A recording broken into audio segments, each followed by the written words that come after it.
Okay. And can you ramp up the air? Because last time I was sweating back here. Oh, we are live. Oh, snap. Okay, there we go. So, let's see.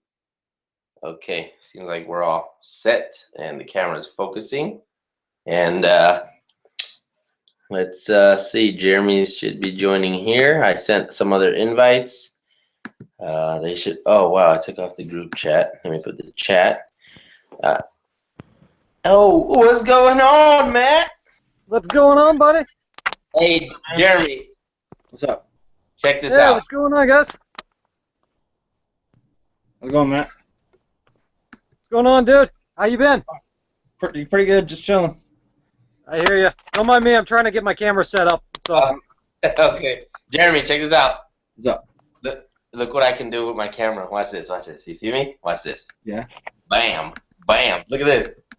Bam. Look at. I could even move it. How'd you figure that out? It's an app called Logitech Camera Settings. Like that's what it's called, and it works with the C920.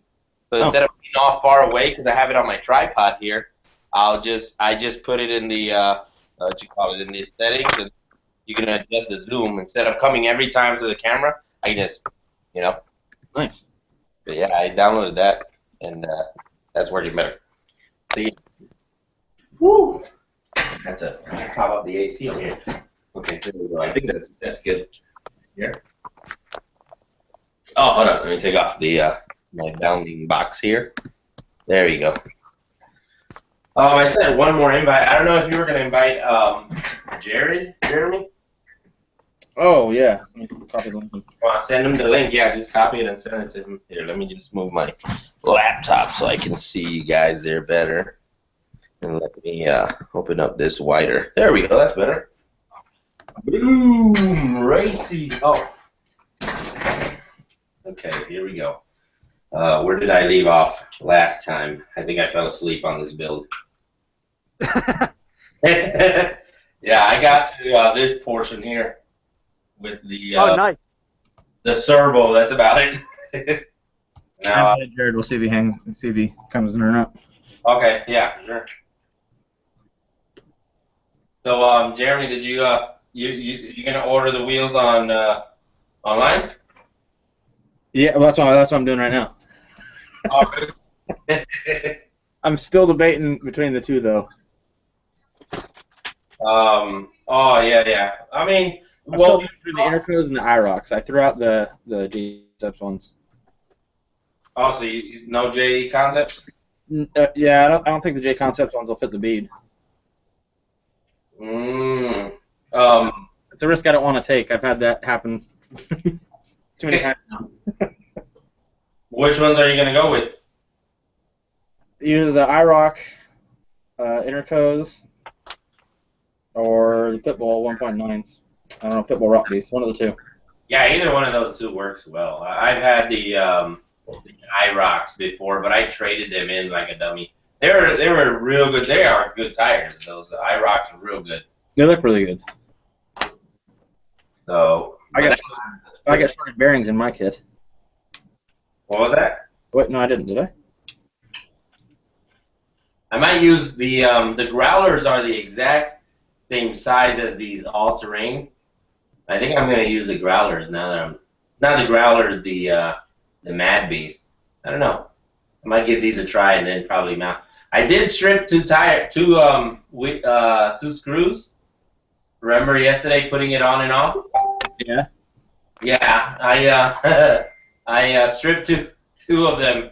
See, that's what I'm worried that I already did that to my wheels with trying to refund them so much. Well, I didn't. The thing that stripped was the inside. So it's the inside of the wheel, not the screw. So right. I have my screw kit. I have like a gazillion screws there. So I found two that were the exact same size, but they were longer. So I replaced them, and then I posted up to the guys over at H&T's, and some of the guys were saying that they've been getting reports on people doing the same thing. They just after they strip them so many times, they just strip. Yeah. So hopefully they temper them better. That way they can hold the thread. Are those the boom racing wheels? Yeah. Oh, okay. Yeah, I've heard a few guys complaining about that as well, stripped out screws in them. So I haven't gotten them just because of that, you know? The screws are tiny, man. Isaac, would you say they were 5mm? The what? The screws are tiny, too. They're like 5mm screws or something like that. Yeah, they were 5mm screws. Yeah, so they're kind of like the Vanquish wheels. In a way, yeah. Yeah. How do I do this? I don't know. This is going crazy. I'm trying to. Oh, there we go. Let me bring this thing up here. Oh man, I lost the freaking screen. Where the hey? I lost the screen. There we go. This new freaking hard drive. There we go. Okay, yeah. So. Yeah. So you know, hopefully they come up with a solution to that. Temper these better. I mean, I wouldn't want to compare them to another company that doesn't temper their metals properly, but Yeah. we need to temper them better because if this is happening, it's just gonna put money down when they're trying to sell multiples of them. You gotta be kidding me. Oh, I think I'm getting messages here. Hold on, let me see. Jeremy, what do you got going on lately? Anything interesting? The Komodo, but I think they forgot to drill out a space for the bearings on my That's awesome. housing, so can't go much further if that happens. So I'm gonna take apart this one and see what the heck.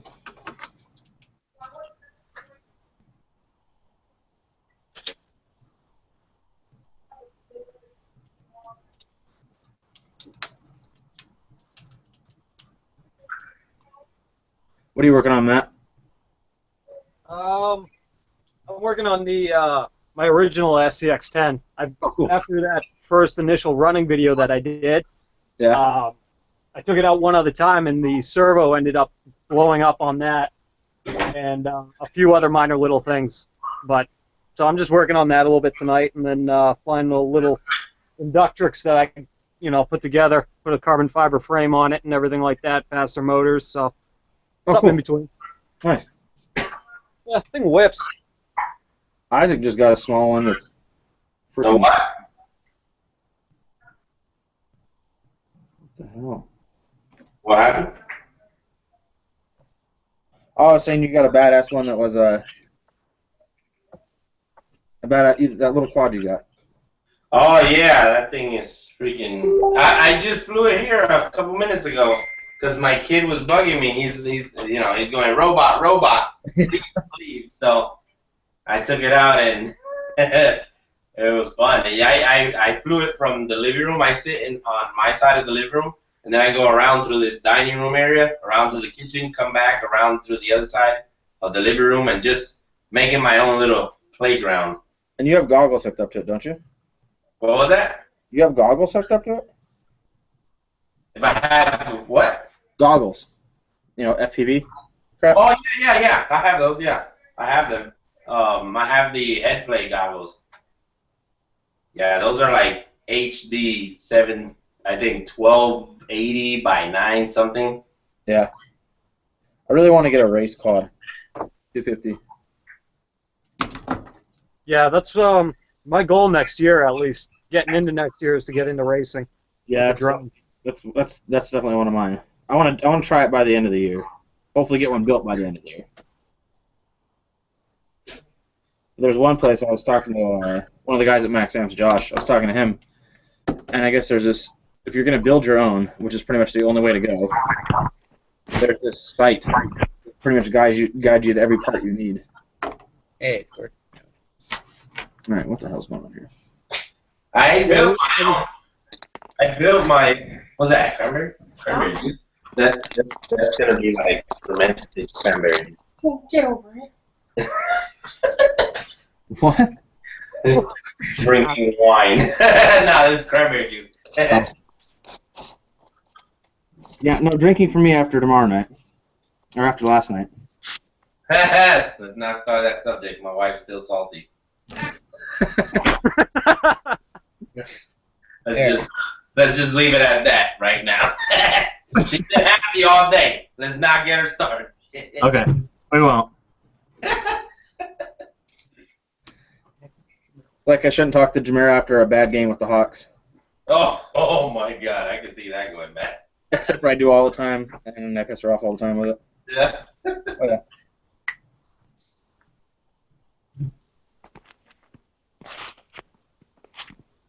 Yeah, these plastics, you gotta like ream them out a little in order to get the screws to freaking fit in. And I don't know if you had the same problem, Matt, building yours, but like some of the stuff wasn't aligning the other night. I finally got it to work. It was like... For me, everything actually went together really smoothly on that. I will admit, the one thing I hate about the SCX-10-2, which is nothing minor because you can replace it, but I can't stand the shocks. The shocks to me were probably the worst designed piece out of the whole kit. I'm getting that everywhere, even from our local group.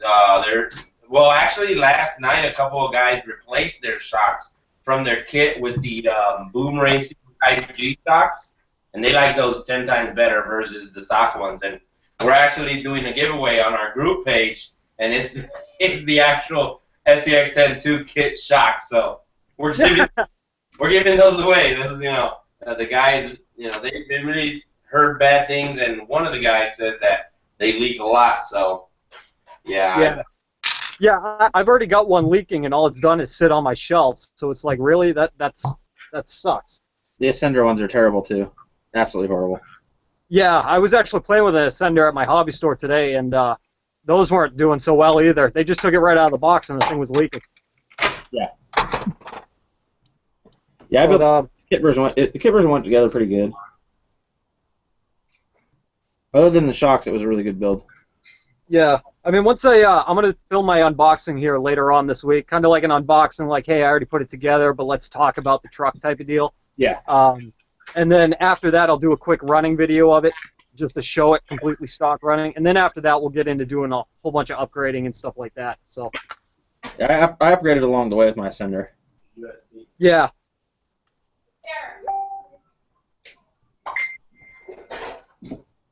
Sorry, I'm coming back. I lost audio. That's about it. You seem to be running into a lot of problems tonight. No, my speakers. Because these speakers on this Mac is horrible. So I use these little like, hold on, where's the camera? Oh, over here. These little rechargeable speakers. Oh, okay. There we go. Damn. Jeremy, are you thinking of getting the SCX-10-2, or are you going to wait a while? Well, I built 2 kits back to back, so I don't know.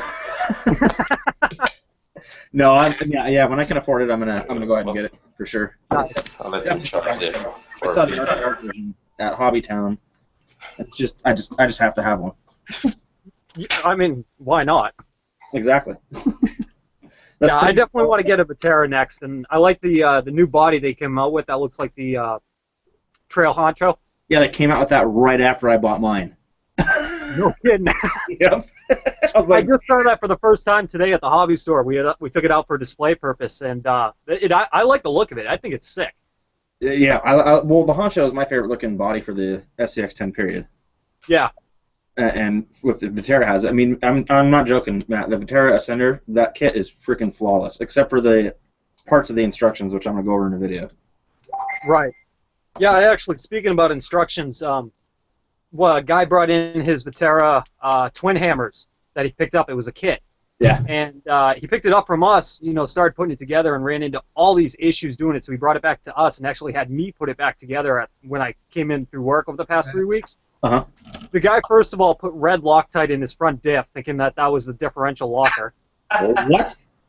I'm not kidding you, dude. I had to take my 2 lighters to heat the whole thing up in order to get it separated to find out what he had put in. And then we realized he had put in Loctite. Wow. So I had to replace the whole front differential for him. I had to tear down the entire truck because he had screws all mismatched. And it has taken me a month and a half to get this thing back together. Because the instructions suck. I can't stand Vatera's instructions. That's one thing I don't like. There were certain parts that were bad. I mean, part of it was my fault if you're not paying very careful attention, but the other part was totally on Vatera. Yeah. I mean, a lot of it just wasn't descriptive. I think the images were fine. I just think it could have been a little more descriptive in some areas. Yeah. See, well, the images on one part when I got the front all built and I was ready to bolt up the links and everything, it was like playing a guessing game where the links went. So I had to go up and look on YouTube to find videos on it because I literally had no clue. I sat here for hours looking at it and I was just like, where the hell does it go? Yeah. Yeah, the biggest part I had was because I tore down the transmission to make sure everything was correct. Yeah. And so I used the instructions to put it back together. And they tell you one picture, this you do it this way if you're only using a single speed, then you do it this way if you want to do 2-speed. Right. Well, they weren't really descriptive or didn't have enough information in there as to what pieces I need to actually be using for which one is which. Yeah. Plus, they actually had a couple of numbers incorrect in their part numbers. So that made it a little bit difficult. Yeah, they need to step it up when it comes to the instructions, that's for sure. Yeah, I think otherwise the truck's great. Just, do better on the instructions. Yeah, the truck is amazing. Well, I mean, I haven't driven mine, but if it went together, if it drives like it went together, it's going to be one of my favorite kits. Right. Well, I'm missing a screw already. What? Story of my life. I'm surprised I did not get through. I'm surprised the Ascender did not have some missing part, because I always have a missing part. Well, I have one missing screw. Good thing I save all my screws from my part kit, from my kits, because if not, I would be missing a screw. Yeah, there was one screw missing, the one that holds this receiver box in. Now I'm putting in this transmission. Yeah, good luck. It's like kind of backwards. They should have just left this Gotta wash my hands. later. Damn. Yeah, that was one thing when I was putting everything onto the frame rails. I wish I had a third hand. It would have made things so much easier.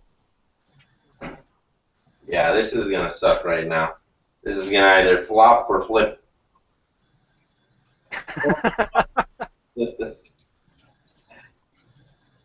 Oh yeah. Hey, who has hands over there? Come over here. Bring them. No, I'm just kidding. Okay, no, it's Oh my okay. god, perfect in match. Her hands look like my toes. Those are wet. Yes.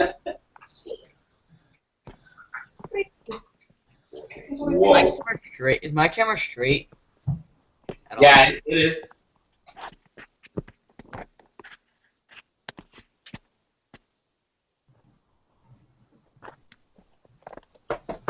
Which freaking hole does it go in? You have like 9 holes here.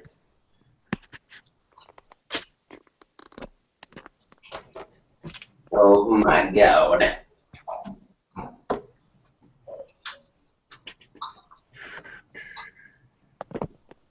Hey, just remember, cross thread is better than no thread, okay? Yeah, no doubt. I don't even know which hole it goes in. This one, the second one, but it's not going in. I'm gonna have to start a little Get a hammer. Yep, the hammer. Somebody get me the hammer. It's hammer time. For copyright intentions, I am not gonna sing this song.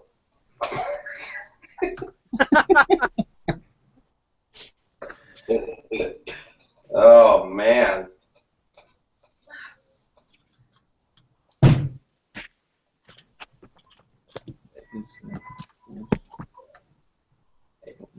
Oh, I don't even know if I put the damn right screw in. Well, that's gonna go in there. I don't care. 115. It says I need 3. Where did the third one go? Oh. That's where the problem was. I think I used it in the front.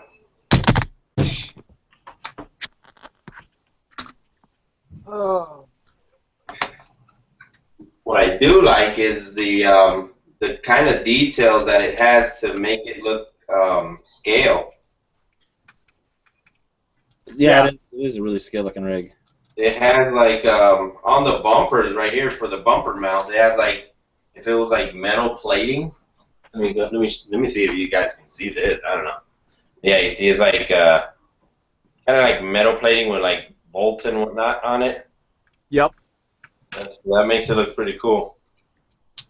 Kind of give it a little scale factor, I guess, for the scale and the scale nut heads.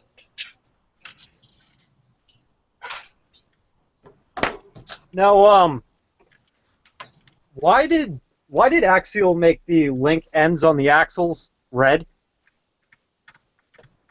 I think they're cool looking. I think they are, but I don't know. If I was more on the scale factor, I'd want it to match. Honestly, I have no idea. It is I mean, I don't mind the red dip, but I was just more curious, like, why did Axial do that? Is that really what they have on that rig they based it off of? I guess so. Oh, man. Stuck it in the wrong hole. That's what she said. I will say nothing. Yeah. You can busy.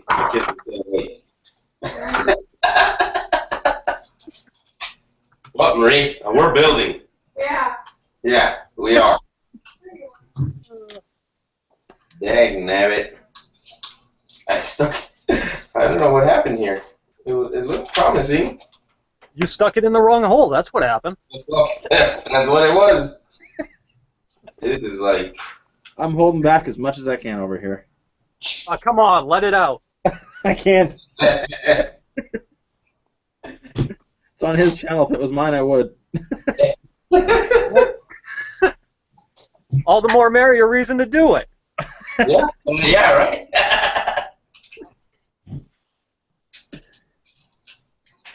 Wait a minute. Well, it turns out that I don't have that. I follow the instructions. Come on now. Okay. Simple. This one goes in. Oh, snap. That's what I did. I opened up the hole. What? You know how it has two little holes? Yes, I know about holes. Yeah, and I know there's two. You know, well, you know how it has two little holes where those little prongs Yeah.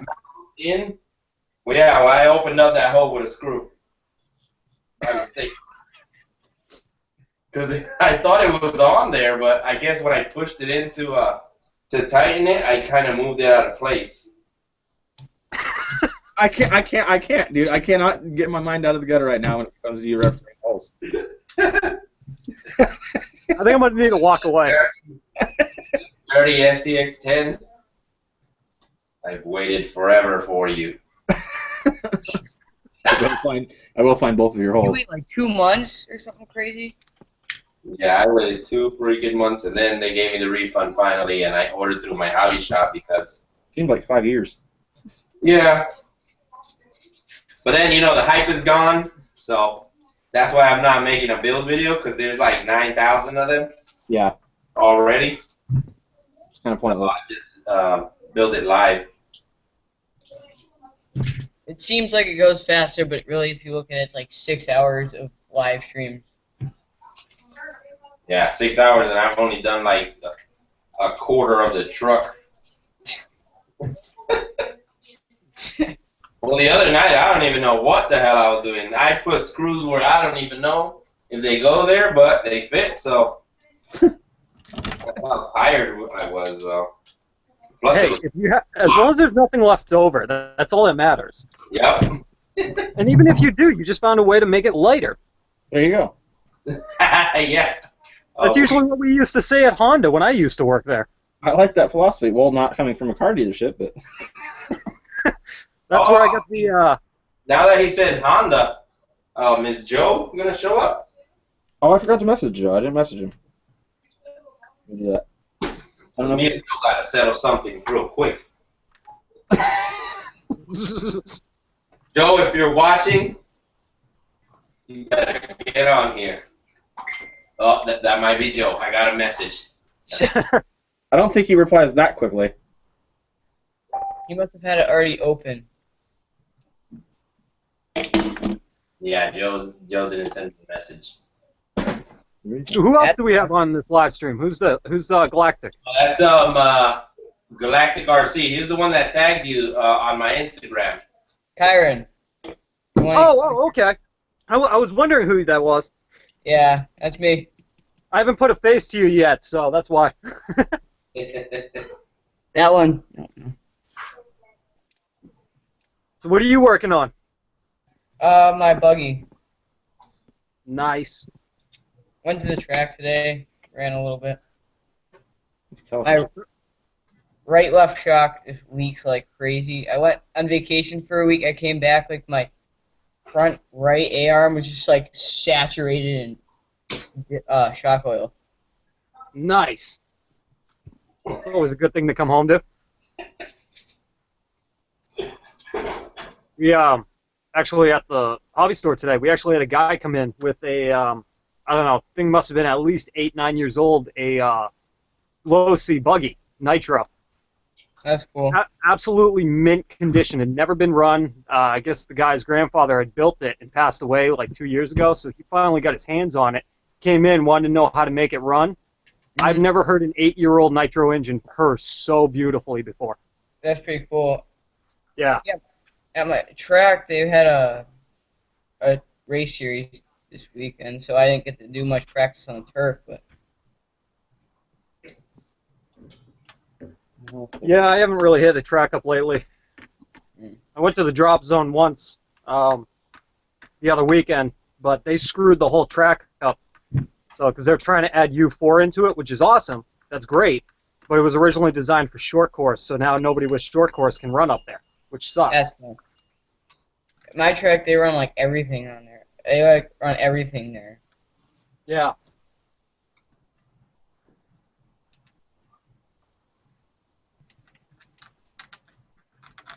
Alright, where'd my screw go?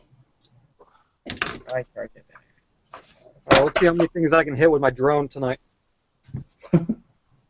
What are you gonna do? You gonna fly it? Yeah, I'll fly it right here. What drone is it? The Industrix, right? You said. Yeah. It's this guy right here. All carbon fiber frame and aluminum. That's pretty cool. Yeah. So You put the FPV camera on it? I'm going to. I got to get the micro camera for it, and I still got to get goggles. I want to get the Dominator version 3. Oh, they record, right? Yeah, they got that DVR. Yep. What are you doing? Tiny whoop? You can adjust the eyesight on it as well. The tiny whoop, or whatever it is. Yeah, the tiny whoop. I'm thinking of doing one of those eventually. I was thinking about featuring it on the channel, but I'm like, the more I think about it, it's like, yeah, drones and stuff, that's cool, but my channel's based around trucks and cars and racing and stuff. You know, I already posted up a couple of planes and drones, and nobody really seemed to be interested, so I think maybe that stuff I'll just keep to myself and enjoy it here and there.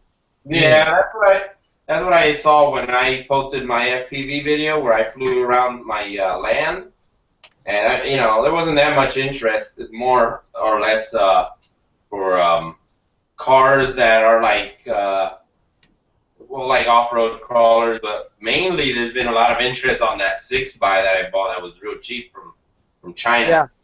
So a lot of people have been sending me messages as if I've already made it in our car.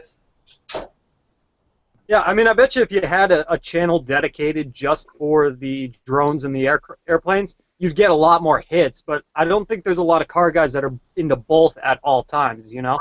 Yeah. So there's very few of us that are. I built this in my basement. I practiced on it, and now I like improved my skill so much. It's like a really tiny track, but it helps. That's awesome, man.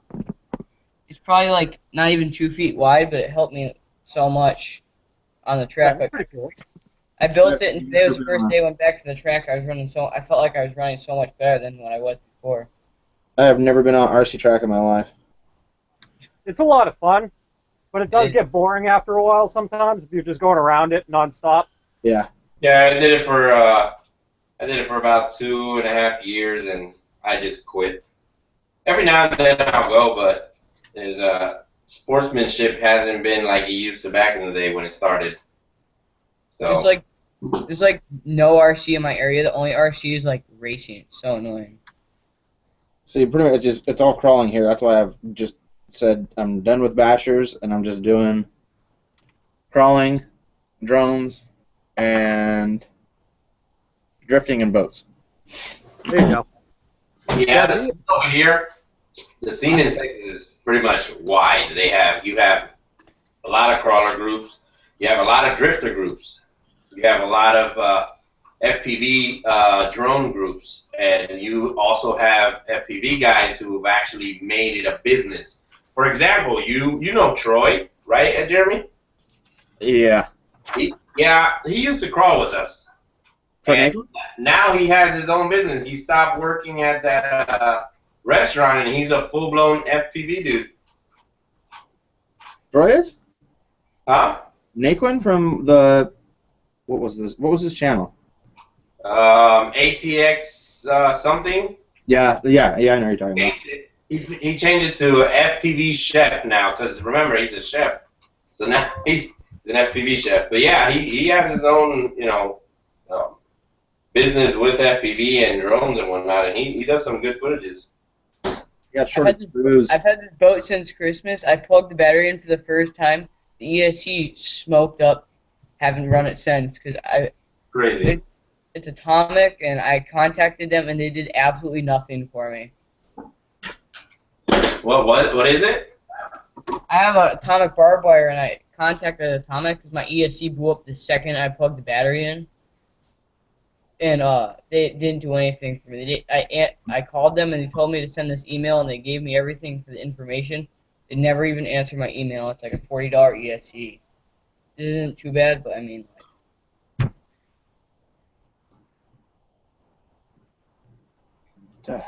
Well, I should have done this part before. What the hey, man? I'm missing sleeves. Part. I forgot to put the servo wire through that little channel. I'm missing 2 screws. Yeah, I didn't do that. I just ran mine along it. Yeah. It's so much easier, because what if you got to replace it? Now you got to pull that whole thing apart. That is true. So you know what? I'm just gonna pass it right under this. The motor goes right under this bracket here, and just zip tie it there. Makes more sense. Yeah, there you go. Yeah, that's what I'll do. Because either way, the receiver goes right here. I'll just put that there, run it around downtown. Hey, on the original STX-10, has anybody had any problems with extreme friction right on the front axle? Wait a minute, problem with what? The front axle with friction. Mine got extremely hot for some reason. I haven't got to take apart the axle yet, but I would take it apart, make sure that there's nothing binding, make sure you have the right diff fluid in there. Well, the grease, anyways, that are on it, make sure you actually have something in there for grease. Yeah, I haven't touched this. I've taken apart the back axle just to see what it looks like. That's about it. It's literally 100% stock. Have you gone into any water with it? A little bit, but not much. Because water will get in there and it'll bind up the bearings, especially with the stock bearings that are in it. And then that could actually be binding up your pinion shaft or your drive shafts, causing everything to heat up because you're just forcing it to go. All right, I'll take a look. So check those out. I got shorted 3 screws.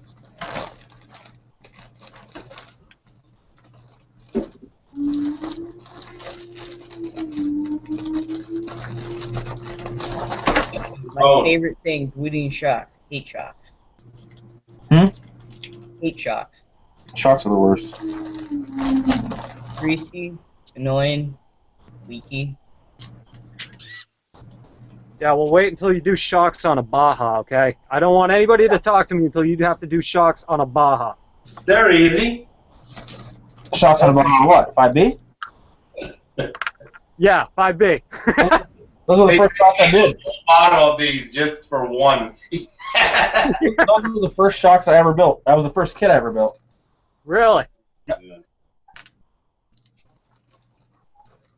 And I was so angry when it ended. Why? Wanted to take it back apart and do it again because I had so much fun doing it. That was Yeah, actually... I'll be honest. The 5B that I'm working on right now, I'm ready for it to leave my basement. Really? Yeah, well, it's been going on for so many months, and we've run into so many issues with people sending us the correct parts. I mean, incorrect parts. And we just keep finding out that we're missing this, or we need this, or this is actually broken. First of all, it's not even my own. Right. You know, it's my buddy's. And so it's like, I just want to get it out of here so it's one less problem I have to deal with. Because as it is, I have a ton of trucks I'm trying to work on. Well, I know how you feel. Yeah. Oh, I know. I've seen your collection. Most of it's broken, too.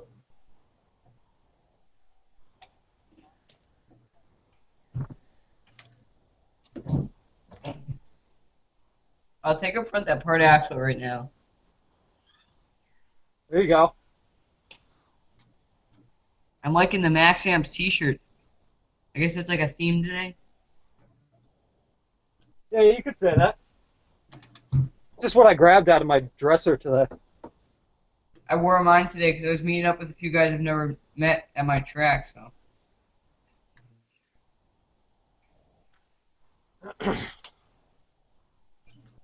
Those guys are about 15 minutes away from me. Max Amps. There's like No nothing. kidding. Yeah, they're right. About a 15-minute drive from me. Well, Jeremy, maybe you've talked to him or not. I'm just kind of curious because I haven't talked to anybody about this. That whole deal between the network and Max Amps, what was anything ever said about that after the network closed down? Not that I know of. Yeah, okay. I just didn't know because I knew you were also part of the network, so. Yeah, well, I was sponsored by them well before the network. Right, yeah.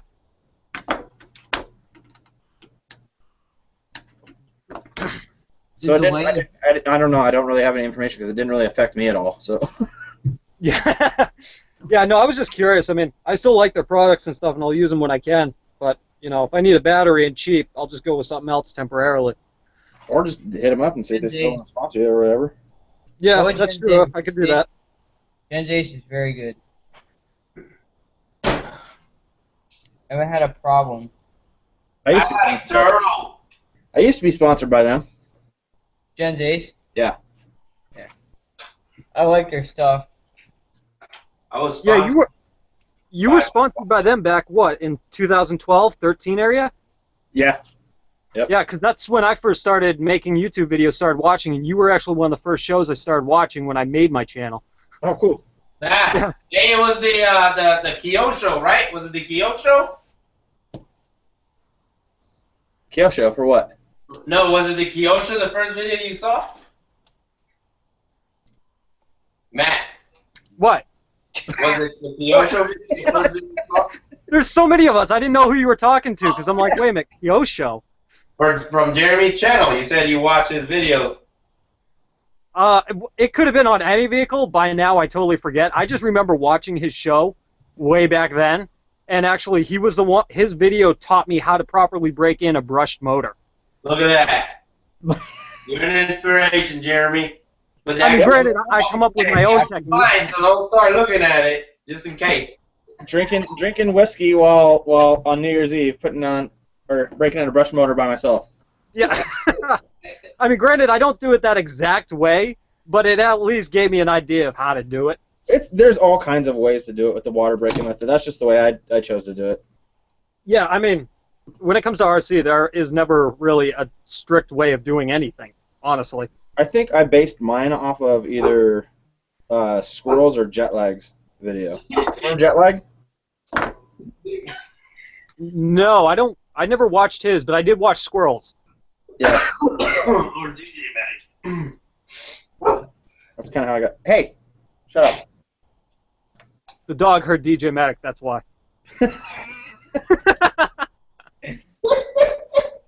Well, it could be Squirrel too. Well, How many people are actually watching this? Anybody know? I don't know. I can't see. Isaac has the. yeah, I can see 7 million so far. Oh, that's great. That's a record. Hey, can you put in my my link so they can all subscribe to me? Yeah, I did. I actually did. I actually put everybody's link on the description of the video before setting it up, and I'm missing. Oh, there we go. But yeah, Maybe I'll actually hit 80 subscribers. everybody's tagged. What's your channel? I'll subscribe to you after this. Galactic RC. Okay. I haven't posted in a little while. I gotta get another video. Wait, I ordered Hobby Electronics. I went cheap, and they haven't come in yet. So annoying.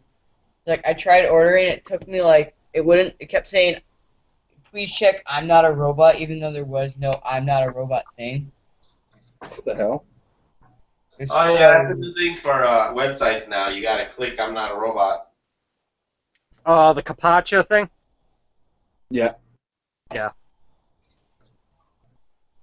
We have success. Maybe not. Hold up. Well, I guess you have enough grease if it's building up on the inside in other places. Oh, maybe I should put the 3 mil back on.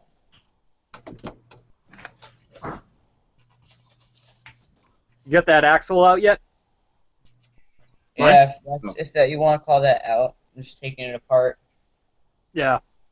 I'm kind of curious to see what it looks like inside. When Yeah, you because I haven't opened the Industrix there, Matt, I forgot to. I was gonna tell you I was editing the video of my little FPV, but because my head plays don't record, because I need like some type of capture device. I need to go shopping to see what capture device I can get for it, because it uses HDMI, like a micro HDMI. But I was editing the video when I flew it out there. Man, that thing is so much fun to fly. So easy. It has 2 modes, and the first mode is just like for beginners. So if you bang left or right, wherever you bang to, instead of going like a normal FPV to that way, well, it'll level itself out, and it won't let you crash into anything. But then when you put it at 100% rate, man, that thing comes alive. Like you can do spins and turns and everything. Yeah, I actually I may actually be getting my hands on a old school helicopter, a 400 EX or something like that, 400X. Right. Oh yeah. For $40. What? The only thing it needs is the new boom in the back, and that's it. Why only $40? battery charge. Well, originally this is what happened. One of the guys that comes into our store all the time, he's big into the aircraft and stuff like that, and I guess he went to a swap meet, and this other guy had it for sale, and he's like, dude, this thing's just been sitting in my basement for forever. I'm not going to use it. Give me a price, and I'll sell it to you for that. So this guy goes, I'll give you $20 for it. Yeah. And he goes, fine, screw it. Just get it out of here. I don't want it anymore. So he's like, okay. So now it's been sitting at my hobby store. It's been sitting at my hobby store for like 2 months, and I just asked him, I said, what do you want for it? He goes, well, what do you think? I said, to be perfectly honest, I know you paid $20 for it, but I'll give you 30. He goes, all right. So I just got to put in 10 extra bucks, and it's mine. Badass. Yeah. I mean, the thing is, I mean, sticking out, it's got to at least be a good 1.5 feet long. What hobby shop do you work at? Do you work at a hobby town? No, I work at Centerline Hobbies. If you were looking up... Woohoo! You work at where? Centerline Hobbies? Yeah, Centerline Hobbies. We actually don't even have a website. We're just one of those like old school guys. We opened up a shop 26 years ago, and nobody really cares about it other than just selling random crap. That's how B&B Hobbies is here. They're a pretty cool bunch of guys, and they've been a hobby shop since I was born here. Yeah, same with me. I mean, I only work there on Sundays, so it's not a bad part-time gig. All the money I make there actually goes to an account in the store, so once it builds up, I'm just like, hey, guys, I'm taking this home. And they're like, okay, that's fine. Well, that's cool. That works. Yeah, cool. That's a good deal right there. I used to do YouTube. Yeah, exactly. When I was back into airsoft, I used to do YouTube videos on gun reviews for a shop here, and they would just give me in-store credit, and eventually I'd make a few videos and buy a gun. Yeah, exactly. It's actually how I bought a lot of stuff that I've got right now. Nothing wrong with that. I mean, hey, I don't make anything really on YouTube, so it's kind of hard. None of us do. Right now, I'm making $1 gazillion off this live feed, so you guys better pay up. YouTube, back in the day, I mean, you used to be able to make a lot of money. Like, I made a ton more than I make now, and I wasn't even doing as many videos. Yeah, I feel like when I first started, you could make a lot more money than now. Oh, yeah, big time. I mean, I'm only making, just over $100 a month, to be perfectly honest with you guys. I'm not trying to hide anything. Yep, same, about the same here. I Yeah, made it's 26 cents in 7 months. Oh, yeah. Really rapid. Nice. It's just enough for me to pay for the Adobe Premiere editor that I have, and then to have a little bit left over to put for parts, or if I want to get stickers or something like that, Mine, So- I just figure I could get a couple servos a month or something like that. You pay for Adobe Premiere? Yeah, I pay for it right now, but I did find a way to try to get it for free, so I'm going to work into doing that. I got all that for free right now. I got Adobe Premiere, Final Cut Pro, After Effects, you name it. I'll find a link and I'll send you anything. All right, I want After Effects, I want Adobe, I want Photoshop, because I'm trying to learn Photoshop, and let me tell you, I'm getting frustrated learning Photoshop. I can't seem to figure that out. I took a journalism class, and I'll take some free stuff. No, I'm an arts major. All right, time out. I've got all three of you guys talking to me at once. No, I I got said, the actual part. no, you see my Facebook. I'm an arts major. I do all Adobe, pretty much all Adobe products is what I use. All right, well, I'm going to have to hit you up one night so you can teach me how to do some basic stuff in Photoshop. Yeah, for sure, no doubt. I can teach you. if I'm not busy bugging about tires. Yeah, I'm gonna have to split myself in two: tires and Adobe. Matt, I gotta open. There's like nothing in here. It's like almost completely clean. All right, so what I want you to do, and this is something that I would do, I want you to put both drive shafts back into the differential, and I want you to spin them, and I want you to tell me, does it move freely? All right.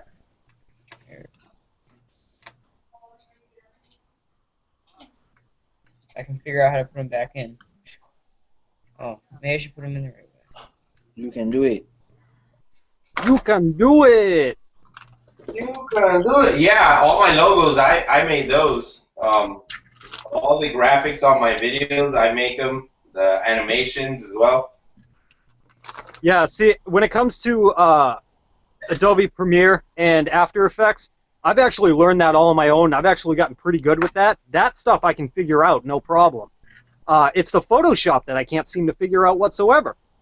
See, I'm the opposite. I can figure out I can somewhat figure out Photoshop, but Adobe Premiere, I hate it. Yeah, I Adobe love it. Premiere is kind I of. understand it because with Adobe Premiere, it takes like 20 steps to do one step in Final Cut. Yeah, exactly. Yeah. That I'll admit, there's a lot of steps. And it's all because it splits it up between projects and bins. And every time you create a bin, you have to make a new project, and then you have to upload it to that bin. And you have like 4 or 5 storylines within each project bin. It just gets frustrating, and it's like I told my teacher when I did that class. I said, look, there's nothing against Adobe that I have, but when it comes to Premiere, I prefer to use Final Cut Pro or iMovie for that because they're so much simpler. You just drop and go, and that's about it. iMovie actually has some advantages over Final Cut. I use iMovie on my iPad. It sucks. I need a camera. I use my iPad for all my videos, so I shoot like 720p. It comes out terrible. Shouldn't be that bad, is it? Yeah, 720s actually comes out pretty good. I can't really notice a huge overall difference between that or 1080. Yeah. It's really hard to tell. Unless you're doing like a professional video, I would suggest staying away from 1080 or 4K because first of all, you don't have that many users or viewers that have a phone with 4K capabilities. There's only a few. And then second of all, data charges are going to rack up if they watch your video in 4K, making it useless. So just stick with 720, 30, and you should be fine. All right. I'm not buying any 4K cameras until about 5 years from now. Yeah, I mean, if you're making like a hardcore like drive video or some bashing video, yeah, go with 1080p, 60 frames or so, and the video's gonna come out nice and crisp. But I mean, if you're doing a build video or whatnot, stick to 720 and it should come out real nice. And plus, data charges won't rack up with that, with that type of settings on your phone. Hey Matt, I got those on. They move together, but they can't move separately. It's like they move. I don't know what you mean by like freely. Well, basically what you're trying to feel for is the bearings to see if they're bound up. It'll give you quite a bit of resistance if they're bound up. But if it's moving freely in there, then it's not the bearings. Yeah, it seems to be moving freely. Yeah, from what I'm seeing in the video, it seems like they are moving freely. Another thing you can check is put the case on.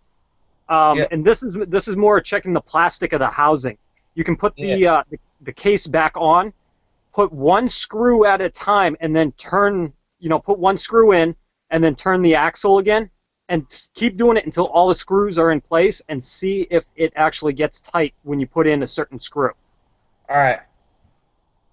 I've noticed that quite a bit when I'm putting in a transmission case together. If I put one screw just a hair too tight, it'll tighten up the whole transmission, and you'll get a horrible noise and everything like that. So that's one way to check it.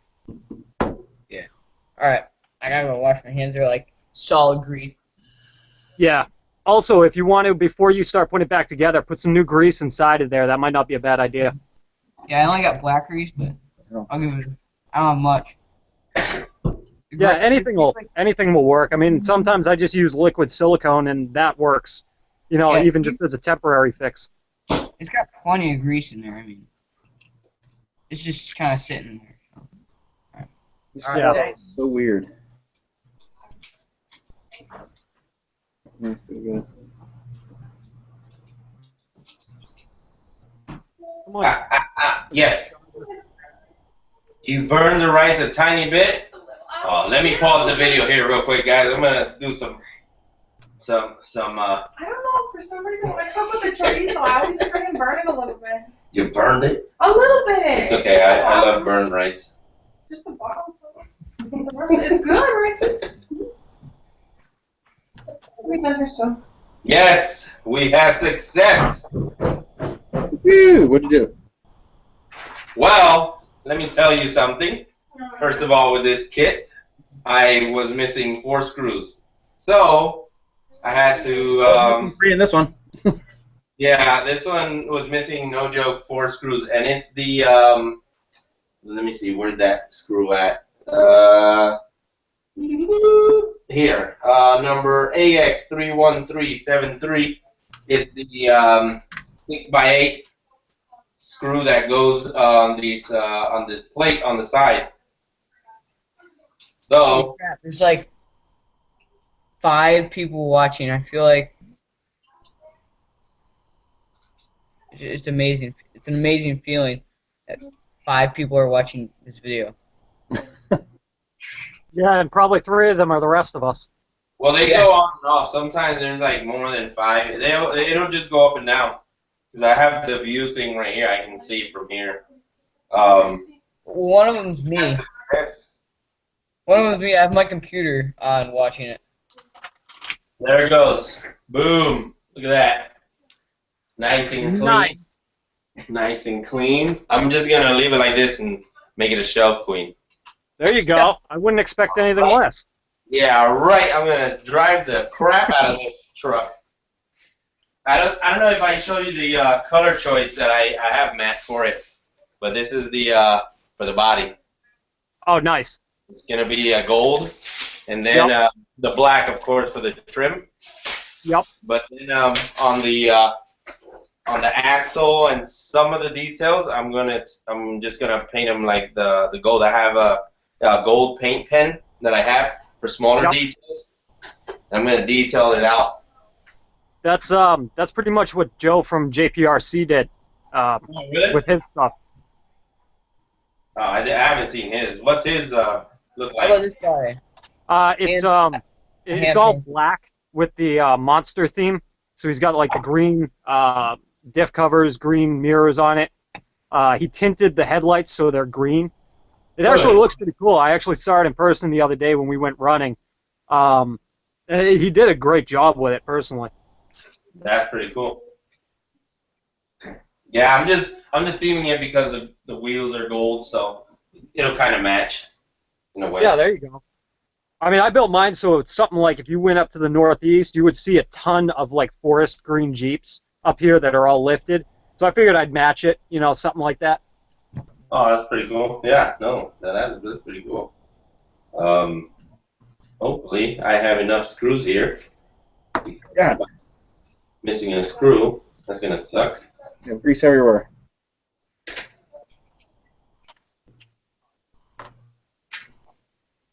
Come on. Where in the world is Carmen Sandiego? You tell me.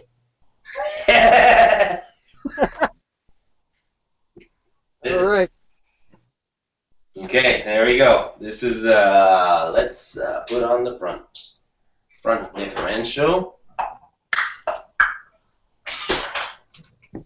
and let's. Oh man, what the heck? There we go. How do you like? I hand painted this body. I'm not Hemi-Storm, but I mean it's something. This was my first body, Dude, it looks good. and then I did my brother here.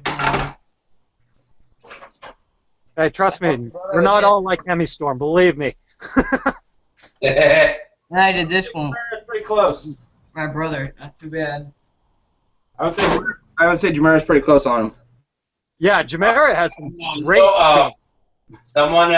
someone called me from the group the other day. They were talking about painting and whatnot, and they've never seen Jamera paint the body. So I said, hey, just check out the video, and check out what she does with the puffy paint. They couldn't believe it that she actually used that paint and how the painting came out pretty badass. It's crazy, and it makes the body so much stronger. And the Lexan paint doesn't crack, and it doesn't crack like Lexan at all. That's the cool part right there. It's crazy to watch her do it. She puts down a blob of ink, or a blob of puffy paint, and then just moves it with a frickin' little tiny sewing needle. It's nuts. Talent. Like the Transformer body, that took her about 20 hours, I'm guessing. Talent and patience, two of things which I do not have when it comes to painting. No, yeah, you do have patience. Show them your Porsche body. That took a lot of patience. You're gonna make me do this again? If I must, I will. What? If you really want me to, I will grab it. Yeah, go grab it, just because. Oh God. Okay. Go grab it. This is the patience that Jeremy has. So everybody watching, guys, are gonna see what an artistic Jeremy can be. So this is a brand new wing like a couple weeks ago. It's so messed up. Wings are at least cheap. They're like $9 for two. Yeah, wings will never last. Ever. This is my first wing. I was in the middle of a main. Let me put the camera on you. Hold up, Jeremy. There it is. You got the floor. Hell yeah! It was gonna be something good, and I started turning off the mask, and I was like, eh. That's patience right there at its finest. That's awesome. This is my first wing. I tried fixing it. I was in the middle of a main, and it ended up like this on my buggy. It was like it wasn't even there. It was bent back and just totally smashed. Jeez. My first RC, my mom actually got me. I was like 14. It was a Nitro Rustler 2.5R, and I had it for like 2 years. But during that time, I wasn't old enough to even be able to get a job yet. You have to be 16, and so my mom did a lot of the buying for my first RC, which is great, awesome. I thank her. But there was times where I would break something, and so I couldn't run it. Yeah. Let me tell you, she came up with some of the craziest ways to put things back together temporarily. Well, She took crafting wire and redesigned the entire rear shock assembly in order to make it hold. And let me tell you, I could never find another stock replacement that would hold up like what she made. holy crap. It was like super glue, craft wire, Gorilla Tape. I mean, it was insane. Your mom's part MacGyver. Oh, yeah. No, she can take anything apart and put it all back together. She has no problem doing that. Still have my first RC since I got it like this Christmas. My grandma got me like a Ruckus, so I was like, yeah, thanks. And then it's like, now I'm turning it into an SE truck. The thing actually holds up pretty good for its price. My first RC was a Rustler XL5. My first Rustlers aren't bad. I like them. I still have one. Oh, do you? I built one as a shelf clean because it was the whole thing that started my channel, so I just built one as a shelf clean. Yeah, that's like my 1/16th Revo. That's now just a permanent shelf queen. When I retire my Ruckus, it will be on my shelf. I think Revo should always be shelf queens because they're too hard to work on. Right, I got a 9-year-old Savage that's sitting as a shelf queen. It's only been run twice. Jeez. Oh yeah, I've seen that on your video. The thing's old. Yeah, I want to fire it up though just to hear it run, but it needs all new electronics before I can do that. Yeah. The shelf queen doesn't need electronics. Yeah, exactly.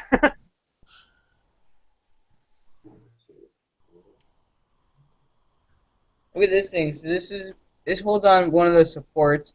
Where did I put it? There's this piece. If I can find it. Here it is. It's like totally shattered. There's only half of it, so gotta get a new one of those. Well, I'm out of my grease up. I don't need no more.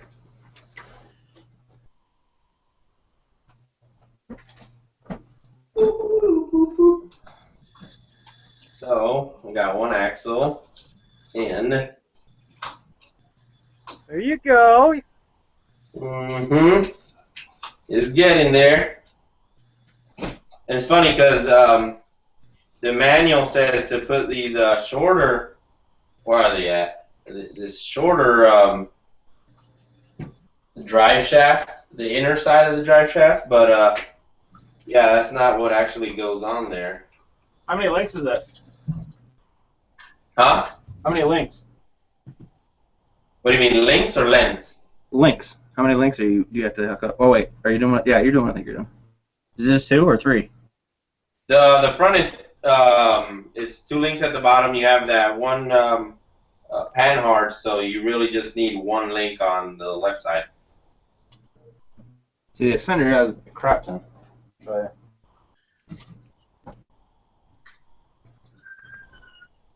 This is what the center looks like. It has 1 extra one in there that goes to the side. Yeah, the pan hard. Let me see. Hold up. You can go on the But camera. my old SCX10s didn't have it. Where? Let me see it. Which one, Art? Which one is it? My old SCX10 didn't have this. Like, I looked at them to try and, because I told you the instructions were crap trying to put this on. So I went and looked at my SCX10, and the old ones don't have that. Yeah, that's the. What happened? Oh, baby, you're interrupting over here. I'm trying to talk to Jeremy. Woman, we're just happy the kids are going back to school. Oh. We're doing the school dance. Yeah. Back to school. Back to school freedom. We can go Yeah, to you're the. telling me. I got a kindergartner. No, yeah, the panhard bar. There are several variations for the old SCX10, but it wasn't something that they came out with in the kits until now, because a lot of people, they requested, because panhard bars they're good for doing like mounted chassis servo setups, but in reality, like if you want to go technical, there's no use for a chassis mounted servo but scale looks. That's about it. You can check any book you want, and there's no use for a chassis mounted servos. But it's just for scale looks. You hide the servo, it looks more like a real truck. But yeah, the one I had was the I think the level 3 RC mounted chassis servo kit, and they had the panhard going to the the right side. Man, I got the axle back together. It's like smooth, and then there's like one spot it gets rough for a second and goes back smooth. All right, you could have a little bit of grime built up on one of the teeth, Yeah, that's what I think it might be. but still wouldn't explain the overheating. Yeah, I don't know. I think mean, it they might have do just been- sometimes get warm. Mine will get warm after a really long run, Yeah. but I mean, it won't get hot to where I'm concerned. So I guess it depends on your level of hot. It was like when I touched it, it hurt. Like the metal probably would have, like, welded. If it got any hotter, the plastic on the drive shaft probably would have started melting. It's pretty damn hot. Yeah, then there should have been evidence somewhere with that. I put some WD-40 in it, ran it again. It seemed to run a little bit cooler. I think it just was like, I don't know what it was. Yeah, I mean, what I would do personally if it was my truck, I would tear it down, clean it all up with soap and water, replace all the bearings inside of it, and then, put some new grease in there. Yeah. That's what I would do. Yeah. So what is the part that's heating up on it? You guys ever use this stuff? I ran out of grease, and I have a bunch of this laying around. Sura grease? Yeah. It should Yeah, work. I've never used that. It's this right here. It's the Tamiya. I have it for the. This is It comes with the kits for differentials and transmissions as well. Oh, well, I'll just use this on my transmission because I ran out of grease. Yeah, you can use it. Yeah, they come in different variations. There's a ceramic kind and it's Tamiya.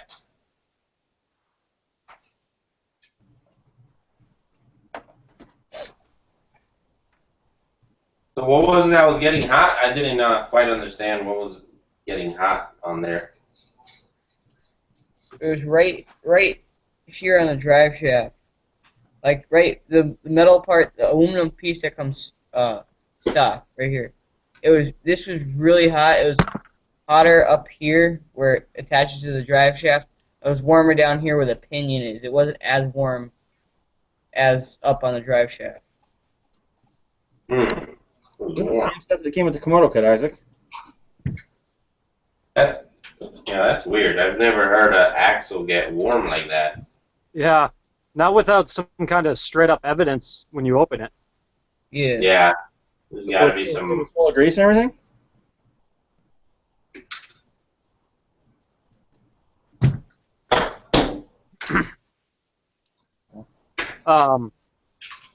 When it was getting hot like that, were you doing a lot of turning? Like Yeah, I full was doing- turns? Yeah, I was doing quite a bit of turning. Because that could, binding, especially with having a locked diff, that could have something to do with it. Since Yeah, it's I'm causing thinking that's friction. probably what it was. And then I added some grease in there. It seemed to be better. So. Yeah. I mean, you can't really go wrong with putting a good amount of grease in there. Yeah, I just squirted like a bunch of WD-40 on it. It was like, let it sit for a little bit and then ran it, and it seemed to help. Yeah.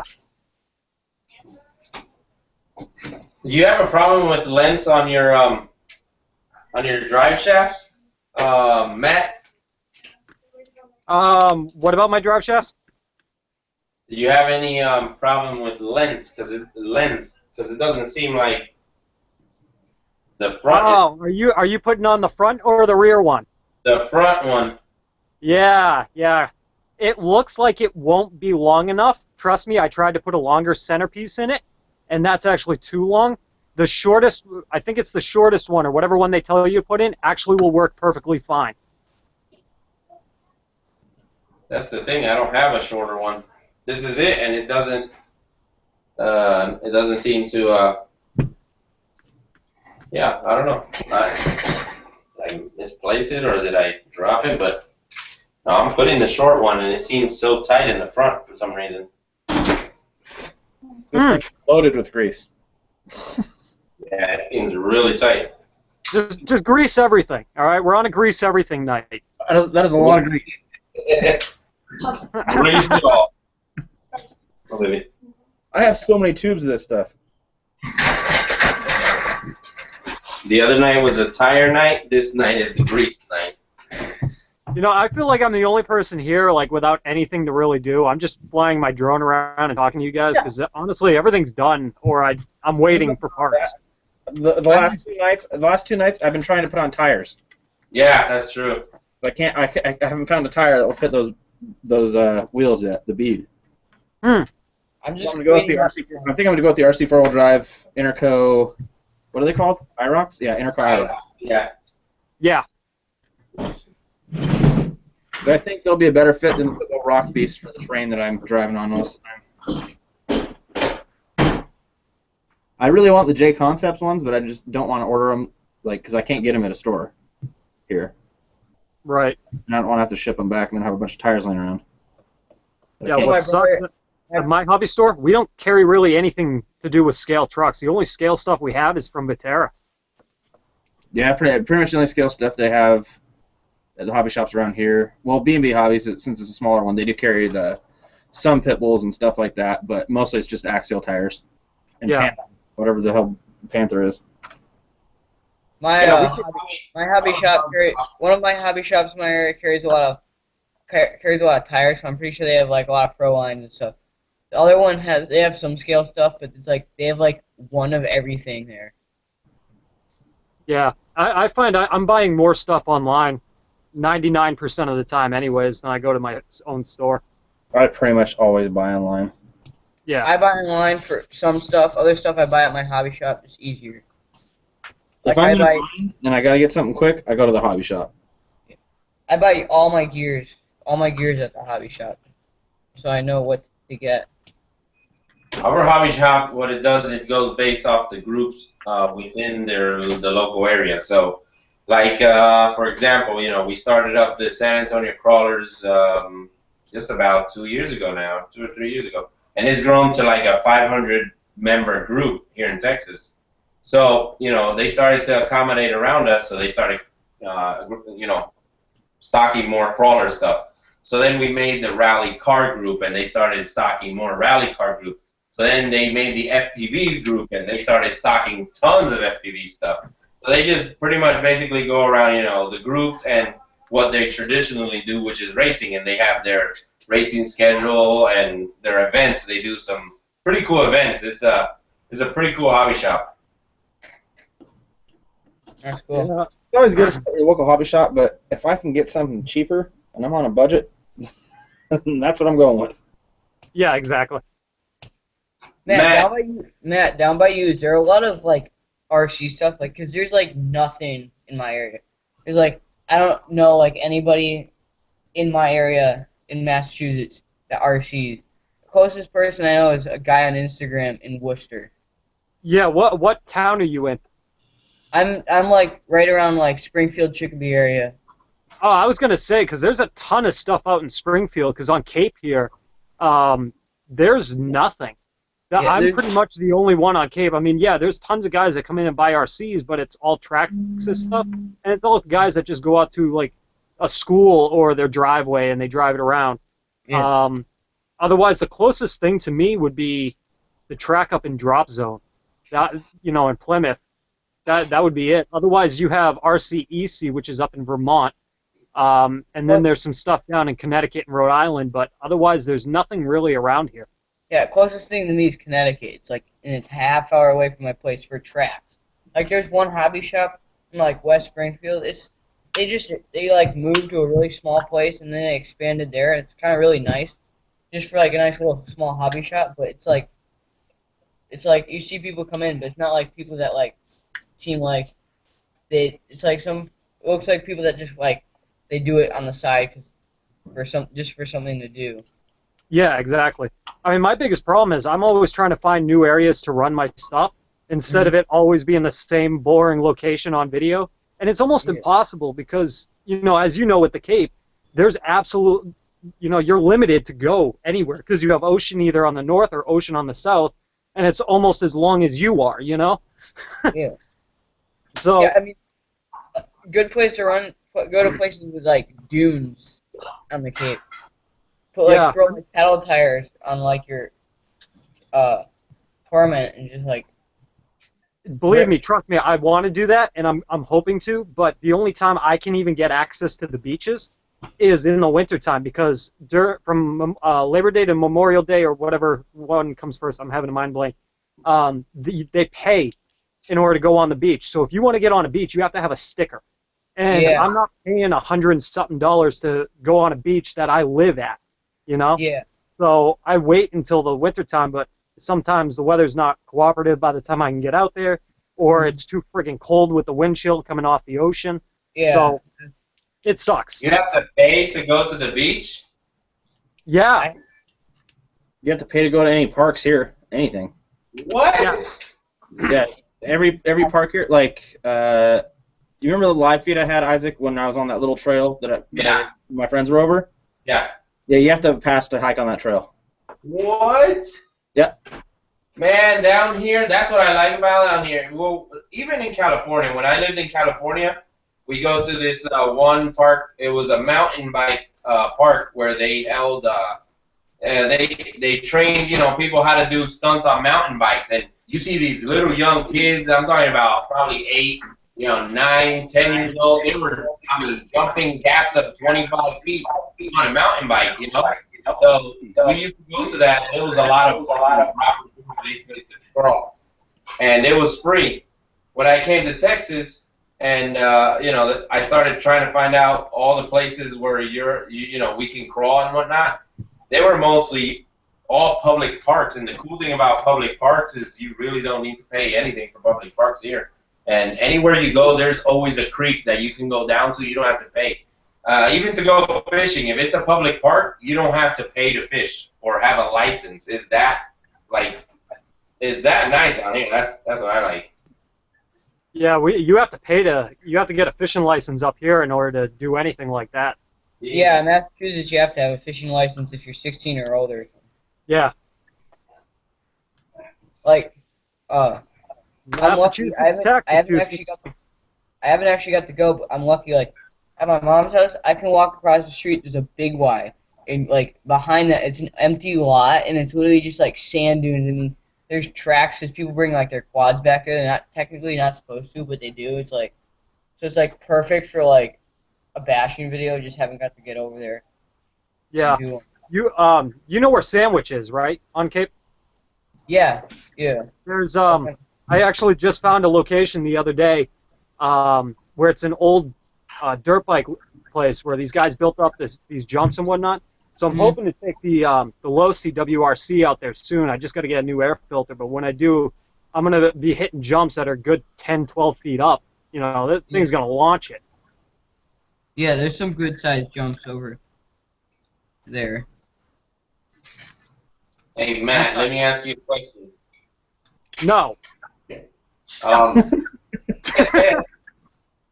When you built your axles, do you have any type of binding when you built them?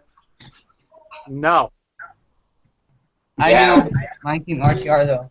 With this one, if anything, I have binding in my transmission slightly, and that's because I can feel the gear actually touching the bottom of the transmission housing. Other than that, I don't notice anything. Well, with this one, I had to put my drill on it because, I checked everything to see if I had to shim them or not, and I didn't have to because it seems like they have the preset height with the bearings, kind of like the rate. And it just wouldn't go in reverse, and I had to shave down those gears by putting in my drill and just turning it with a drill, so they would be able to turn. But it was not turning, for anything. Yeah, I can't say that I ran into anything like that. If anything, I put in the extra bearings at the end of the axle shafts where it looks like bearings could sit in there perfectly. So I put extra bearings in there and never had a problem. Okay. Hey, they're the first batch. The first year axials come out with this. So honestly, I expect a ton of problems, especially since it's so backlogged as it is. Yeah, no doubt. I'm trying to figure out how these links go. This is some ass backward stuff.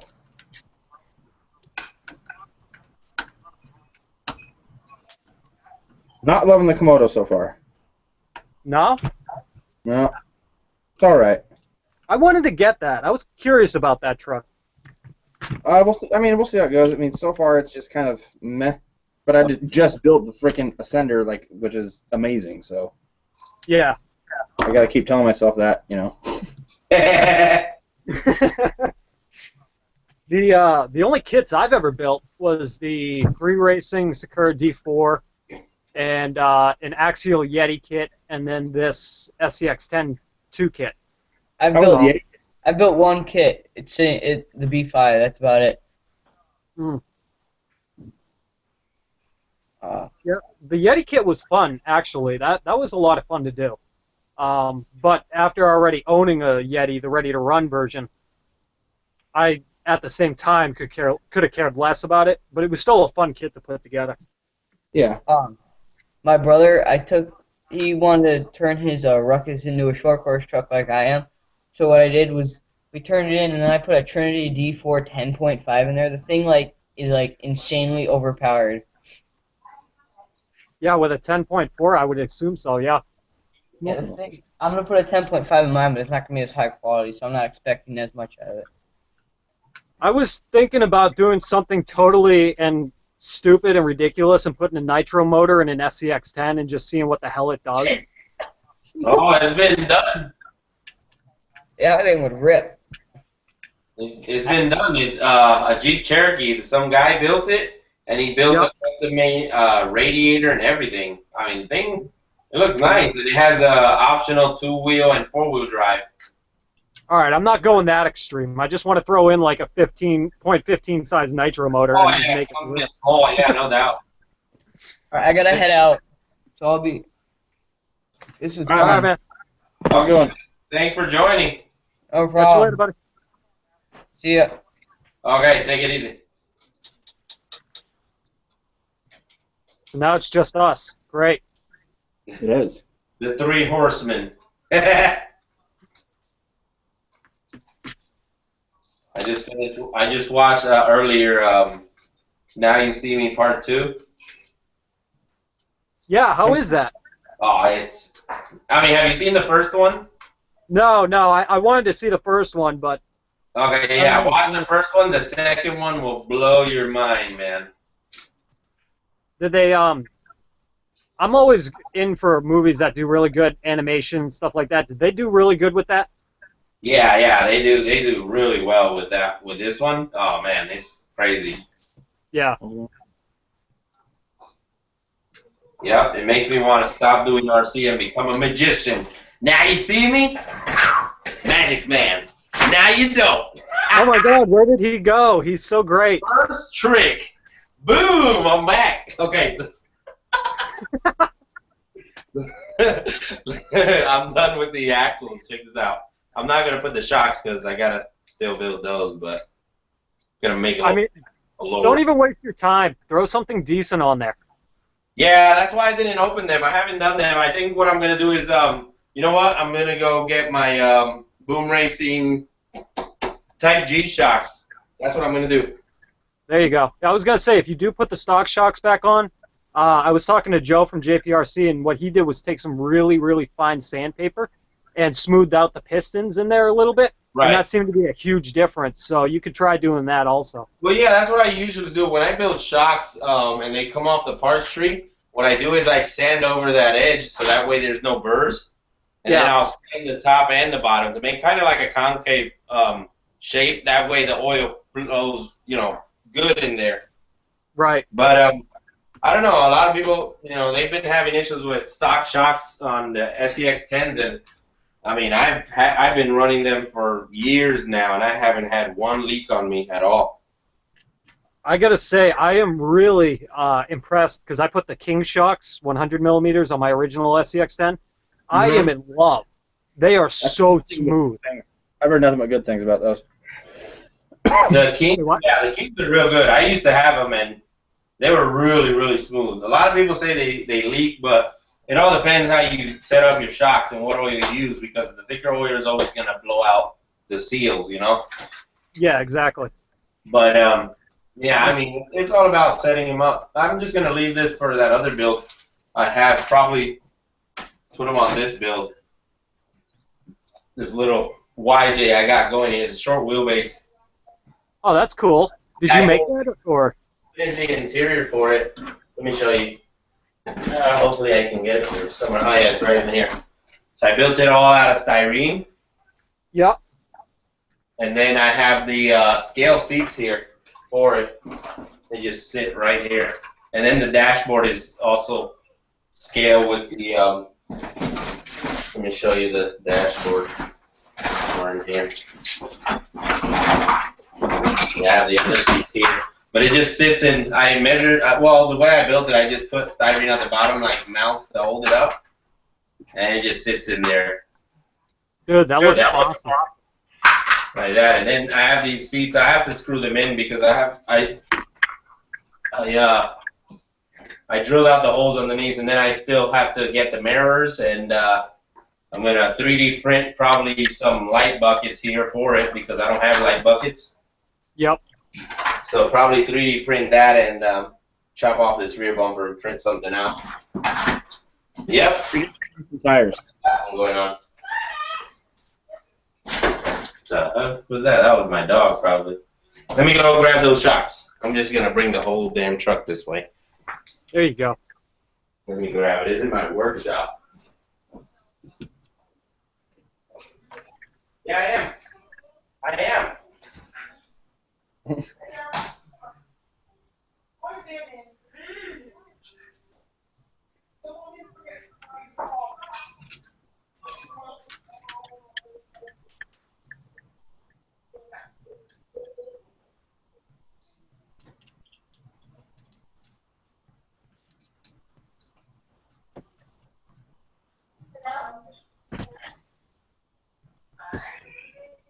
That's not as bad as I thought.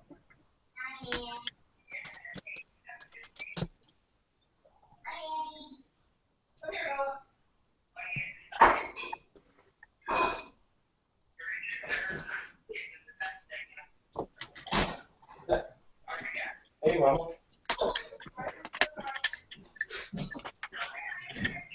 Check out this build. Booyah! This is my top secret build. But yeah, this is a little 72 Chevy. Nice. And I have those SSD axles on it. Oh, I love those things. Yeah. And then some boom racing stuff. And I was throwing on these shocks, but I'm just going to put them on this build since I don't want to build those other ones. And all that's pretty much GPM. Yeah, that looks awesome. No? But check how smooth they are. Check this out. Look at this. Look how smooth. It's just, they're so smooth. The way they just transition. Yeah, I gotta get myself a set of those and try them out. Yeah, they're super, super smooth. Jeremy, look. I think you were asking yesterday, was it? Yeah. What are those? The boom racing Type G shocks, the piggybacks. Those are like true piggybacks, though. Dude, they're so smooth. You see, and it's all, like I said, it's all in the setup. How you set them up, that's how they're gonna work. And the way I have them set. I'm really interested to see those ones from RCMR for the Ascender, the ones that are no oil. Oh yeah. No oil will be nice to deal with, I can tell you that much. Yeah, I'm just gonna take these off, and then I'll just use the stock ones from the SEX10 here and just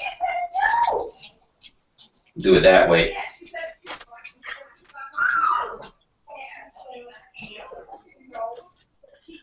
I don't know if I need space. I don't think I need spacers. Yeah, because these are. I'm just gonna leave these spacers here. I can have to use a good old drill method as well, Isaac. A what? They're gonna have to use the drill method as well, except for this is on my transmission. What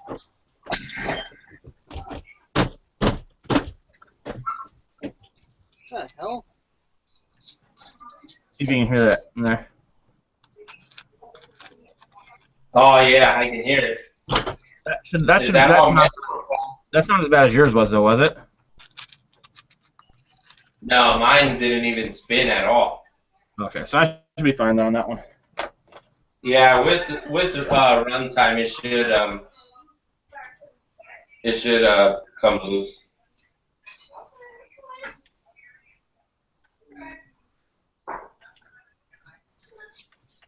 Now what the hell does it want me to build? Here, check this out. What I did with this build. This is like some fabrication type stuff. Let me put the camera. Check this out. So, you know, this is the chassis mounted servo, right? So I have a 3-link with it. Just you know, just to keep this kind of in a straight way because the mounting points here are so off and weird. This is a custom chassis by G-Speed.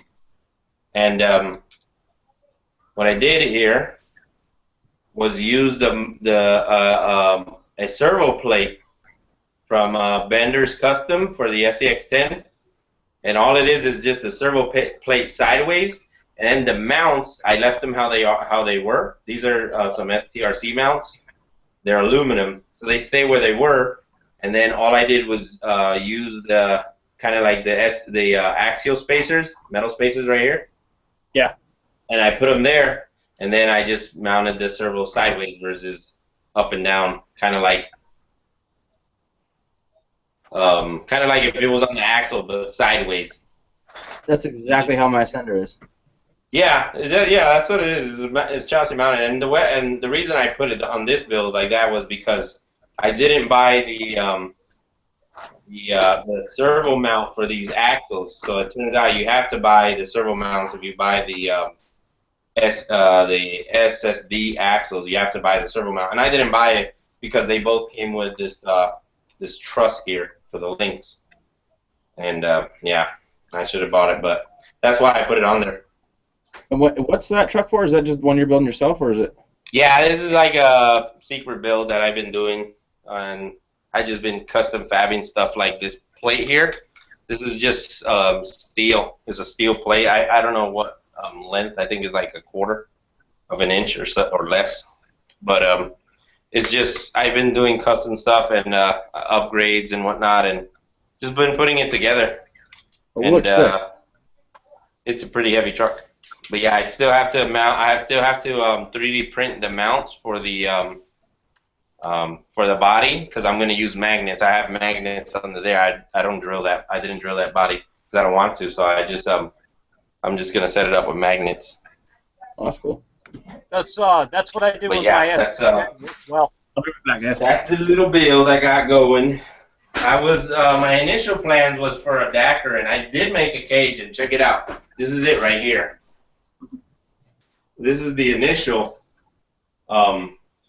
build for it, but the problem is that the wheels were scratching up in the rear, so they were hugging the sidewall. So now what I'm going to do is just forget the Dacker plan and just make it like a flatbed, kind of like a MOG flatbed, but with the truck cab on here.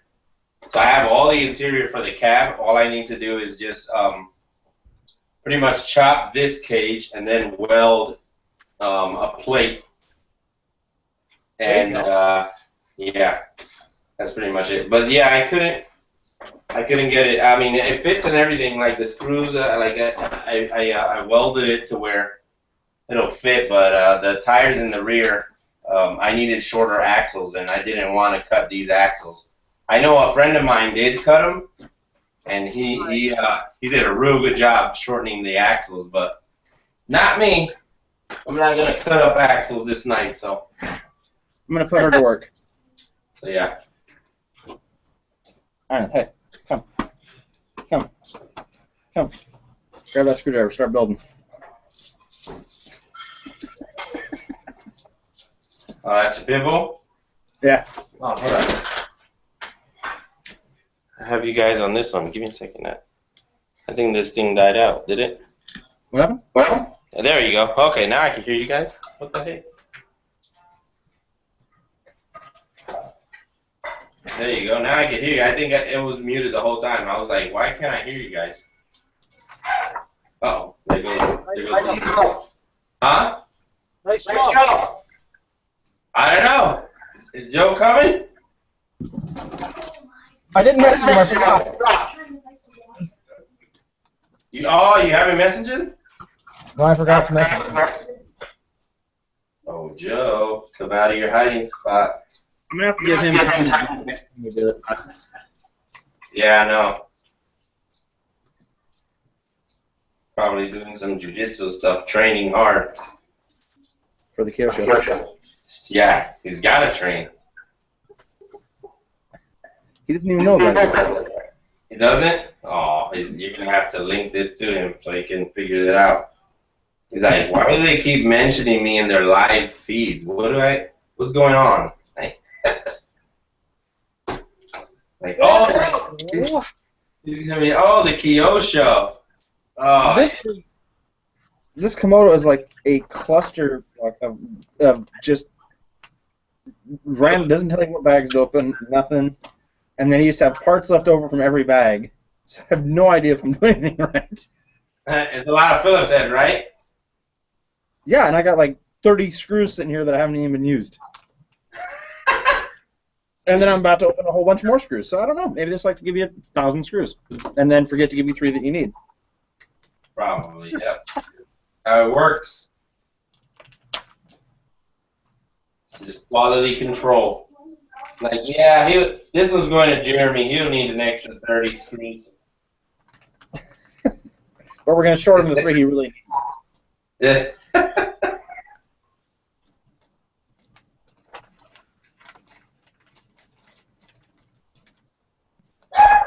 Oh, there goes Diesel. What is all this shit?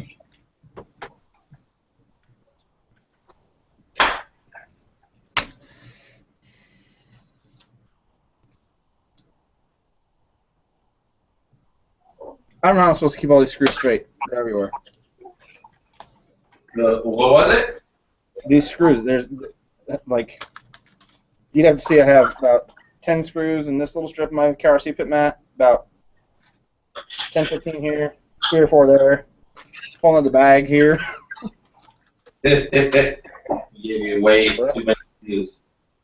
It's frustrating. Just put them in a box. That's what I do. Like, you saw my thing earlier, right? I don't think so. My kit. Yeah. Oh, I don't think. My let me close it. I don't want that falling. My screw kit. It's screws of all sizes. All the kits I built, all the extra stuff I've had, I just put them in here. I have even, check this out. I have these freaking $100 bearings. Look at this. $100 bearings? Yeah, these are like those Avid ceramic bearings. These are expensive. And then I got like this whole tube of bearings for SCX10 in case I need new ones. Plus there's a lot more in there. I have like all types of wheel nuts, any type of small nut, big nut, even like weird sized nuts for like Traxxas cars. And I have you got a lot of nuts. yeah, there's a lot. Yeah. There's a lot of nuts in this box. You'd be surprised. Yeah, and then I have like I have on here. I have a bunch of washers and small screws, and then they go button head, and then just your regular 2.5 millimeter heads. But yeah, I store them all in here. Here, let me actually just do this. This is easier. Let me see. Yeah, I don't want to spill them all. Yeah. Can you turn them a little bit more towards the camera? No, I'm just joking. Oh, okay. There you go. But yeah, I keep them all in here. Every kit I built, or if I upgrade the screws on a kit or any type of truck, I just put them in here. Whenever I upgrade to the K&K hardware, this is where I end up with my stuff. Yeah, you go to my workshop, I got boxes for everything. I got a box like that for servo parts. I have a box for springs and shocks. I just label everything because I'm kind of picky with my stuff. So. Well, you definitely wouldn't like how I have mine organized right now. I need to get a box like that with 4 screws because I have so much left over from the Ascender build because I had about so many upgrades that the upgrades came with screws. So I have a bunch of those left over. Yeah, that too. And that's what saved my butt tonight. Was having those 3 extra screws. Yeah, I still have a drawer, I think, on my workbench. I have a drawer full of K&K hardware screws I haven't even dumped in here. There's so many screws in there, I haven't done anything with them. Then, like on my other side of the bench where I do all my soldering, I have a smaller box with all brushed motor parts, servo parts, ESCs, and I just like my stuff organized because sometimes I don't find stuff, right? And then my wife knows that I'm looking for something because she'll come in the workshop and I'm cleaning the whole workshop. And she's like, "What'd you lose?" She already knows. She already knows. So that's yeah. When I lose something, you see me just cleaning the whole damn thing, and I end up finding it right where I left it at, like a dummy. That's how mine is. Here they are. These are the what? These are the fronts. Okay. Okay. The fronts, man. These shocks are so smooth. So smooth. Where? Oh, the shocks you have on that. Yeah, between shocks, honestly, the smoothest shocks I've owned to date are these and the G-Made piggyback ones, those XD. Yeah. To date, smoothest shocks, Boom Racing, Type G, and those G-Made XDs. I mean, what I like is the fact that you can actually tune them on the trail on the fly. So you can be crawling, and let's say your setup is wonky, you're getting a lot of rollovers, probably because your suspension is a bit too soft. Right on the fly, you can go and tune it and put it stiffer than what it is just by tightening the screws. Well, that's cool. Yeah, they're real good shocks, but yeah, when it comes to smoothness, these have them beat a little because those transition really well, but these are so smooth. How smooth are they? They're so smooth. Oh, sorry, I had to say that. How's those tires coming, Jeremy? The tires? Yeah, how are they coming? They're sitting over in the box somewhere. Yeah, now that you say so smooth, I was I was trying to figure out how to use my my camcorder as a webcam, because it's a 720, well, it's a 180p camcorder that I had when I first started doing YouTube, and I still have it. And I was like, I really don't want to buy a webcam. I want to use my camcorder. So I started looking online, and there's a lot of tutorials and whatnot. So it turns out I needed a little dongle. The dongle costs like no shit, $200. Yep. Yeah, it's like a little dongle. Like it's just a cord with audio, video, and then a capture card at the end. And no joke, it costs $200. I'm like, damn, I don't need to spend $200 right now just to go live, So Google Hangouts, it's not worth it because Google Hangouts makes webcams look shitty anyway. yeah, exactly. Well, they're always gonna drop the quality on anything like when it goes live. So Yeah, but Facebook. Oh yeah, no, Facebook brings down the quality big time. So the guy is like, he's showing you how to use the dongle and how to actually make your camcorder into a webcam. Tell me how this guy said over 2,000 basically throughout his 8-minute video. Every second one was basically, right? So he's going, well, first you have to download this software, and then it's basically gonna turn into your camera, which is basically gonna turn it into a webcam. So basically, you just grab your webcam, you make sure you take off the battery, and then basically all you have to do is connect it to your computer. Your computer's gonna recognize it, and basically is gonna download a driver. When you download that driver, basically you're just going to plug in your USB like normal, and basically, I swear the whole video was basically right. So Tell me how somebody commented and they said, basically, this was a good video. Oh, man. And then some other guy was like, if you say basically one more time. Man, it was the funniest YouTube. Basically. Yeah, basically it was just a great basically video.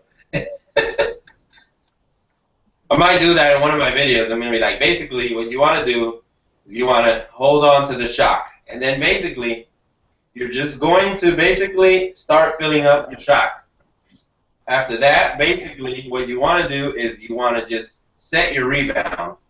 Oh, what is rebound, you ask? Well, basically, what rebound... This is gonna go on a basically trend one day. You'll see. You'll see it when I set the topic as basically an awesome video. That's gonna be the title of the video. Basically an awesome video. Basically. And I'm gonna try to mix up a soundtrack that's just be like basically. Something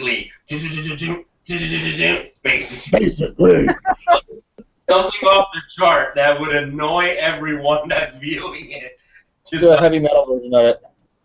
Have you guys seen that video where it's the lady saying the roof is on fire? No. Not today. Not today. The roof is on fire. And he said the roof is on fire. I said no, it's not. The roof was on fire. So I grabbed my children and I ran out. Oh, that's a good video. I like it. And I've not seen it. Yeah, it's basically a cool. It's basically a funny video. You gotta watch it. Wow, I just basically found a freaking spacer I was needing. It was on the floor. Okay, here we go. The roof is on fire. Not today. That was. I tried to tighten the shock and I couldn't stop laughing. Trying to basically find which one is the rear now. Yeah, kind of lost it there. Okay, here we go. Stuck in my head. What was that? Gonna be stuck in my head. Basically.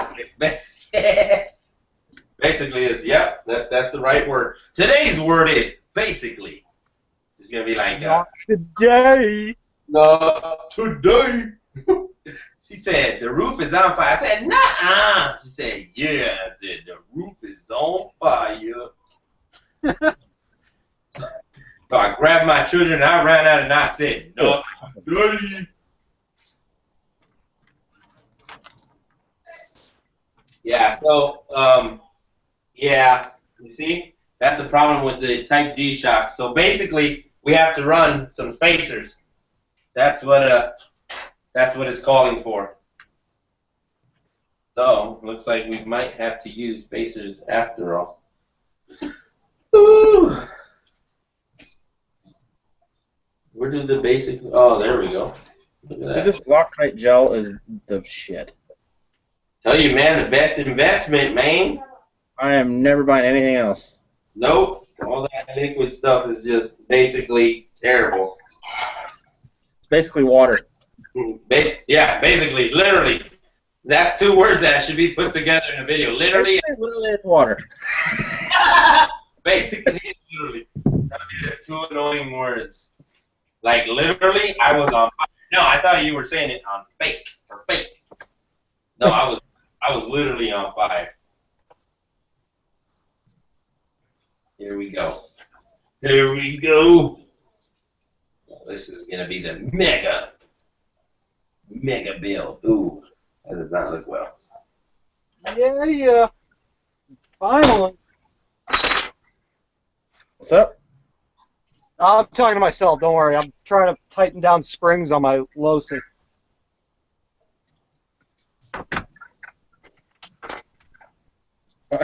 Way too much Loctite on that one. What? But way too much Loctite on that last screw. Well, it wipes off. Oh man. Compared to regular Loctite. Stanky. Stank. Super stank. Let me show you the cool factor. Let me show you the cool factor on these shocks. Let me show you this cool factor here real quick. This is the cool factor on these shocks. I like them too because of this. Hopefully it stays there. If not, I'm gonna have to basically find a way. Oh yeah. Let me show you here in a minuto. Oh, look at this. Come on, twist it. Twist and shout. Oh no, copyrights. Here we go. Hey, we can sing. No, I don't want to lose my copyright points. Look at that. Did you not see my boat video? Yeah, I saw it. Look at that. Look where I put the piggyback on. That's sick. On the back. It just sits there. What? Oh, yes, ma'am. Really? Yes. Give me 1 second. I'm coming back. No, I know. Give me 1 second. I'll be back. Basically, I'm going to be back here behind the camera. Basically? Yeah, basically, this is... How old is that? I'm joking.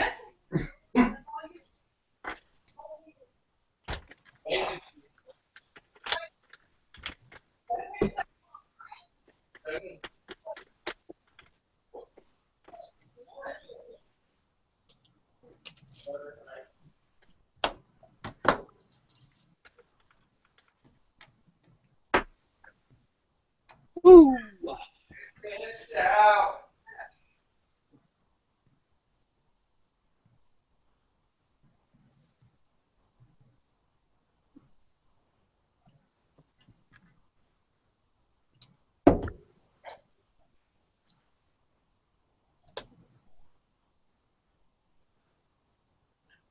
So, Matt, are you there?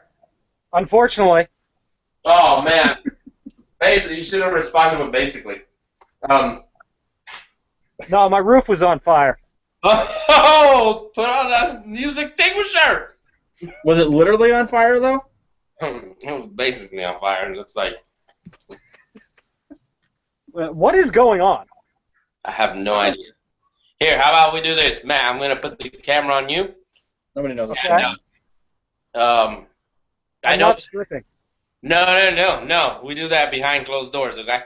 That's something secret. Hey, don't be telling everybody that. It's not a secret anymore now, man. Jeez. Oh, man. Yeah, that was only for Jeremy. We're not going to be able to do this. No, Your because wife's right there. She just found out. there's what you call it? You know, a lot of viewers they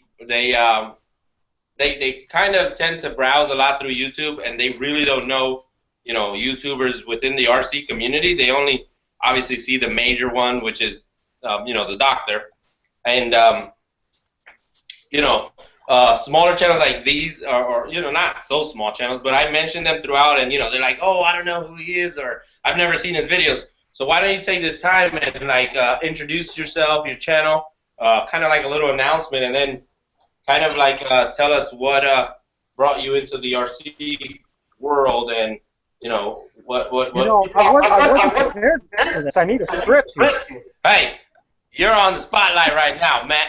You. All right, so okay. Yeah, hold on. All right, let me do some stuff here. Okay. Okay, yeah. Then the lighting. You got the mic?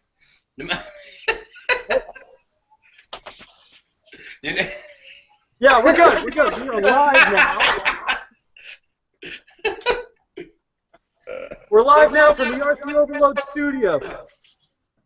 Nice. That's good. No, that's good. All right, so is it on me yet? I'm not sure, because I still see it on you. Really? Yeah. On you. But then again, I don't think it might not pop up with me. No, now it's on you. Okay. Mhm. All All right, so for those of you guys that are watching and don't know my channel, it's called RC Overload. Hang on. Isaac needs to turn down his volume because it's echoing. That's why it's popping back to him. Okay, my bad. Thank you, Jeremy. Yep. All right, so we'll start this over again. What's up, guys? It's Matt from RC Overload here. Isaac, I believe, did put my link to my YouTube channel down in the description box of this video. A little bit about myself. I am 27. I've been doing YouTube here for just under 3 years now. I've been into RC since I was about 14, in and out of it, throughout life. And I pretty much cover anything you can think of on my show that has to do with on-road, off-road, scale, trucks, unboxing videos, kit builds, how-tos, go in depth about how something works. You guys can also guarantee to see more here in the next coming year of actually how do things compare against other products, what are some best techniques to doing other things, and some good maintenance tips and tricks as well. So those are some things you guys are going to see on top of a lot of action videos, a lot of build videos that we got coming up here. And that's pretty much it. I don't know. Is there anything else you want me to add to that? What's your favorite color? Blue. What? Favorite movie? My favorite movie? All three of us. That's all three of us now. My favorite movie would be Gone in 60 Seconds. Oh, good. That's a good one. I love Eleanor. Mm-hmm. Are you stuffing your face back there? You damn right. I knew it. I'm about to go stuff mine. So, yeah, if anybody that's watching this has any questions that they want to ask me, every single Tuesday here coming up, starting in September, I'm going to be doing a viewers questioning, answering, where I'll answer 3 to 5 questions on the show. It can be anything from RCs to camera work, to my experience of something. It can be me personally, it can be the studio. So if you guys have any questions, feel free to hit me up on my Facebook, Twitter, Instagram, YouTube. Shoot me a direct message, an email, or something if you got a question. We'll try to get them all on as time goes on every single Tuesday. Cool. That's one thing Jared and I used to do. I tried that on Tuesdays as well, but I was getting a lot of keyboard warriors. There's always a few keyboard warriors just like saying you're doing this wrong or you're doing it bad, and it's been, whatever I do has been working for the past 6 years now. I have an issue. If I do have an issue, I always put it up. But what I do always works. The way I solder, the way I fill up my shocks, mount my tires, stuff like that. And, exactly. And that's the thing. Everybody has their own way of doing it, and there's no wrong way of doing it. Exactly. So you have always these keyboard warriors that come in, oh, you're doing it wrong. This is how you're supposed to do it. So I stopped doing that on my channel. I gave it like a go for 3 or 4 weeks and see how it went. And, I was getting some negative feedback. So I just stopped doing that on Tuesdays. It was called Tech Tuesday, and I give it a shot. But, I kind of go based off of the viewers. They put in some feedback. I just take it and I roll with it. Yeah, the only reason why I'm actually doing it is just over the past, 3 years now, the amount of questions that come into to be asked, hey, what do you think of this, or how should I go about doing this, or something like that. The amount of questions I get is insane, and I keep asking everybody over the past year through Facebook and so forth, do you guys think I should start answering some questions, live or this or that? And I've gotten a ton of great feedback, so I figured, what's the worst case? I can try it for about a month or two and see if it works, and if it does, great, I'll keep going. If not, then, I'll find something different. Mm-hmm. It went over well for me and Jamera, but then we just stopped doing it. Yeah. Like, what we would do is we would go through just older videos, random videos, and find questions that people ask, and then, answer those. Yep. Either that or we'd make a video and just, say, hey, you ask us about this, whatever. I don't get technical on my channel at all, so I don't do technical questions at all, but personal questions, Yeah, I mean, anything about it. It's not into the tech side. I just I figured I'd lean my channel a little more towards the technical stuff. Because I've had a lot of people come to me, especially with the kit build, saying, "Hey, thanks for making this video. It was extremely helpful. This, that."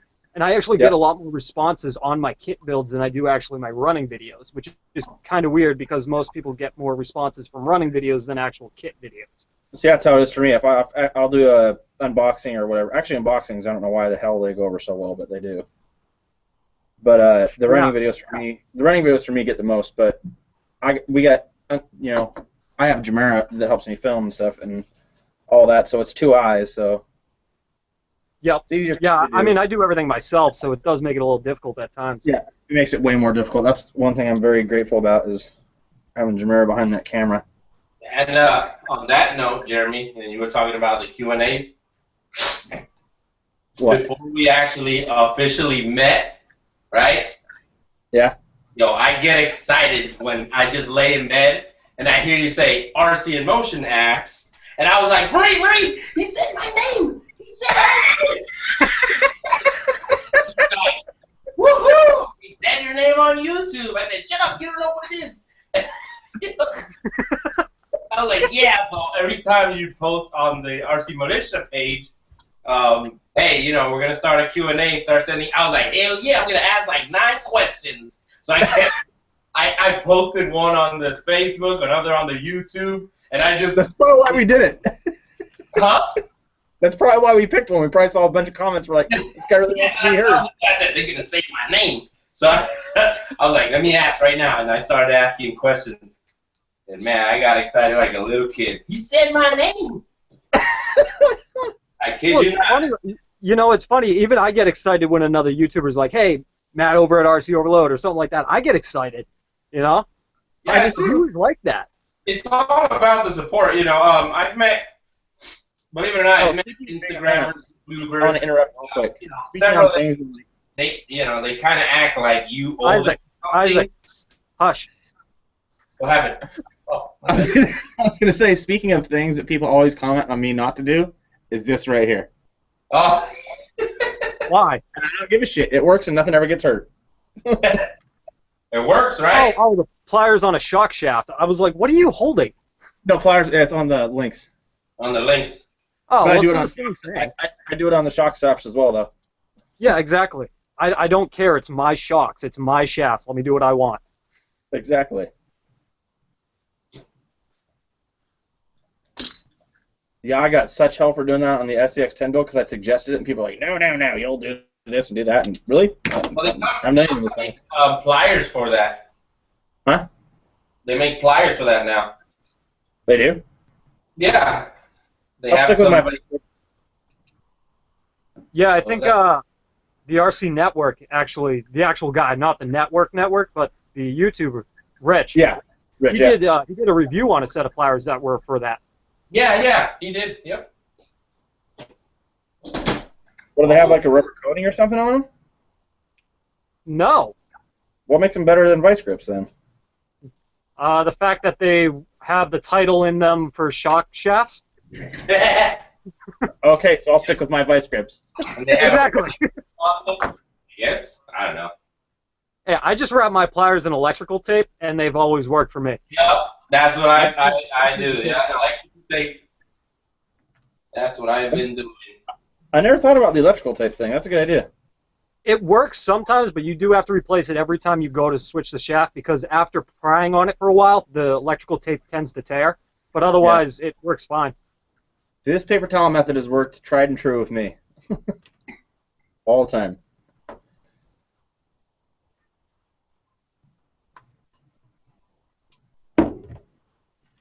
Isaac, you remember how you were saying the your pivot balls were metal or plastic on your SCX-10? Even on the Komodo, they're metal. They're metal. Yeah, I'm telling you, I don't even know why they don't take the extra penny and just make them all freaking. The Asunder was metal too. See, they got smarter people on the development team over there at Gmate and Milita.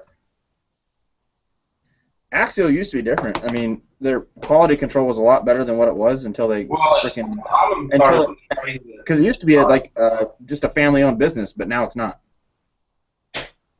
Well, they did swap out their HR and they they booted Parker, so kind of went downhill from there.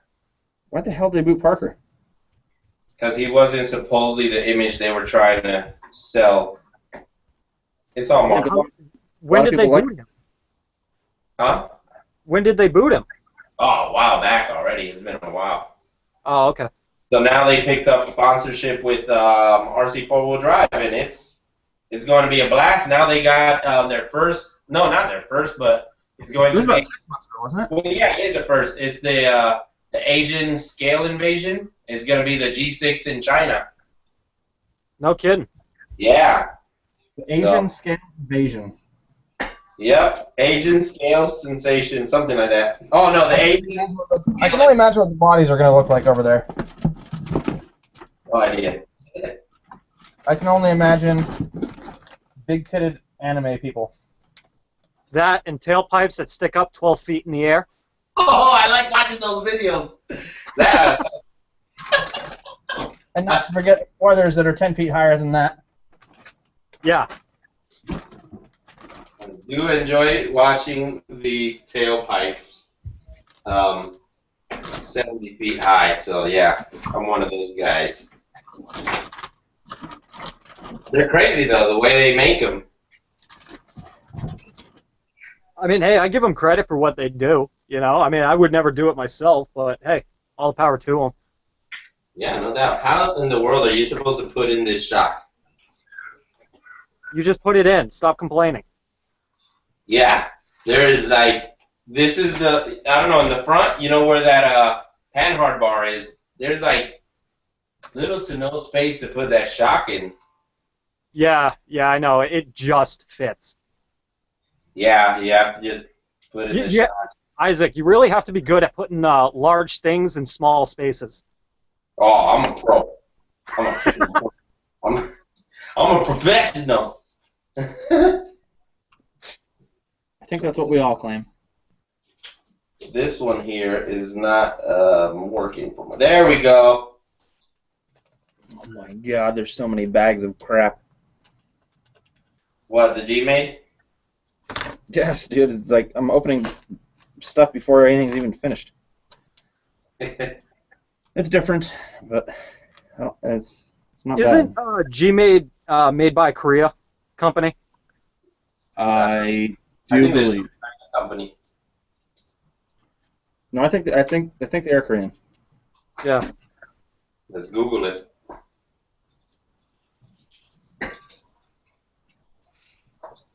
Was I not supposed to use these? Guess not. Good, I just opened something I didn't even need to use. Lovely. Don't lose them now. No, I won't. Everything's right here.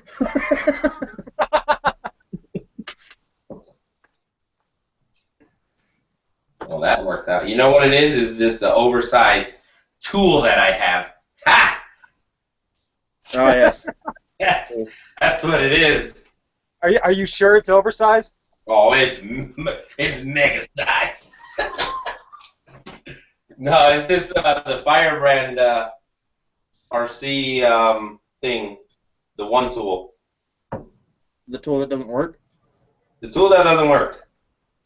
Yep, that's what it's called. The tool that, holy cannoli, where does this go? Wow, look at this. They took the ability to, that is one flaw that they have on this. Hell, are they smart? You're stuck with one setup. That's about it. You can't set up your shocks the way you want them to. Yeah, give it time. Somebody will make something. Yeah, probably CBRC. Probably. He does those shock keys that you can put for adjusting your shock setup. Probably come I have out. a few of those laying around, so I might give that a shot. Which ones? The shock keys from CBRC Fab. Yeah, that's the ones. Yeah. Yeah. Yeah, I used to have them on a rig, but I gave the rig away in good faith, and they had the shock keys on them. It was because it was a short wheelbase. and I didn't have any smaller links. Yeah, Not doing this. CBRC Fab, they're a good small person company. I like them. The hell? Yeah, he's pretty cool. I mean, he likes deleting my comments. I don't know why. Who does? Real. Huh? Who deletes your That's comment? kind of strange. Well, yeah, because he posted once ideas for his next chassis, right? So Yeah, who are we talking about here? like, I was like, you know what, I'm gonna comment and kind of give him a chassis idea, right? So a lot of people commented. So I go and I check to see which one he chose, and when I go back, he had deleted my comment as well as some other people's comments, and he only left the comments he wanted there to be. So he chose, I guess, the guy that sponsors him, his comment. So I said, oh, that's cool. I mean, it's none of my business, but, you Who was know. this? It's Cody from CBRC. So then I thought it was just a fluke with probably Instagram or Facebook, and I said, well, if he comes up and asks and comes up with another poll, I'll ask him. I mean, I'll comment as well. So I just let it pass by, and then he came up with another poll and asked a question and something about a giveaway as well. And I used to repost all his giveaways too. Trying to help him, trying to support him. Because when he started, he didn't have that many followers. I was at like 5,000 followers. What happened, buddy? Oh, what happened? We're gonna go tonight. You gonna go night? I Okay. want to go. Yeah, you're faking. Say goodnight to everybody. Say goodnight, everybody. Good night, Vinny. Say goodnight, Matt. Hey, night, do yeah. like this, rock and roll. Yeah, do the rock and roll. There you go. Rock and roll. But you gotta say it loud because they can't hear you. Say rock and roll. Oh. Go night, okay? Love you. Go, mommy. Ready? Where you going, dude? Well, don't pick that up. Butterfly. Right here. So Right there. Look. So I tried again, and he came up with a poll or a contest, and I commented again on one of his posts. So I go back, he had deleted my comment. So I was That's like, strange. I have Yeah. no idea who this guy even is. right, he supported our group a lot, and the San Antonio Crawlers group, and a lot of people support him. I try to be a good guy, and I always get bit in the ass most of the time. So I'm like, you know what? I'm not gonna phase over it. I didn't bash him. I didn't say anything wrong, but I don't post any of his stuff anymore. Yeah, I don't blame you.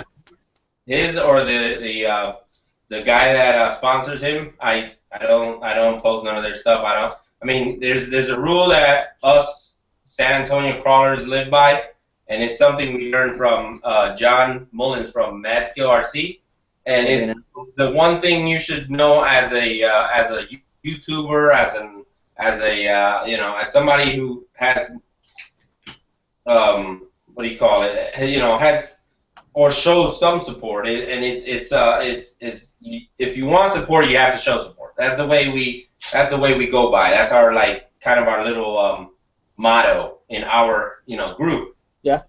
You want support, show support. Don't just think that you're gonna get support from just trying to be rude and whatnot to other people. So I said, you know what? I'm not gonna post none of his stuff. And if he asks, that's what it's gonna boil down to. I'm gonna tell him. But Yeah. I pay no mind. I didn't freaking go crazy and say, oh, this guy's a douchebag or whatever. Blah blah blah blah. I said, yeah, I'm just gonna leave it like that. I'll just keep rolling with my scheduled program and just go with that. So you do That's the opposite of what I do. Huh? So you do the exact opposite of what I do. Oh, yeah. I think I do. Yeah, it's funny because when he originally designed the Yeti X setup, I was actually the very first one to know about it because he called me and wanted my opinion on it, and then I was the one that actually built it for the, like a build video for his company. And I was the first guy to get that. And then once it's funny that you mentioned that about the chassis build, because he showed me a picture. He sent me a message of the layout of the chassis, and he's like, "Hey, what do you think I should name this?" I'm like, "I have absolutely no idea, but it looks sick." And next thing I know, he makes that post about that. Yeah, and you see that's, and I was one of the first few commenters actually, and then I don't know, he just deleted my comment. I don't know if he didn't like, and I didn't choose a name that would be like willing to delete a comment, because the name that I chose was like I think it was like the Crusher, something like that, and he deleted my comment. So I don't know. So I was like, I thought it was just because he didn't want too many comments. So then that's when I tested my theory, and then I went to the Facebook page and then deleted more comments. I was like, that's okay. I won't lose sleep over it. So no, exactly. Yeah. So that's what happened with Mr. Cody.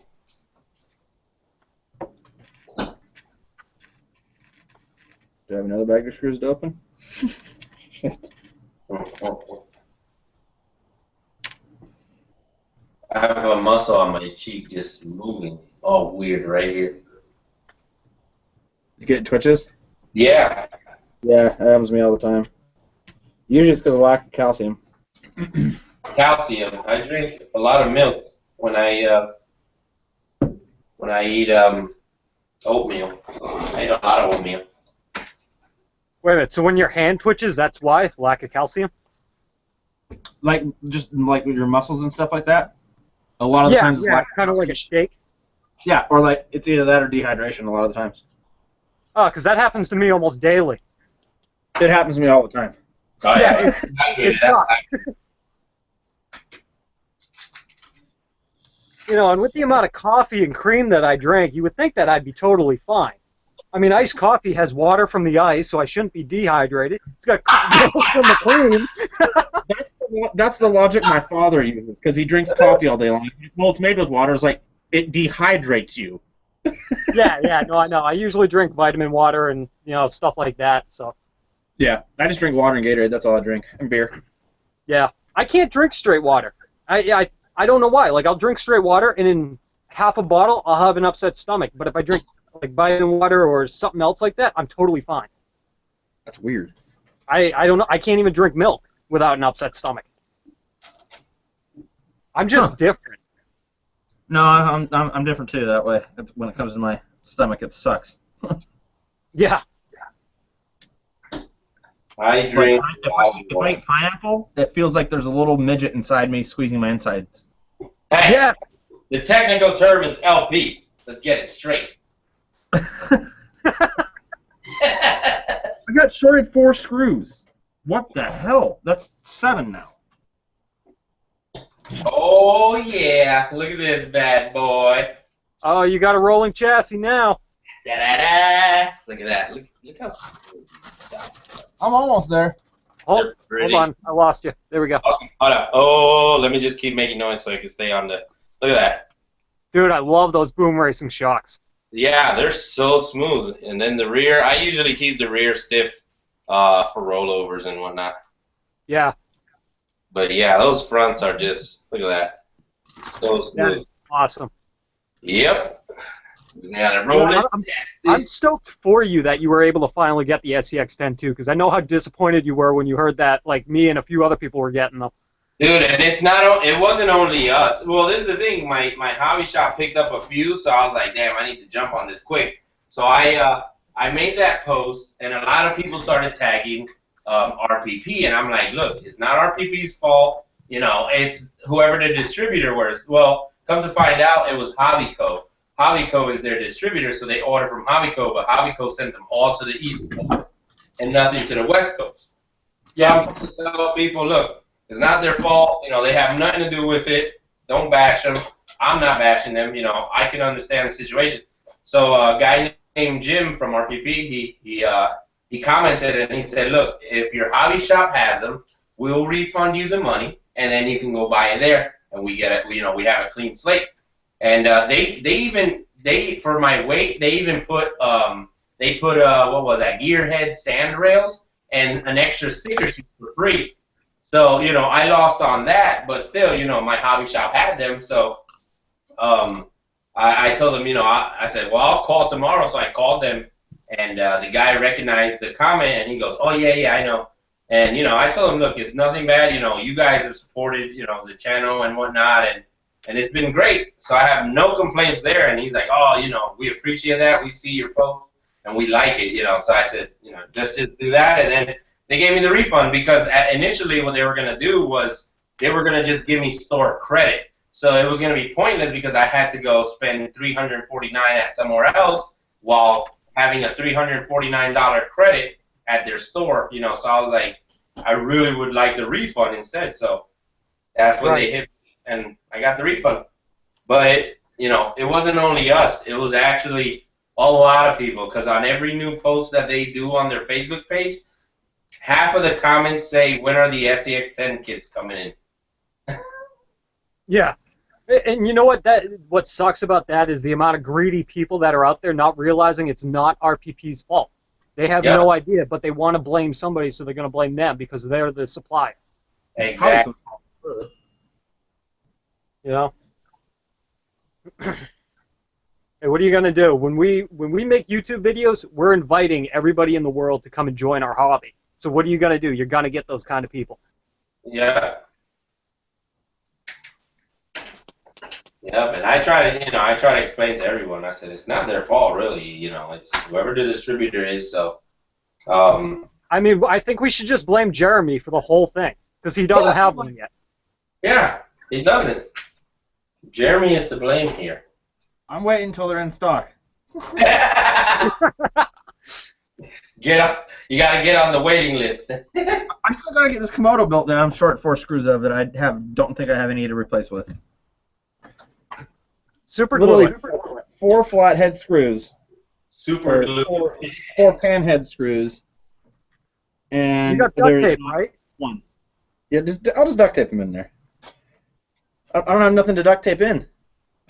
Oh no, come on. All right, if you can't duct it, then you fuck it. I'll just put the sticky tape on this and just stick it right onto here. Just hold it there. There you go. Should be good. That should add a lot of that should add some torque twist. Yes, it should. Just a little bit. Just enough. Yeah. Put up 3,000 sway bars on it. I'll be good. I got the bumpers. Hey, Matt.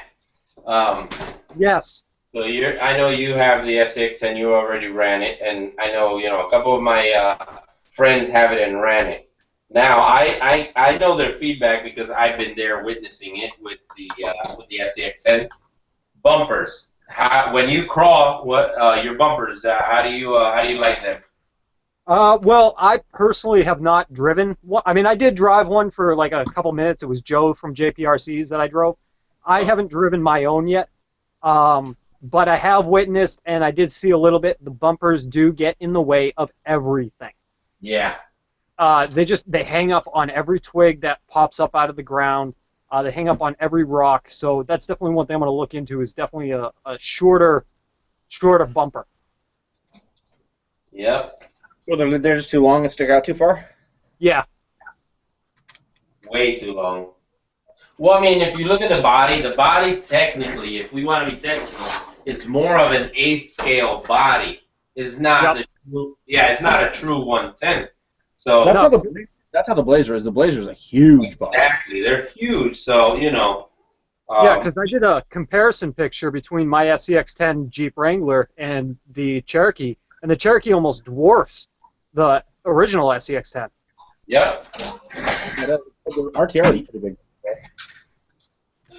And that's the thing, and because the body is oversized, well, they have to increase the length in the bumpers. And honestly, if I go out crawling once, I'm just gonna test it in our normal areas, and wherever it snags up, I'm gonna mark it, come back with a Dremel, and chop these edges.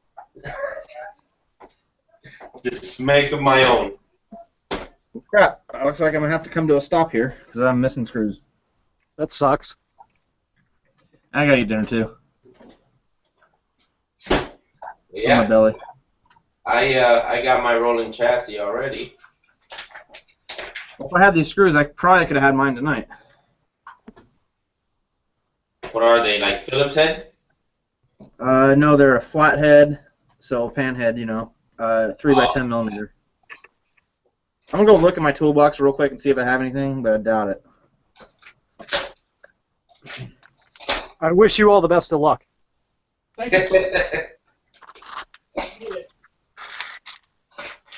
it, my Capri Sun's all out. Oh yeah, the plastic bags.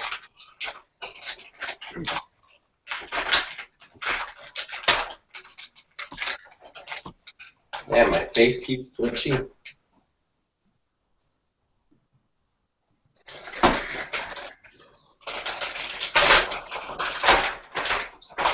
Now I gotta mount these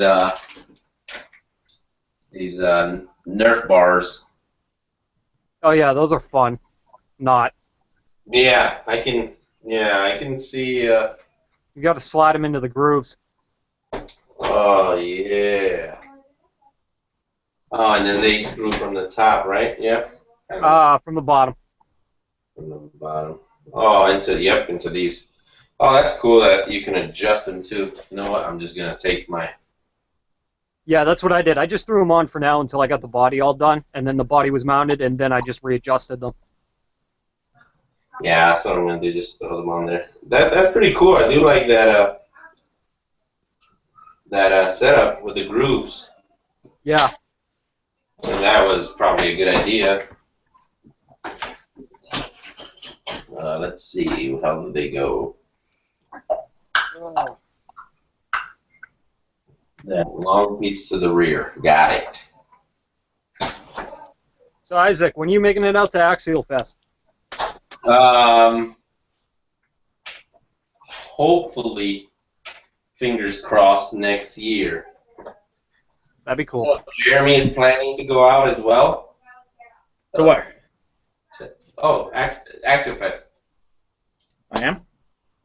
Oh, I don't know. You Was are it now. RCX that we were going to? Yeah, RCX. I'll go to Axial Fest though. Oh, RCX was it? But Axial Fest, yeah, I was trying to go this year, but Oh, I got lucky. you found him? Stainless steel screw kit for the Vitera Twin Hammers has them in it.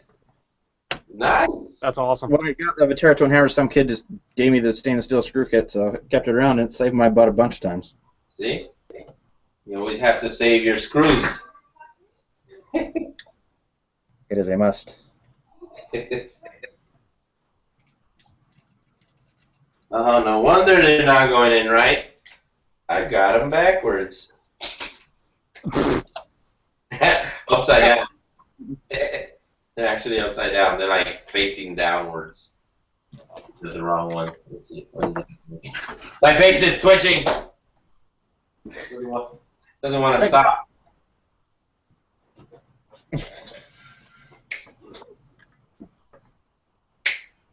Here we go. Son of a bitch, stop falling out. Oh. I'm having more of a blast watching you two struggle putting trucks together than anything. Always a blast. You're gonna go in there. I'm over here dusting my 1/5 scale truck, trying to keep myself occupied, but then I turn around and Jeremy's like on the ground looking for screws or.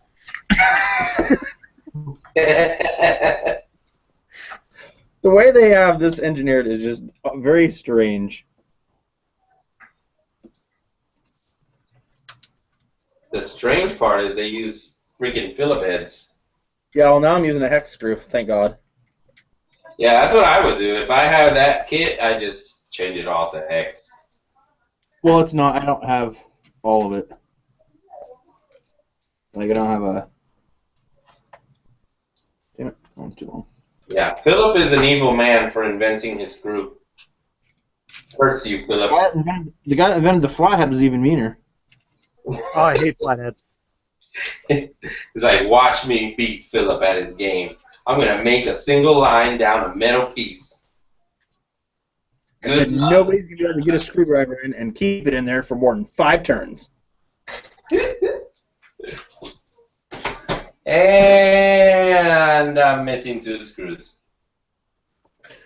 Jesus, you two are missing screws. It's unbelievable. Telling you, man. We got too many screws loose. You know what it was? It's a curse because I wanted my SCX-10 now. Well, I got it, but without the proper screws. Probably kept some screws. I said this guy's not gonna need anything. Hopefully they're in here. Ha! Found them. And I found all the other ones that I was missing. So I should have opened all of the screw bags. I've done that. Yeah, because they tell you that all the screws are going to be in bag, what is it, bag A or B that I opened, where the screws were at. But then you turn around and it only includes like one of each for just one side of the truck. So then you have to scatter around inside the shock bags or the plastic bags, and there's the rest of the screws there. I hate that because then I never know if I'm using the right screw or not. Yeah, I usually measure them on the on their manual. I measure the Oh my god. Before this ends, we will have a rolling chassis. Hey, Isaac, how many people do we have watching this? Right now, 9, I think. Huh.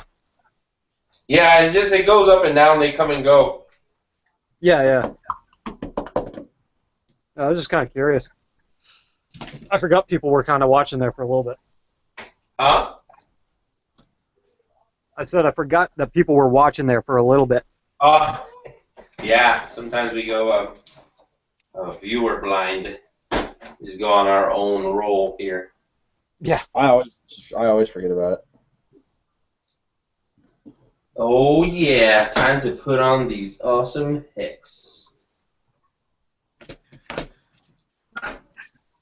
Losing more parts. Right there on the chair. Nice. Good.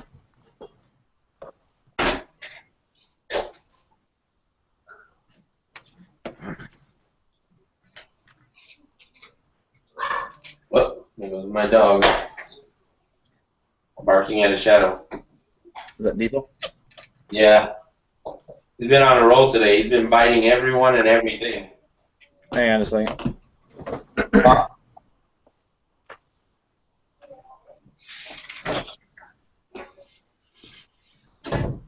Yes? You're gonna have to use a blow dryer when you're sleeping while trying to. Okay? Yeah. I'm trying to make it quick, but she's got a lot of hair. Can it wait just a little? She's gotta go to bed, Now. It'll just be over here in the living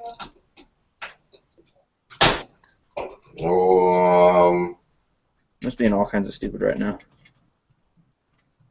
in the room? In the room? Yeah, it's inside. No, with the door closed, probably. This house is like a sound chamber. Well, then you should hear her upstairs. Oh, trust me, I can't hear you over there. You can't sit on it.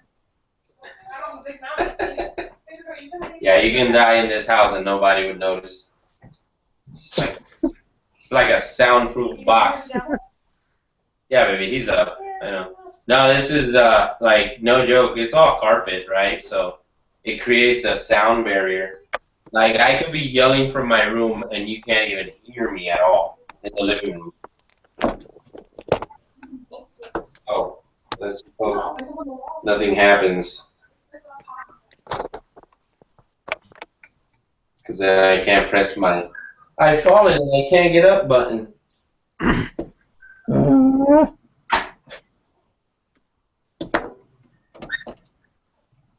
This is such a weird design.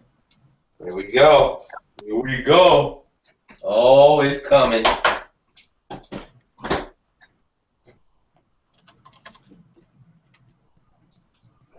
If it wasn't raining, I'd paint the body tomorrow, but it's been raining a lot here in Texas. We just had a storm last night, and I kid you not, the thunder was so loud, it sounded like there was an artillery round that just came down. Well, I'm glad that it was not interrupting Huh? I'm glad it did not interrupt other activities. Oh yeah, no, I'm not that. I'm glad. And you know what's funny? The internet it didn't even drop because my internet is satellite as well. So usually when there's weather like this, the internet will drop and the cable will drop. So it would have sucked if the internet went out because you'd be like, no, what happened? What? Yeah, I could already see it. But yeah, unless one of you guys has $10,000 per feet, you guys can borrow me, and I can put high-speed internet and cable. Yeah, I'll pass. Oh, okay, Jeremy. What? I mean, I like you, Isaac, but not that much, buddy. I'm struggling to afford tires right now, man. I said if you have $10,000 per feet, I can have high-speed internet and some cable. Possibly. Yeah, over here is 10,000. They quoted me for the cable company to come down here to where I live. It's $10,000 per feet of cable to put to my house. So from the street, the main street to my house, it's roughly about a mile. So yeah, you can do the math from there. That's how much. I'm pretty sure you could just run down the street with some like Cat 5 that you pick up at Staples and just like manually hook it up. Yep. Just haul ass from my house all the way to the like Ace Ventura when he came out with the bat. I'll just run through the field and just put it on. But nah, yeah, that's how much it costs me to put some decent internet here where I live. But I have to stick with satellite for now because yeah, everything is pretty pricey. Could be worse. Could be at Jamara's house. Oh, with AOL. It's literally like AOL. I'm not joking. My mother-in-law has that, and it's like every time she connects. Yeah, hers isn't like that. It's satellite, but it's like HughesNet or something. It's just shit. Yeah. Oh, hold on. You said HughesNet? Huh? I came back. Oh, snap. Oh, What's up? you said, hold up, Jeremy. You said HughesNet? Yeah, I think so. Oh my God, those people are such thieves. When I moved out here, right? I try to find companies that were, pretty much like satellite based. And the first one they told me was HughesNet. So I said, you know what? I'll give them a try. So I went with them. So they sent me a Wi-Fi router, right? It was a business class Wi-Fi router. Yeah. And then they sent me a little AT&T wireless card with with the SIM card in. And they gave me only 40 gigs of data. Okay? What? Yeah. What? Check it out. It was high-speed data, and it was 40 gigs, right? So they charged me for that whole bundle for my first, they charged me for my first bill was $499, right? So for $499, I got the whole package. I got, the router, everything, the wireless card, and everything. Yeah. So all of a sudden, my bill starts racking up. I gotta pay $150 here, then $300. I'm like, what are you guys doing? Oh, it seems like you go over your allotted data plan, and we have to knock it off because they knocked off my internet. So I'm like, there's no way I'm going over my data when there's only one computer connected. And if you're telling me that you have to visit over 1,000 websites to count as a gig, there's no way that I'm spending over 40 gigs in a month.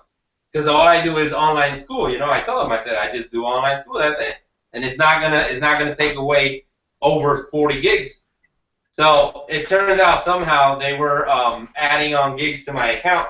So I canceled. When I canceled, I sent them the equipment. You know, they were harassing me for weeks. Oh, sir, we haven't received the equipment. We're going to have to charge you. I said, look, you're not going to charge me anything because, first of all, the equipment's in your hands. I don't know where it went. If you haven't received it, it's out of my hands. I finished the contract. I ended the contract like you guys said. You said, call you, send the equipment. That's what I did. You know, they were harassing me for like a month. And I said, no, I have nothing. You guys keep harassing me. I'm going to call my lawyer. They stopped. And I've never, anytime I hear that name, I always say, get rid of them because they are pure thieves. I think that's who she has. Huh? I think that's who she has. Yeah, Hughes. Yeah, they are straight up thieves. Like, I was so disappointed with them. And then I found this company here that they do satellite, and I kid you not, for $100, I got the satellite installed, and I only pay like $70 a month, and I got unlimited data, no gap, no nothing. Everything's unlimited. $70. That's not bad at all. Booyah! Everybody look at this. Everybody clap your copyright. Boom, boom, boom, boom, boom. Copyright. Boom. You are losing it. Yeah, I know. It's a little late. I go crazy at night. Ah! Don't pour water on Matt, Isaac. a minute ago you were like bored out of your mind. That.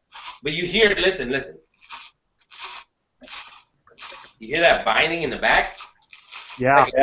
It's like a clicking, but that's what it is. I don't know. The gears wasn't.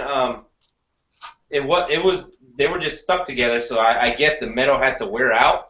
But with some trail time, which is every 2 weeks here in our group. We do crawls every 2 weeks, and we'll crawl for hours, and we'll go on a basis. We might walk 2 to 3 miles on a basis, so it'll work its way out. All right, guys, I'm gonna go eat real quick. If you guys are still on here, then I'll see you when I get back. If not, it was fun building with you. Hanging out. Good, man. Take it easy, Jeremy. I'll try and shove food in my face as fast as possible because I want to get more done on this tonight. Yeah, that's what I did right now, a few minutes ago. That's what I was doing behind the camera because my wife put it on and she's like, eat. Yeah, she was behind the camera. You can see her. She was like, eat. It's getting cold. Eat. I'm just gonna leave my thing on, and I'm just gonna put me on mute, and then I'll be back in just a little bit here, probably. Okay, for sure. My And if it ends before I get back, no worries. What happened? I said if it ends before I get back, don't worry about it. Okay. Pretty sure it won't end. What time is it? It's like 9:30. Oh, it's only 8 in the future. We're in the future. It's only 8 o'clock. Okay, we should be good then. I'll be back in a bit. Okay. I am installing these. Holy cow. Oh, look at that. That is nice. Super Jeremy, nice. you didn't put it on mute. I can still hear those awkward noises in the background. Yeah! What are you doing back there? We're not talking about tires now.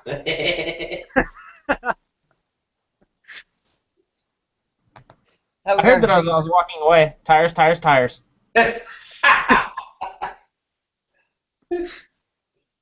Oh man, that installs real nice there.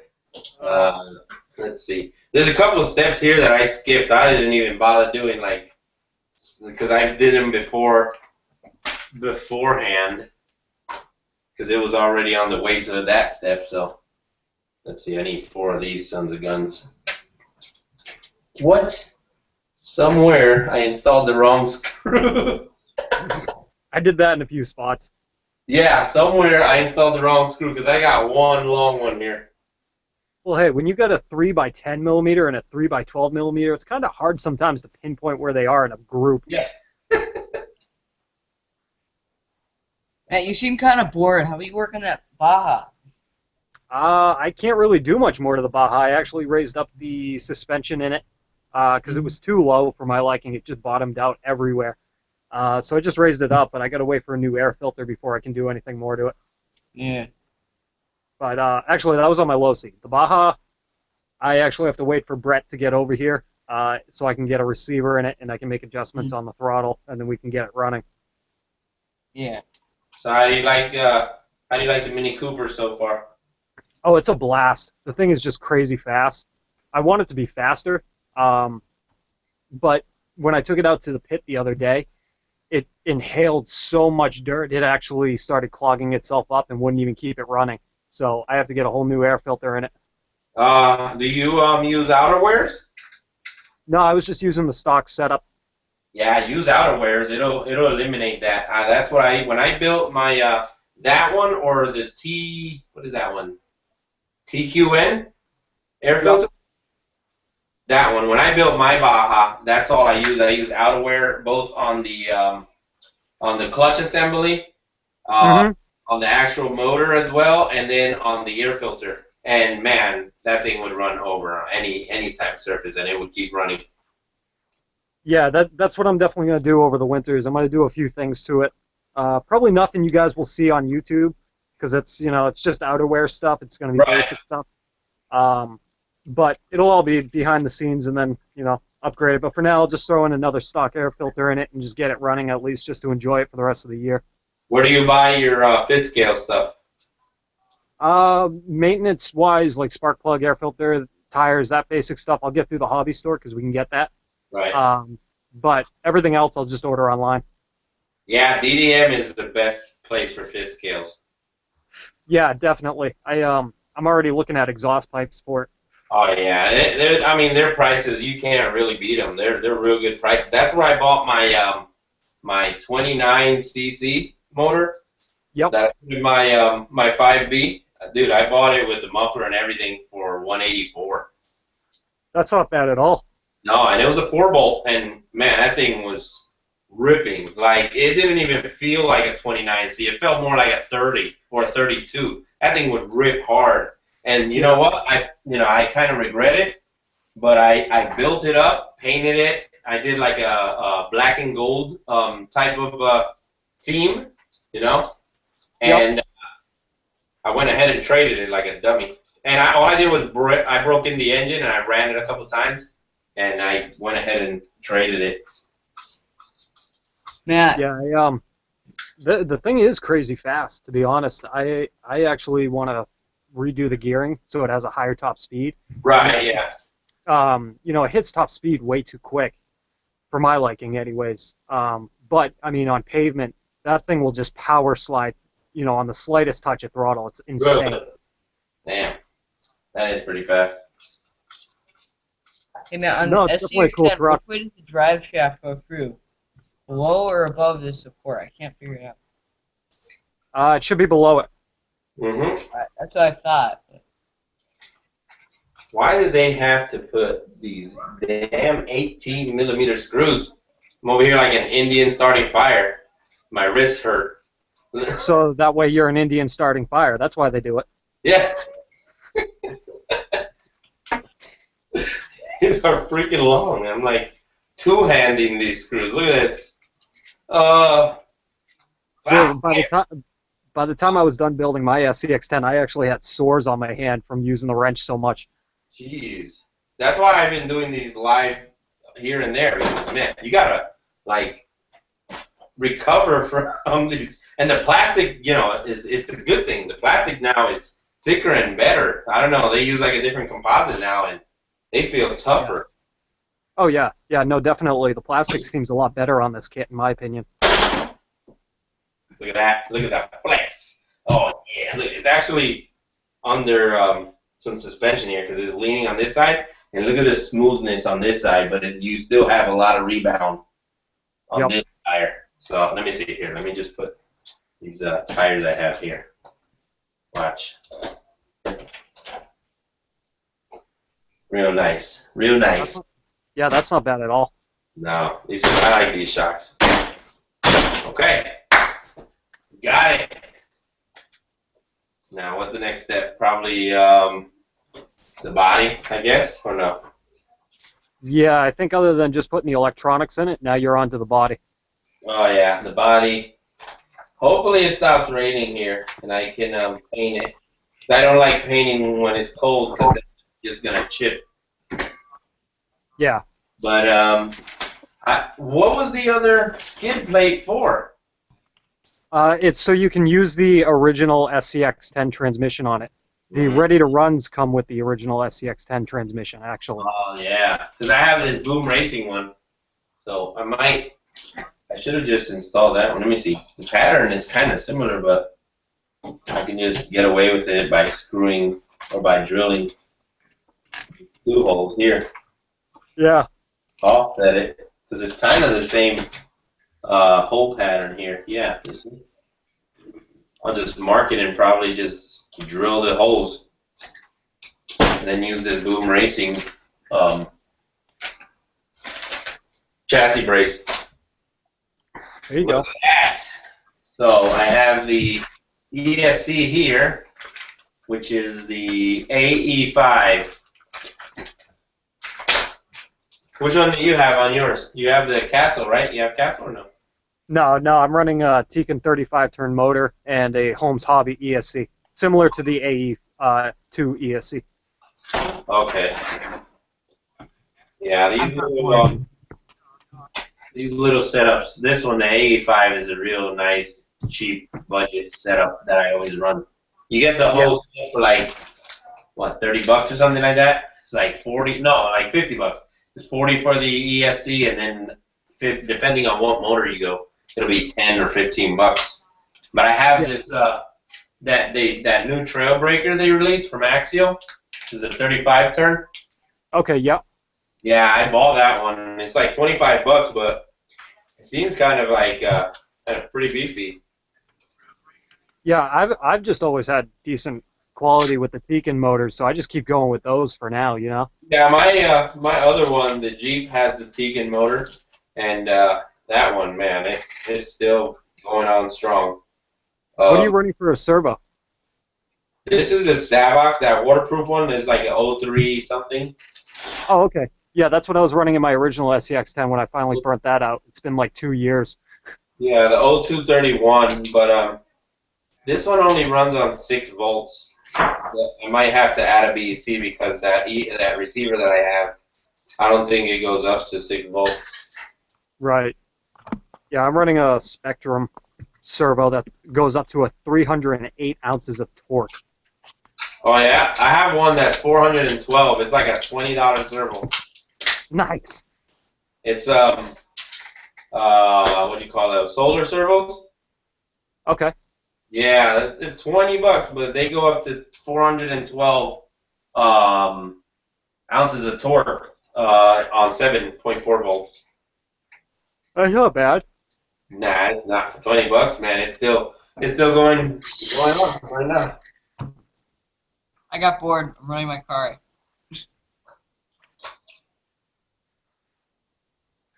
Yeah, this is a pain to change the motor. I should have put the motor on before I started.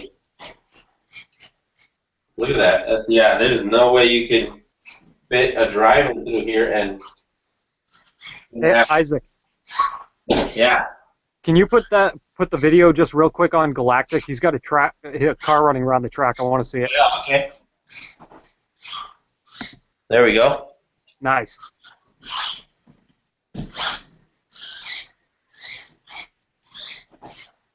That's a cool little setup there, man. Yeah, nice little practice area. Yeah, seriously. I wish I had the room down here to do that. Yeah, no doubt. All the room that I got is pretty much what you guys see on the videos. Yeah, I hear you, man.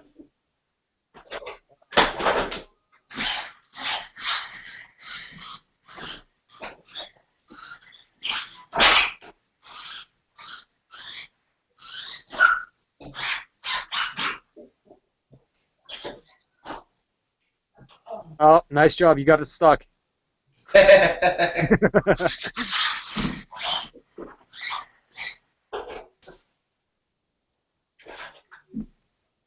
Oh, man. Look, this is the problem of having all girls in the house. Bunch of hair. Oh, that's gotta suck. Hair in the shower too.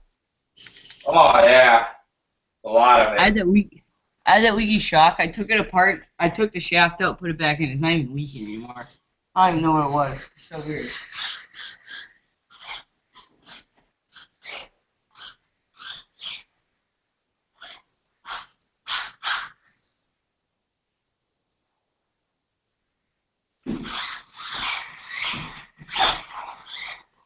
Should make a drift track down there. Yeah, that would be nice. A drift track right there, huh? Yeah. That would I would actually have a reason to go out and use my drift car. be. Because honestly, there's nowhere around here for me to use it other than to take like an hour and a half drive. Wow, that's a while out.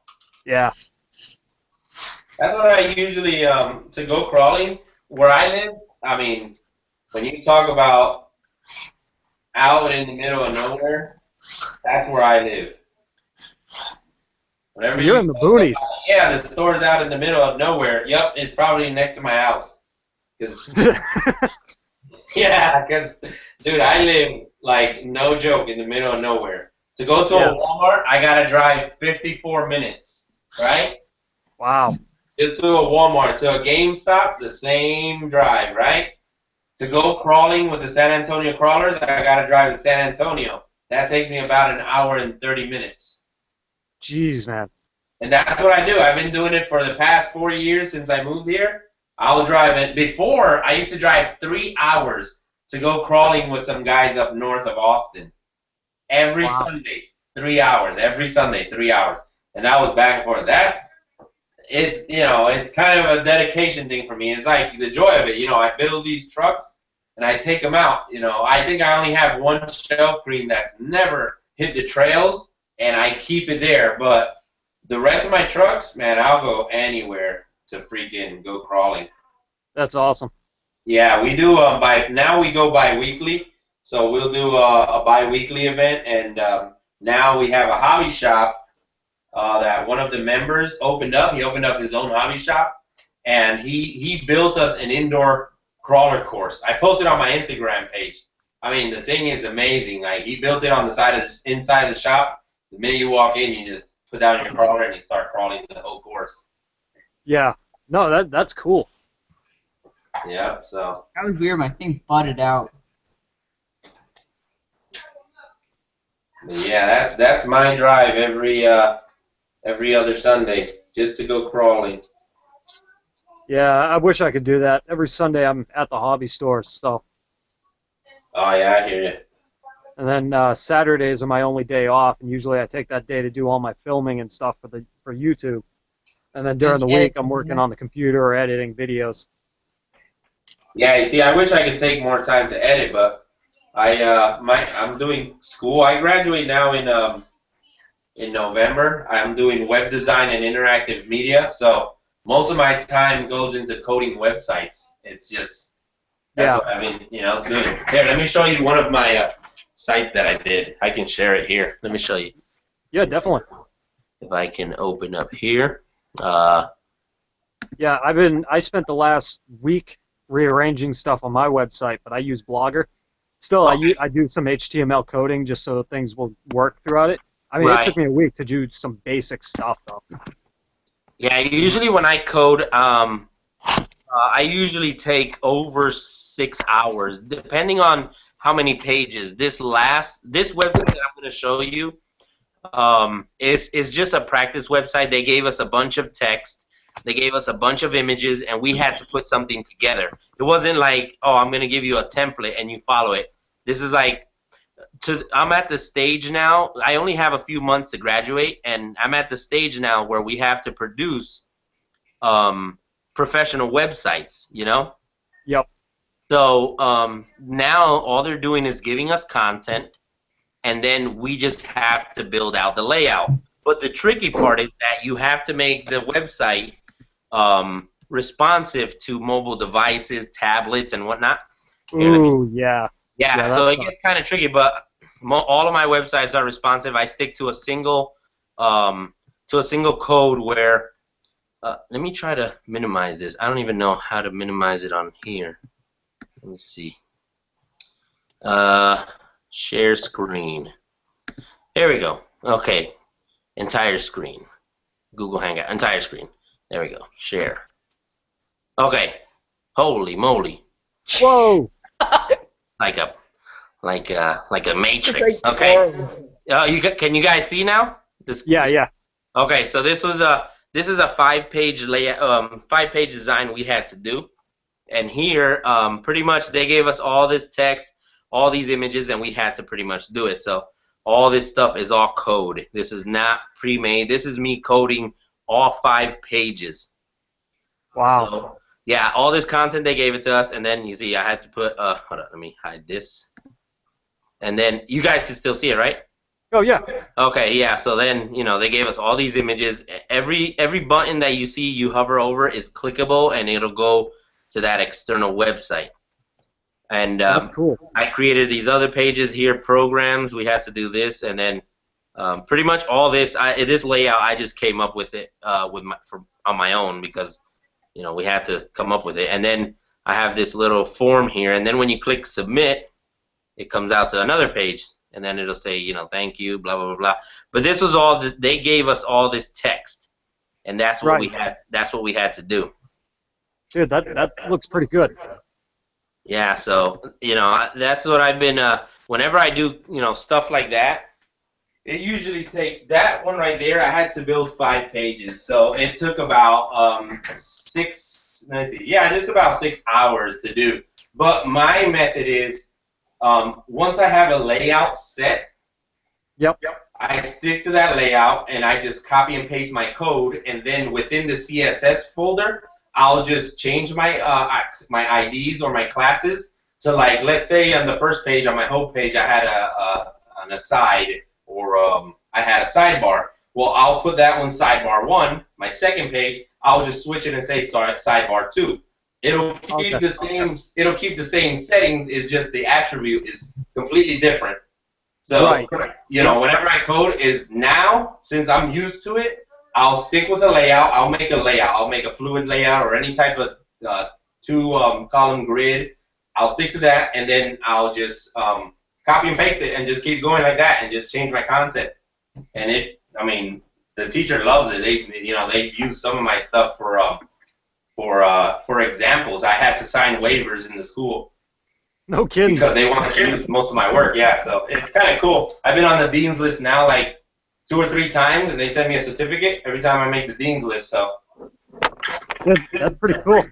Yeah, I think it's just fun. I did it with the whole purpose. I chose this major for the whole purpose to create my own website and my friend's website. He's a professional photographer. And that's the whole reason I'm going to school, pretty much. So it's fun, though. Hey, it gets you to learn something else, Yeah, exactly. Like I always have a background in automotive, so I can always revert back to that if I absolutely wanted to. Yeah, that's why I don't know if you saw when I posted on my Facebook when we hit that box on the highway, it knocked off my wife's fender flare. Yep. Yeah, I've been with my stepdad has had his shop at our house for over 10 years, and we were working always on cars, and my wife's like, oh my God, we gotta call the insurance and we gotta make a claim. I said, look, it'll be fixed with about $20. And I went to O'Reilly's and I bought universal clips, put them on, some 2 screws, brand new. I didn't have to order anything, so it's still on there today. Yeah, that's the best part is knowing how to do that stuff. You don't have to worry about somebody else screwing it up or anything. You can do it yourself. Yeah. There's still plenty of stuff like doing ball joints or transmission work and stuff like that I just choose not to do because I don't want to deal with it. Yeah. I'll pay for somebody, but like tune-ups, brakes, body work, that kind of stuff, that's easy. Yeah, some stuff. My stepdad, he showed us the ins and outs in cars. We took engines apart, we painted them, to the smallest bolt, we put it back together. But there's some things where I'm like, man, I'll pay somebody else that can actually, they'll do it. And if they have a warranty, it messes up, hey, go fix it again. Because if I do it and I mess it up, well, there's nobody to blame but myself. Right, exactly. You know, Yeah, so. I mean, since I've been doing YouTube, I actually have gotten into wanting to do more with film and the film industry. So I'm hoping here maybe in the next couple of years I can actually do something college-wise, go into like a film school or whatnot. Yeah, well, this oh my God, what the? Oh Jesus! Oh my! Oh my Lord! Stop it again, Jeremy. Oh my Atlanta!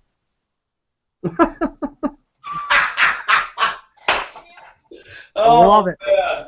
I'm like, I heard something. I'm like, what is that?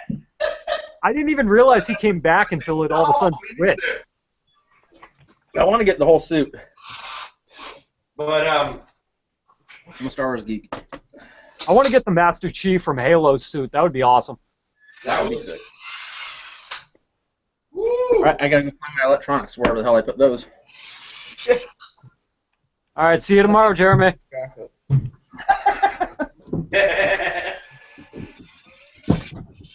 Yeah, I think what I'm gonna do is replace these screws with some smaller screws. Went to the track today, I need a power bag. I had a North Face backpack. The thing had to be at least 2 feet, like, long, just sticking out behind me. Matt, you were So, saying like, videos. Yeah. Our web design hits up on kind of everything. They hit up on arts, photography, video making, graphics, and interactive media, animation, right? So the whole web design program is based around the basics of all that, but with the concentration of HTML and CSS.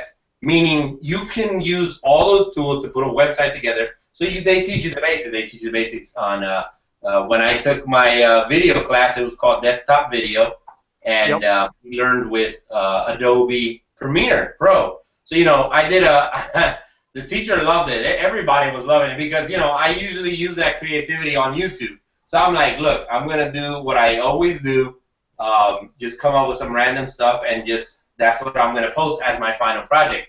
So what I did a little skit. It was like a 1:30-second skit because that's what we had, of me cutting the grass and then a stick breaking and making me angry, and then I chop it with a machete. That was the whole skit. I had a storyboard, right? It was a 1:30, and the way you script it, you have to do everything by second to a second, you know, and minute. How do you get out? My son just escaped from jail. I heard that. Okay, give me that. Give me a kiss. We go that night. Hey, no crying. Oh my God, second edition. Watch Let's it. go, boy. Okay, here.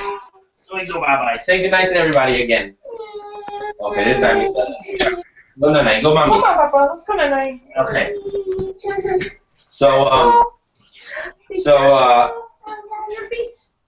watch it. Yeah. So then I made that little skit, and you know, I edited it. So the way I edited it was, it's just me opening up. You know, I'm going inside the workshop, and all this was uploaded at, it was what was it? It was 1080p, 30 frames a second. But then the effects that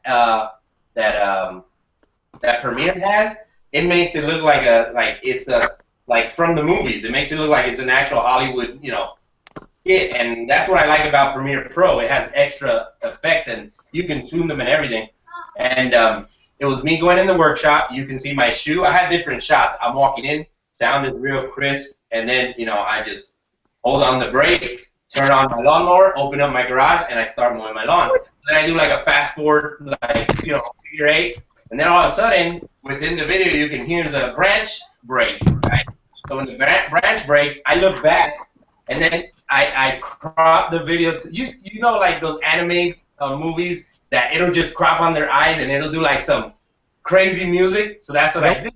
And then next thing you know, I grab the tree, grab my machete, and you can hear the machete go whoosh, and king, king, king. I chop it, and then I'm like, woo, I'm the winner, and it just fades away. They were eating that in my class. They were like, this is so funny. Like, it's awesome. And, you know. That's awesome, dude. That is awesome. Break it down. But, in all honesty, I'm going to tell you what. If I'm not telling you what to do, But 9 times out of 10, most of these famous either YouTubers or famous bloggers or vloggers, they do this thing on their own. First of all, because most of the resources that colleges use are based off of YouTube. I'm gonna tell you straight out the bat. I've been to 3 colleges. I've been in college since 2003. Okay, well 2004. I'm sorry. I've been in college in 2004. I've been to the University of Phoenix, now with the Art Institute. Most of their resources, YouTube. I'm not kidding you. And if you go on YouTube and you search lynda.com, you will find so much information there of them teaching you Photoshop, Illustrator, Dreamweaver, and they'll put it out there. You know, they don't realize that, oh, you know, I need to learn HTML. You go, some weird guy saying, okay, you want to start with your header, and then when you get on your header, you want to put in a title, and you will learn HTML in like 12 minutes, and you'll be like a coding freaking god. But that's the thing, not many people use coding. Everything's done by software. You can just put here and there, and it's done. You know, like Right. WordPress, that site that you're using, that blogger site, you know, exactly. Stuff like that, it already comes pre-made. You don't have to worry about coding. Look at this ESC. $189 ESC and motor combo. Jeremy, nobody cares about your ESC. We're too busy talking about videos, okay? What's I'm yeah, finding. yeah, you can't beat the Tamiya's with an expensive setup. Those Tamiya plugs, they're universal. Well, this one brought Deans, if that makes you happy, Jeremy. Look, I got Deans. Hey, check it out, Jeremy. I got Deans on a $40 ESC. I'm probably just gonna use a converter and Deans on this one, so I don't have to chop it off and resolder it. Yeah, exactly. That's what I did to my other truck. I use like a little adapter. That's all I'm gonna do. Hey, man. Doesn't make a difference. But yeah, Isaac, back to what we were saying real quick here. Mostly what I'm interested into as far as filming goes is actually action videos. Something that you would see from, Gymkhana videos that Ken Block does, those kind of videos. Oh, okay. Motocross style videos, anything action, because that's kind of what I'm also trying to portray a little bit in the YouTube series, is trying to improve that kind of style video. Right. So that's what ideally I want to do, and I want eventually down the road for people to come to me and say, hey, can you make me a video doing this, and then I can set up with a crew or whatnot, and we go out and we do it. That now has interested me in the past couple of years since starting to do YouTube, and I've ventured away from automotive now to doing this. So. Yeah, and that within that website page, that YouTube channel, lynda.com, you find their tutorials on video editing, and what works well for any type of video that you're trying to create. I learned completely on my own. Now when I took these classes, I kind of like amped up my knowledge. Now with my new intro, that's all on Final Cut Pro, and it's because of what I learned. So when I started, I used iMovie a lot, and I wasn't really, I didn't know what I was doing. I didn't know about green screen. I didn't know about keyframing, and all that I learned kind of on my own, and then I polished up my skills with this class. And I can, the biggest video I edited was for a club there in New York for my friend, a professional photographer. He's like, oh, I know you do YouTube videos. You think you can edit a video for this club? And if it goes well, we can kind of give you the job, and you can edit the videos. And all I did was a little Instagram video for him. It was like a 30-second video, but it was the way he wanted. He wanted flashing lights. He wanted some text coming along, their PNG logo, zooming into the frame, and they liked it, they loved it. But I couldn't take the job because I had school, my kids, YouTube, RC. So I was like, it's too much to take. But that was the biggest kind of like project, if you want to call it. It was like a 30-second project, and I did it for them, and it was a club in New York, and now he's got the job for a photographer, so that's what he does. But But yeah, another thing I got to do too is I got to actually change my business name, because the business name I have it registered right now through the town with is called RC Overload. Right. So I want to actually change it to like 162 Media Productions. It's just a set of numbers that are my favorite. And then that way have RC Overload underneath 162 Media Productions, so that way 162 can do a variety of things. Right. Yeah. No doubt. Oh, I mean, you could always set up a second channel if you want. Yeah. Because that's how I have it. I have my RC in Motion channel, and then I have Nick Pirelli, which is pretty much like for videos. Yeah, Nick Pirelli. And the only reason I said I put it as Nick Pirelli and not my real name, because there's two reasons. First of all, I just bought new Pirellis for my Mini Cooper, right? So I was like, yeah, I got Pirellis finally. You know, it's a top-notch tire. Not everyone has them, so I was like, yeah, I got Pirellis. So then, and the second one was, you know, I could insult people in case they piss me off, and they don't know who I am. That's the main reason. We all know now. I'm Nick Pirelli. Well, they know now, but yeah, but no, but that's the channel I use, just small projects and stuff like that. Nice. I have a serious bind problem. Look at this. Look at my front wheels compared to my rear. Can you see it? Hold on. It focused on Jeremy. Oh, I'll change it. Wait, Yeah. focus on me.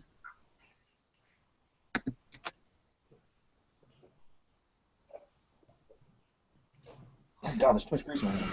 My front wheel.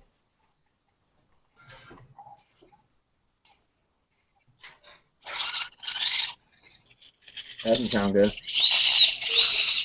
When I hit full throttle, the front axle actually starts like bouncing. Here, do that again in front of the camera. Yeah. Try to keep it as straight as you can.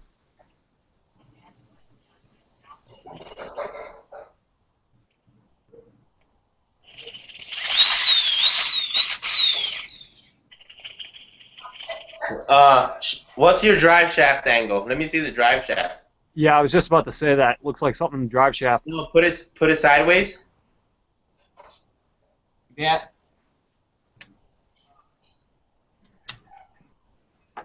You see that? Yeah. Keep switching over to Jeremy. I don't know why. That's odd, because I have the camera on him, and let me try it again. Camera loves me. Yeah, it does. Yeah, that when you hit the throttle, does that drive shaft look like it's jumpy? A little bit. Yeah, you might have some binding there. I don't know if it could be the drive shaft length or well, it does look like. Kieran, or yeah, whatever your name is, I totally forgot. Karen. It's alright. What I had a similar issue with my SCX10 when I first put everything together. Granted, I'm running 100mm shock, so it does change the angle of the drive shaft a little bit. One trick that you could try to do is actually put a washer in between where the drive shaft goes into the pinion shaft of the axle. I did that, and I noticed that it fixed any jumping issue that it had. So you could try that and see what it does, is just putting a little washer in there. You want to keep it from being able to bounce back and forth, that pinion inside of there. Alright.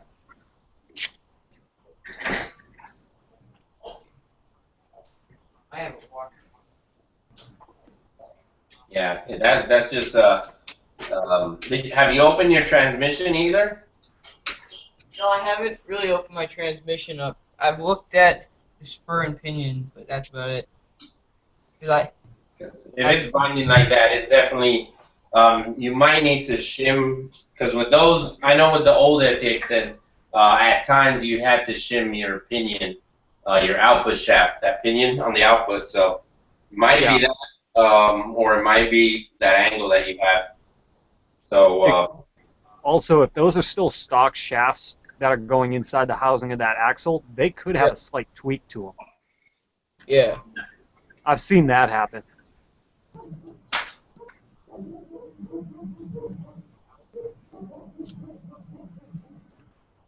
I'm gonna do some upgrades over the winter, hopefully, if I make money.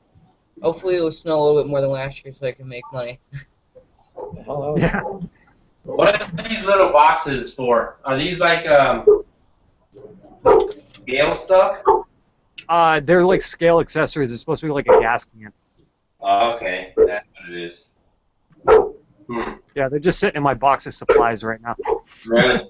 Hey, Ireland, chill. like, I ain't gonna chill. I'm not gonna chill until somebody dies. Oh yeah, I got 3 of them. They brought 3 of them in the kit. 3 of those boxes. Yeah, I don't know why. In case you need some fuel, I guess. It's a typical Jeep. Ah! Gas guzzler. What else we got here? This ball hitch. The ball hitch is cool. I got that on mine right now just for show. I'll take it off when I actually go trailing. Yeah, and that was the thing that I was catching up to. I usually don't run ball hitch, even on my my hard body trail finder. Yep. That gets stuck on every rock. That ball hitch. So I just take it off whenever I'm on the trails. My shock wasn't leaking out. I have no clue what's wrong with the shock. It's so annoying.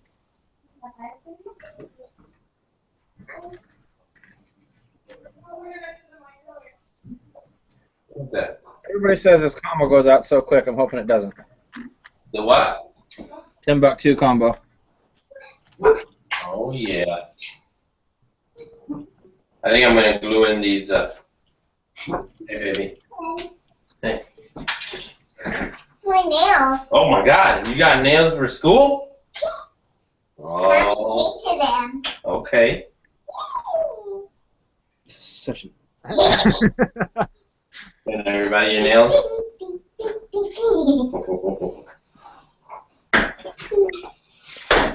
Okay, go with Kiki.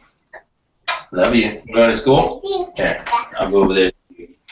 Watch it. Be careful. I gotta go again. I'll see you guys later. Okay. I'll have to do it again sometime soon. Yeah. My dad. Good night, baby. See ya. Ireland. Okay, take it easy, man. Thanks for joining. Bye.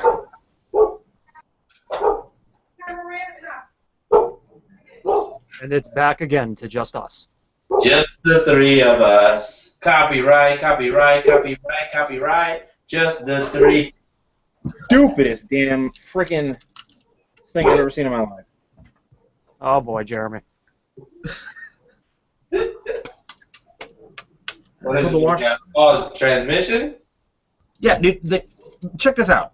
So, I've just come in from this side. Okay. Transmission just seems so ass backwards. Like, I've never had to dig that far into a transmission to put a screw into it for a motor. Kind of looks like that. Yeah, that is a little weird. Yeah, that RC 4-wheel drive square transmission. The one that goes with the stomper kind of seems like that one. It is annoying. I only know that because I'm building one, and it's a pain in the butt to put the motor. You have to take, no joke, you have to take apart the whole transmission, like from back to front, the whole thing. Sucks. Oh yeah. I don't know if I lost a freaking bearing in the transmission or not. Yeah, there it is. Not a bearing, but a washer.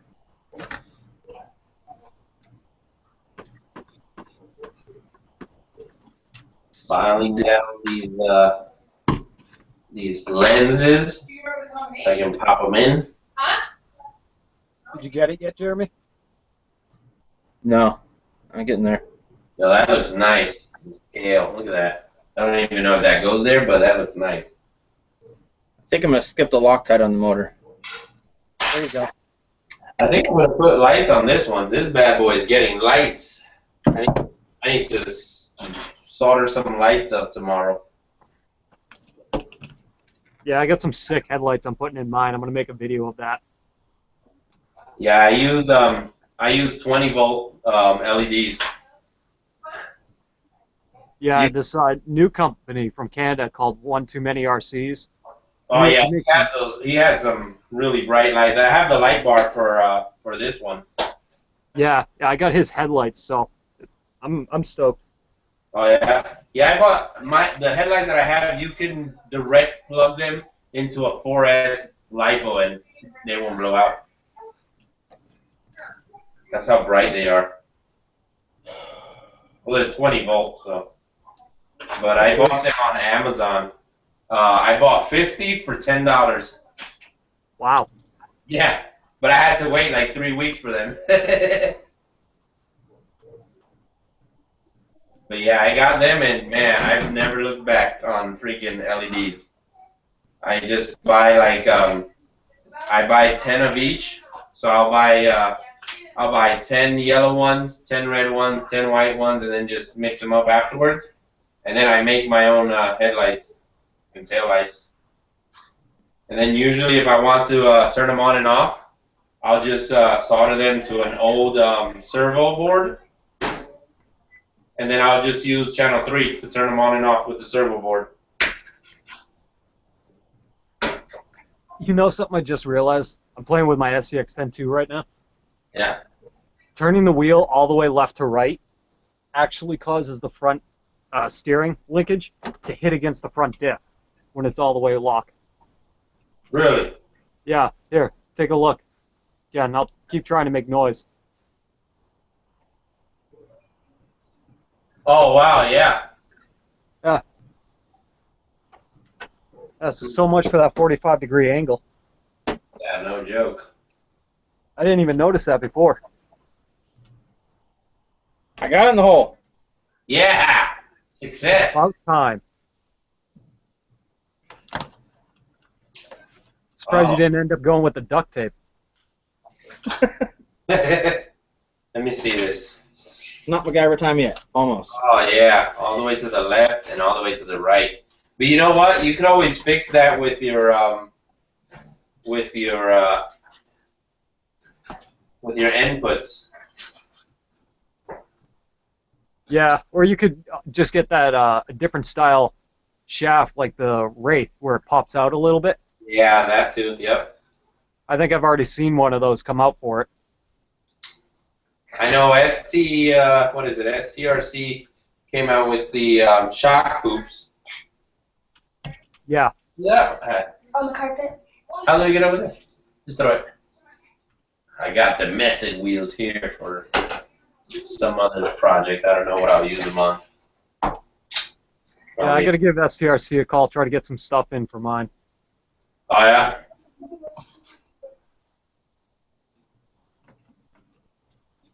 There's no way I set in the gear mesh. How the hell am I supposed to set the gear mesh? That is weird. Does it have like a preset gear mesh setting? Nope. Usually when transmissions are that close like that, they'll just have a Just gonna stick a preset. piece of paper in there and call it good. Yeah, I guess just eyeball it as best you can. Yeah. Yeah. I'm gonna wipe some of the grease light and stick a piece of paper in it. Look at that. The methods on some freaking pit bulls. There you go. Those look sick. I was looking at it, but I don't know if it's possible.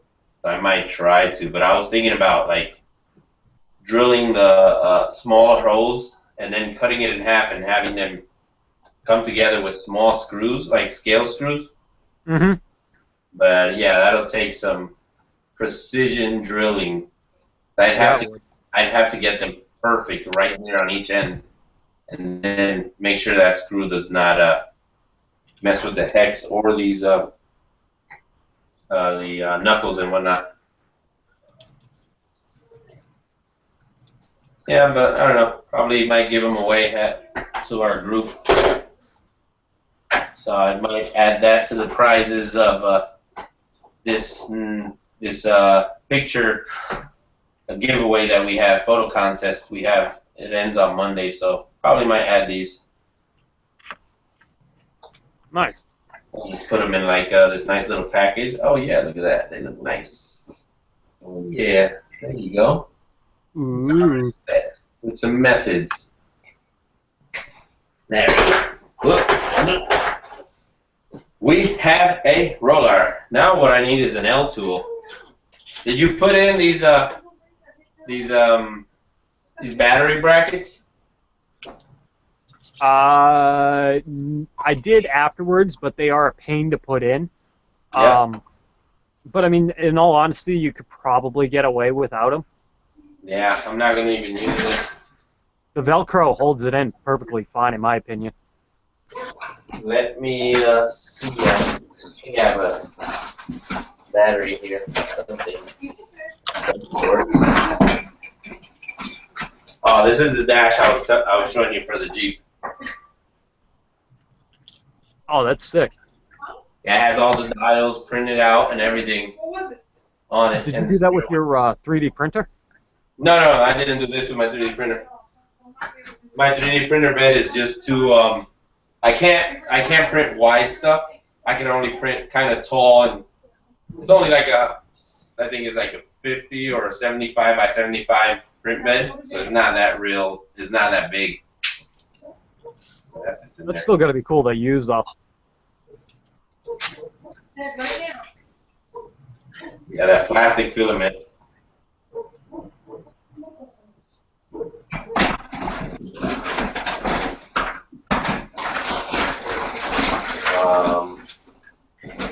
Trying to see here. What was it I was looking for? Trying to figure out what I was looking for. Huh? Yeah, I forgot what I was looking for. But I got the boat. I'm gonna put the boat on top of the roof rack right here. Here we go. Got the boat. I'm gonna put it right there.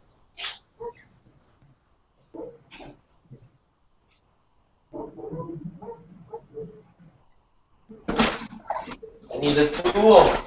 I need an L tool. And they are all in the workshop.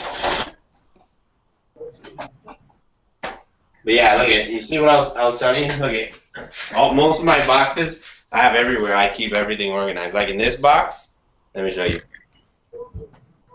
In here I have like rod ends, a ton of them. Yep. Then I have preload spacers or shock caps in case I blow out on a shock cap. And then I have a bunch of these little pivot balls. Yep. Spacers on this side, and then shock parts, body mount parts in case I need some body mounts.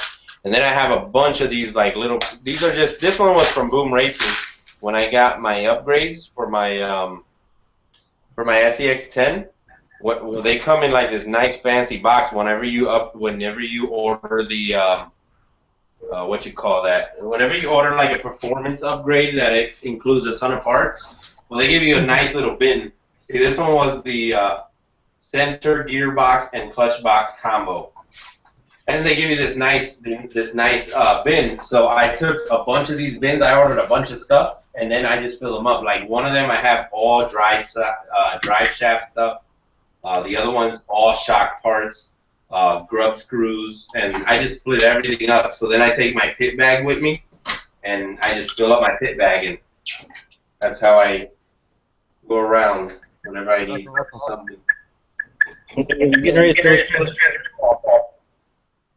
What was that? I'm getting ready to throw this transmission against the wall. Well, I'm surprised you haven't. Surprised too. I'm What waiting to happened see a hole right behind you. What? I'm waiting to see a hole right behind you. That white wall is like a perfect spot for it. It's gonna be coming soon. Yeah, I'll just grab my air. Let me know, because I'll rate it on 1 to 10. We gotta start drawing out scorecards. Damn it! I need the square tool. Where are you? Ugh, man. Is this a square tool or an L tool?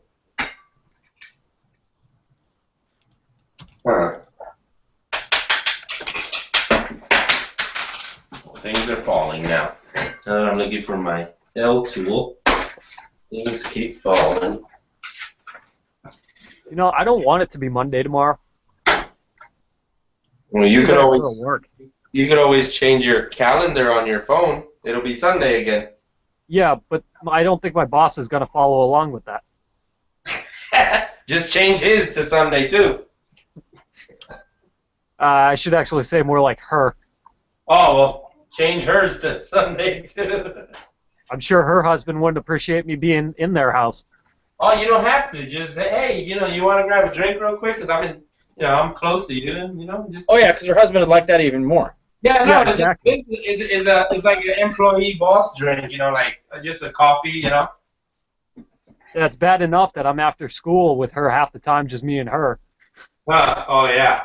That's no bueno then. Yeah, no. Well, she's the principal of the school, and I'm the janitor, and I always clean at night.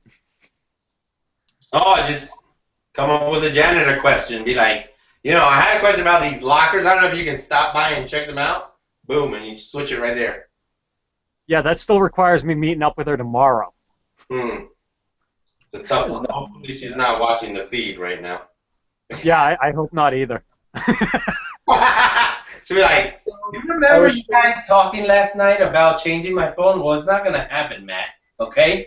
It's not. I'll just tell her I don't know what you're talking about. You're delusional. You're like, I have no idea. Are you sure it was Sunday? Because I'm pretty sure that was like Saturday. Yeah. I'll just change the time on the YouTube channel. It was Saturday. I get a text from her shortly. Shorted another screw. Another one. We had nothing to do with that if it happened.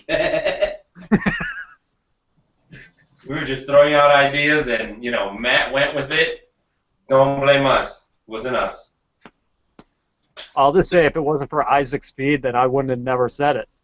I don't know what to talk about. The channel will be... Okay, thank you for viewing, guys. The channel's going to be deleted tonight. Can't leave any loose ends. Yeah, it won't be because of the copyright material that you keep singing about.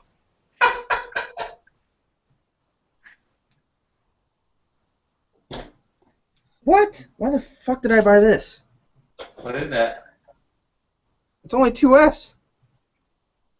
Yeah, it's only 2S. Oh no, he thought he was buying a 3S. Why did I buy this? So you could just give it to me for free. It's probably just going to blow up on the first round anyway, so it doesn't really matter. You could always up your gearing and just kind of go fast. Don't Yeah, bother, that's he's going to blow out his spur gear because the mesh ain't going to be good enough. Yeah, I think the 2S will be better because of the mesh. If I blow out the spur gear, it's just, I'm never going to drive this truck again. Alright, well then I'll send you my mailing address. We can raffle it or just do a boxing match for any car you want to get rid of. It'll be Joe against the world.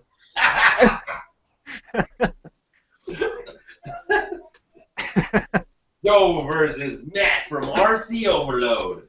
Tonight on Spike TV. Hold on, what is the cheapest channel we can afford, first of all? On ABC Family.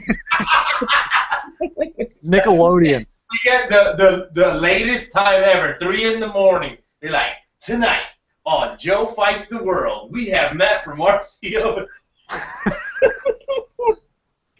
versus Joe Ferguson from ScaleRC.com. Or what is it? Is it Scale Freaks? ScaleFreaks.com. Yeah. Goes over there with his jiu-jitsu training. Whooping some ass. I gotta find out when his fight is. I know it's coming up here pretty soon. Who? Joe's fight. I gotta find out when it is. I know it's coming up. We gotta do our homework, man. We gotta watch closely. You gotta send us the link. Yeah, definitely. We gotta know what we're up against. Maybe nothing because, man, Joe's a little older guy. We're still young dudes. Speak for yourself being young. Yeah, I Huh? was going to say, isn't Jeremy old? Oh! Jeremy's not old. I mean, he has, Take a 4 guess on dogs, 3 kids. I don't have 3 kids. I have 1. He's like, he's searching through the screws. I don't have 3 kids. Not that he's physically aware of. I have 3 kids. I don't have 3 kids that I'm aware of. Let's put it that way. Yeah, that's a good one. I was describing myself. There I could be have- one floating out there. And they are going to school tomorrow. Yes. I still got another week. Oh no. Oh yeah, Boston. My brother, he lives in Boston. Yeah, he was telling me they have it next week. Yeah, Boston's about an hour away from me. Yeah, I asked him that. How far was Cape Cod? That one time you were, I think you were talking on it was I think it was a live feed when you said something about Cape Cod, and I called my brother. I said, "Yo, how far is Cape Cod?" He said, "Oh, just about an hour." And so I was like, "Oh, you live close to this pretty cool YouTuber that I know." Oh, you call me a pretty cool YouTuber. I appreciate that.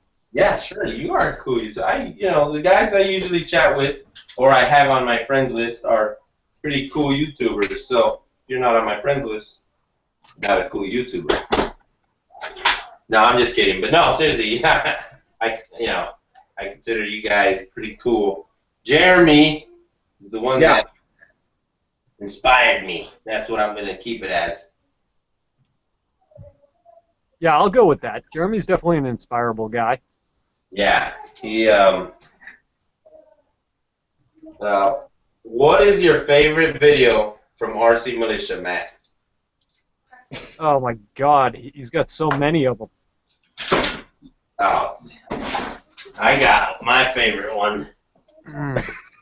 and it's the one I will always cherish. I'm gonna recreate it right now. Okay, hold on. Oh God. Just make believe. Just make believe this is a fifth scale. Okay, make believe this is fifth scale. Make believe. Make believe that this is a killer RB kill switch. Right? Here we go. Make believe this is a spectrum. Okay. Okay, here we go. Here we go. Hey, what's up, guys? Well, I just made this video because this piece of shit called Killer B RC Kill Switch does not want to bind with freaking Spectrum. Why? I call them. They don't even. What the hell? You know what? Screw it. I'm not going with Spectrum anymore or with Killer B RC. Yo, that is by far my favorite video from RC Militia. I am brutally honest. I will pride myself on that one. Oh my God, I just couldn't stop laughing because this was the thing, Matt. When I built my 5B, right? This was a couple years ago. I was looking all over YouTube. I'm like, how the hell do I install a Killer B, kill switch? I've never done something fifth scale kill switch.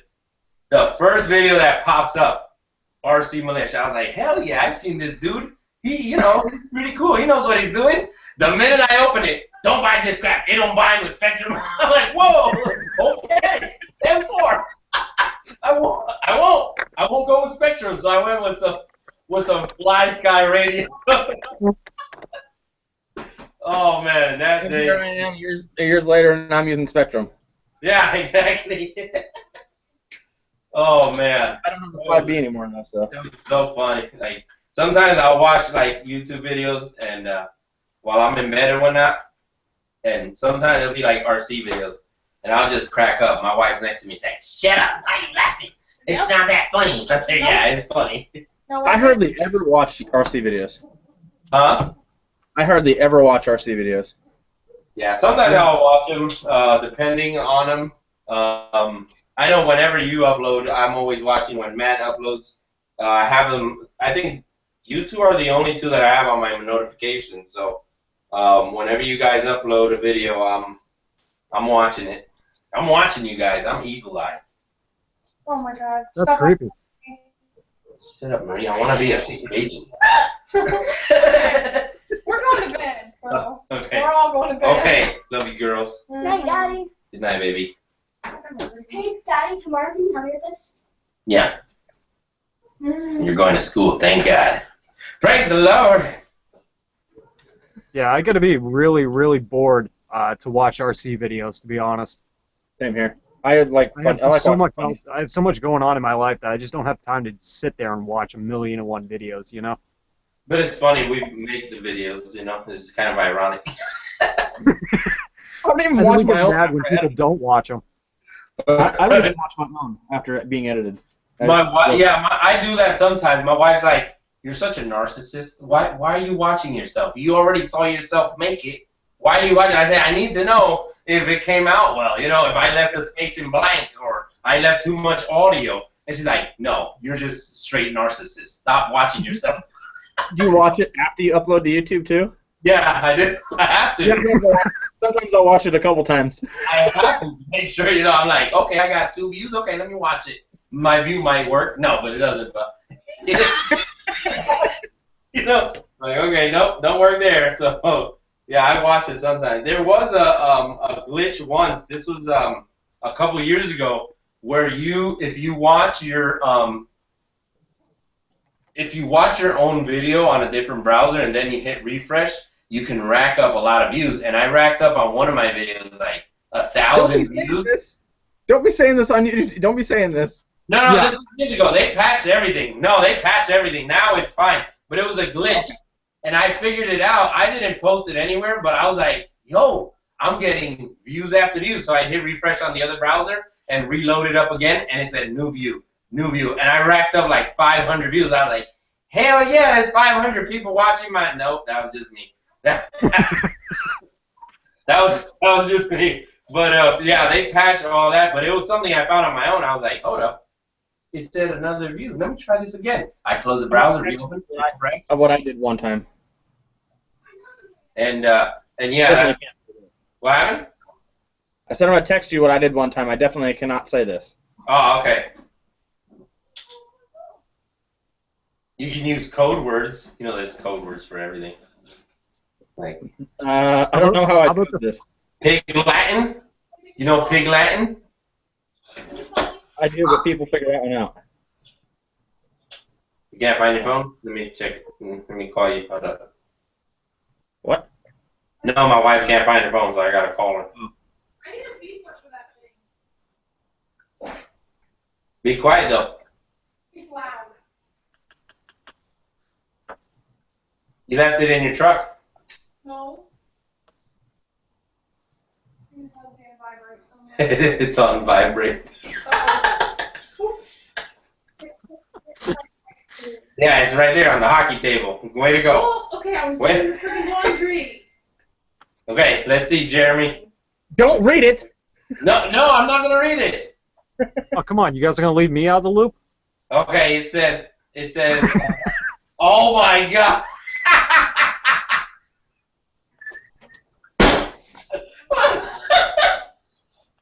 I told you I can't say that one. You want to forward it to Matt? Yeah, go ahead, forward it to Matt. Okay. You right. are the only two that know about that besides the other person. There you go, Matt. Check it out on your Facebook Messenger. Yeah. Oh my God.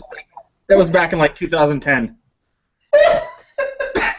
Jeremy, you want to know the sad part? What? I had my entire family do that the first year I was doing YouTube. Oh man. My mom's like, so how do you make money? I said, just, you know, if people click on ads. She's like, oh, well, you're welcome. I'm like, oh, that's great. Yeah, that's funny. So, my daughter was asking the same thing. She's like, Daddy, what if I make a YouTube and you can get more views? I said, well, baby, you're gonna have to make 1 million YouTubes so I can get more views. Start building. Let's go. Let's see those YouTube channels. He's gonna have 1 million. The first 12-year-old with 1 million emails.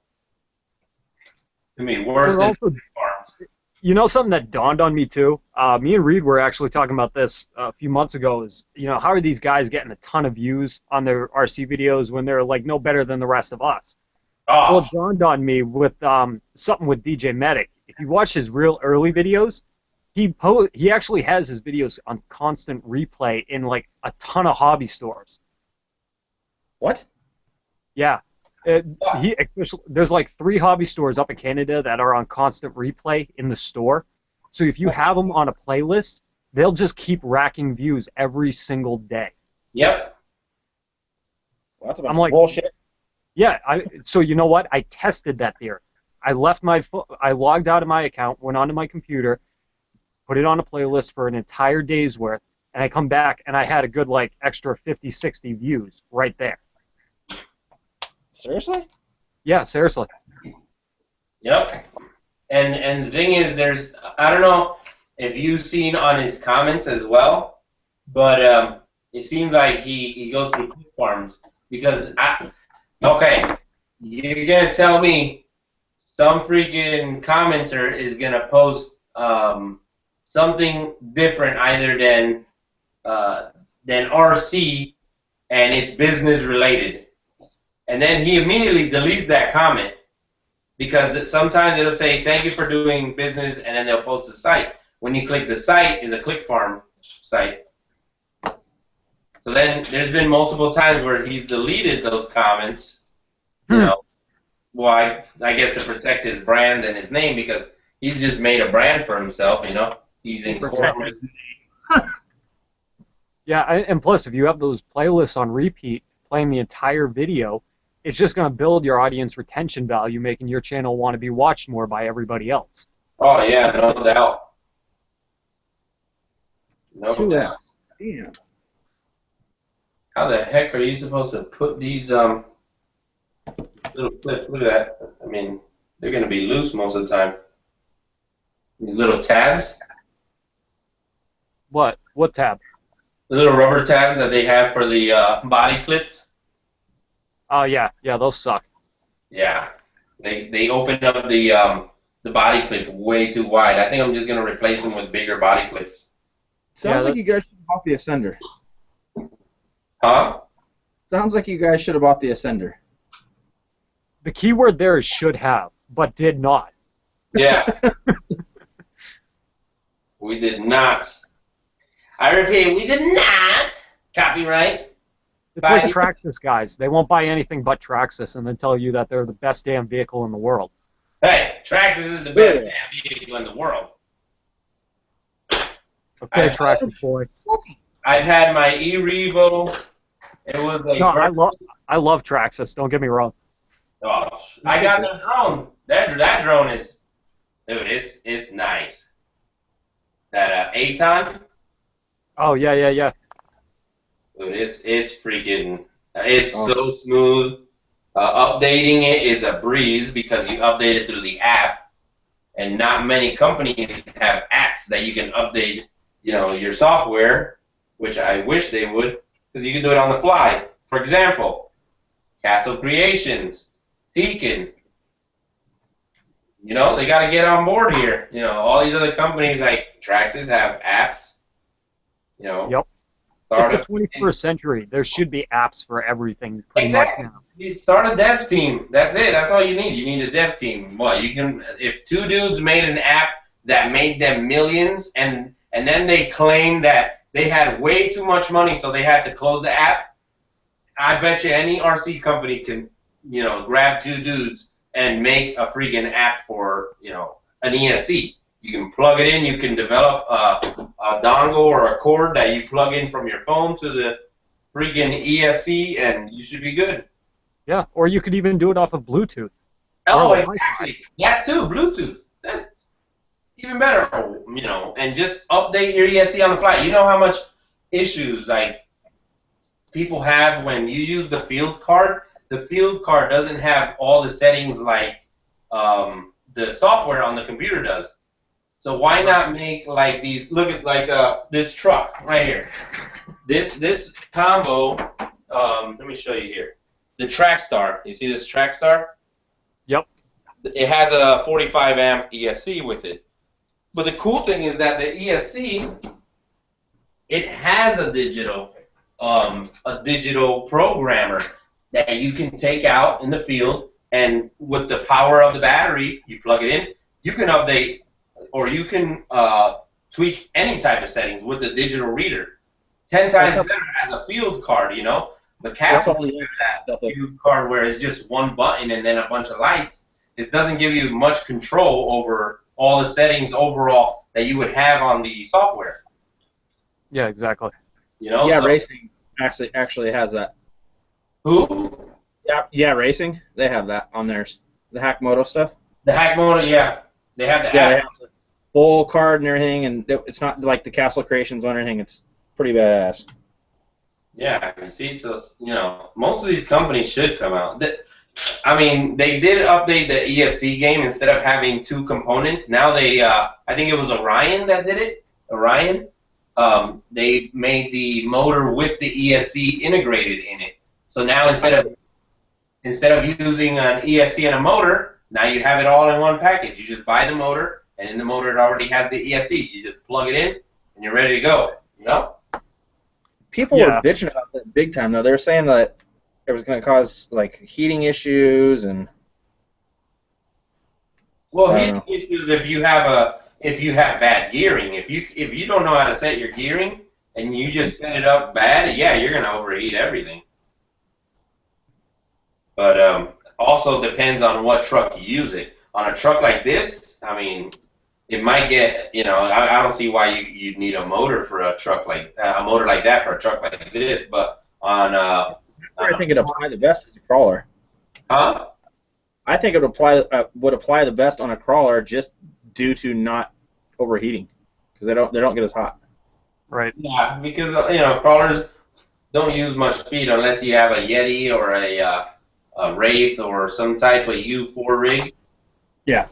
Yeah, so.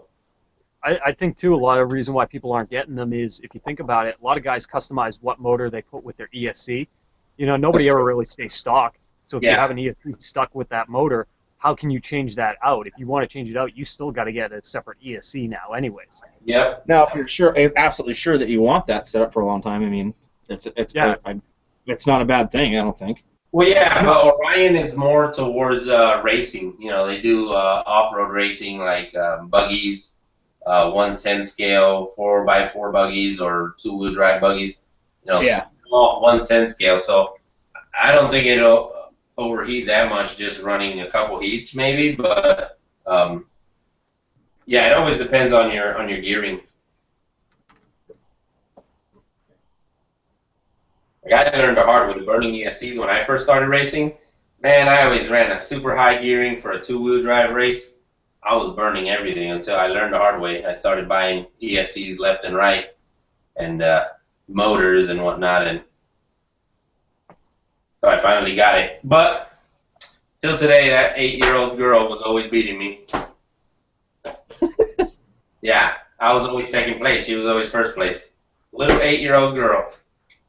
Are you being serious right now? I'm dead serious. I'm not kidding you. I'm not kidding. Her racer name was Baby Girl. She drove a.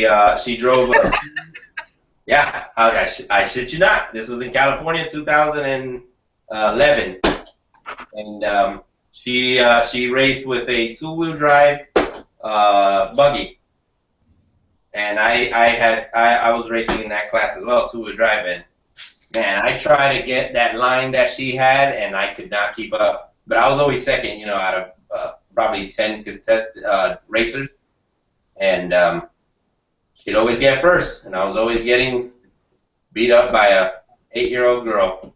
She was a bully. Bully. Yeah. I used to get home sad. My wife's like, "Why are you sad?" She beat me again. Bitch. I couldn't pass her on the cart. I tried on the loop. I tried to nothing. I finally had to hit the kid. I couldn't take anymore. I had to hit her. No. So is that why you moved to Texas? My fame was gone. Ah, you're the guy. Yeah, they saw me at the mall. You're the guy that got beat by the little girl. The little what's her name? Baby girl. Baby, we're moving to Texas. Let's go. They can't make fun of me over there. No, but you can still make fun of you on your YouTube. I know. Hi, you got beat by the little girl. No, but in all fairness, I let her because I'm a good guy. Let's just throw that I don't believe that for 1 second. I'm gonna make it clear. I let her because I knew her, her uncles, and I said, I'm gonna let her win. I'm gonna let her pass me. I want to be the bigger man out of this. Yeah. No, that's fine. Yep. Boom. Let her win all the time. So let it be clear. Better not see comments of you got beat by an 8-year-old girl. Oh, I'm doing that. I know. I'm gonna watch out for you guys, and then you guys are gonna be on my Joe list. We're going down with some jujitsu. Just make sure you don't put your notification out when your next video is. Oh no, I'm gonna put it on private by invite only. Yeah, I might upload one tomorrow. Of my my quadcopter when I flew with my little quad. Did I show it to you? Let me show it. I got it over here. I was flying it today, but my goggles ran out of battery.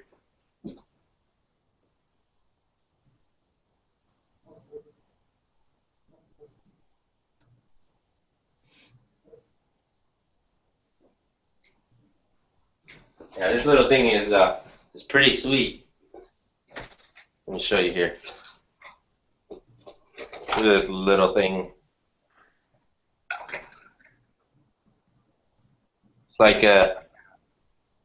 has the little adjustable camera. It has like a little screw here where you can adjust it.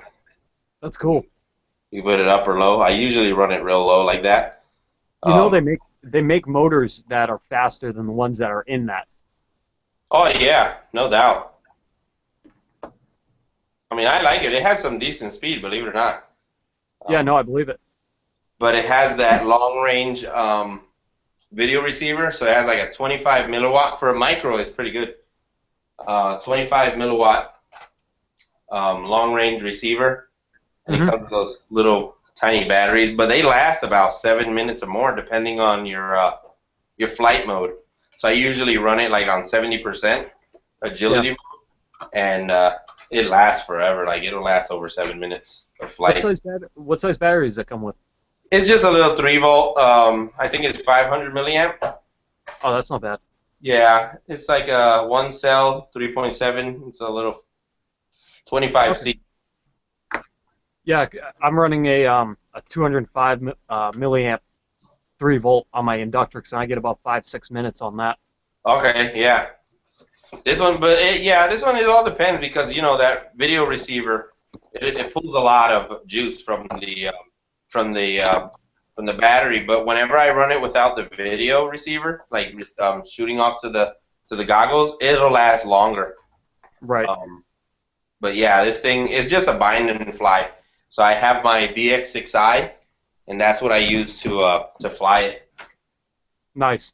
It's funny because that thing I was gonna sell it a while back. I'm like, I don't fly planes or helicopters anymore.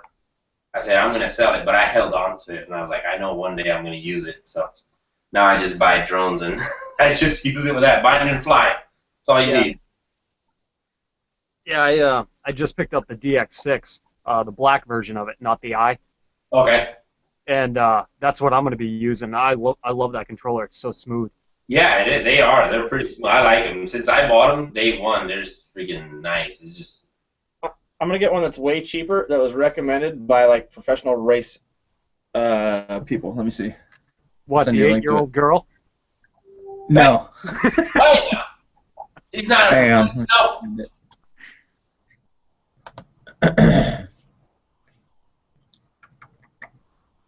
No.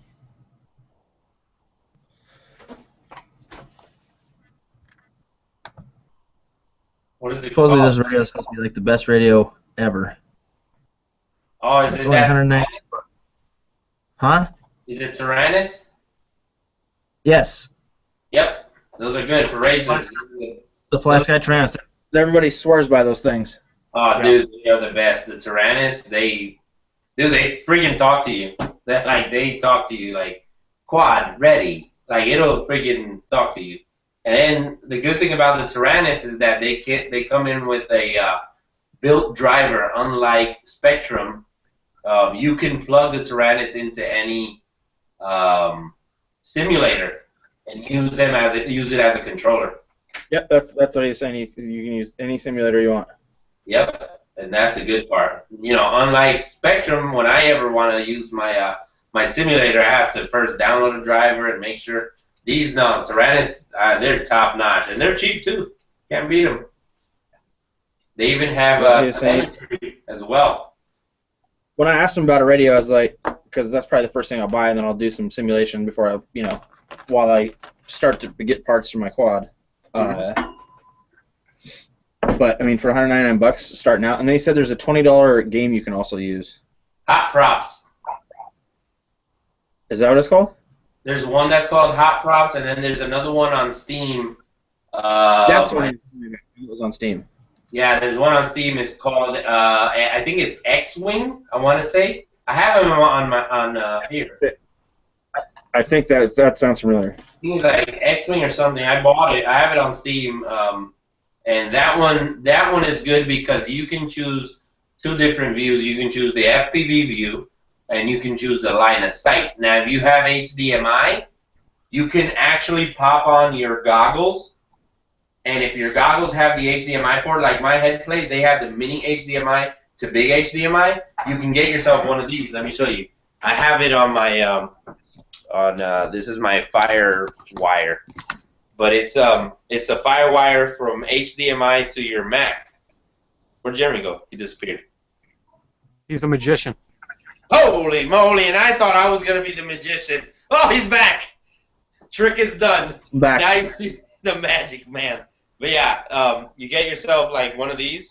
It's an HDMI to FireWire, and whatever you see on your computer, you can see it in your goggles. So you can actually practice FPV on the simulator on your goggles. So anything you see on your laptop, you'll see it on your goggles. So you load up the game, put on the goggles, and it's like you're flying the real thing.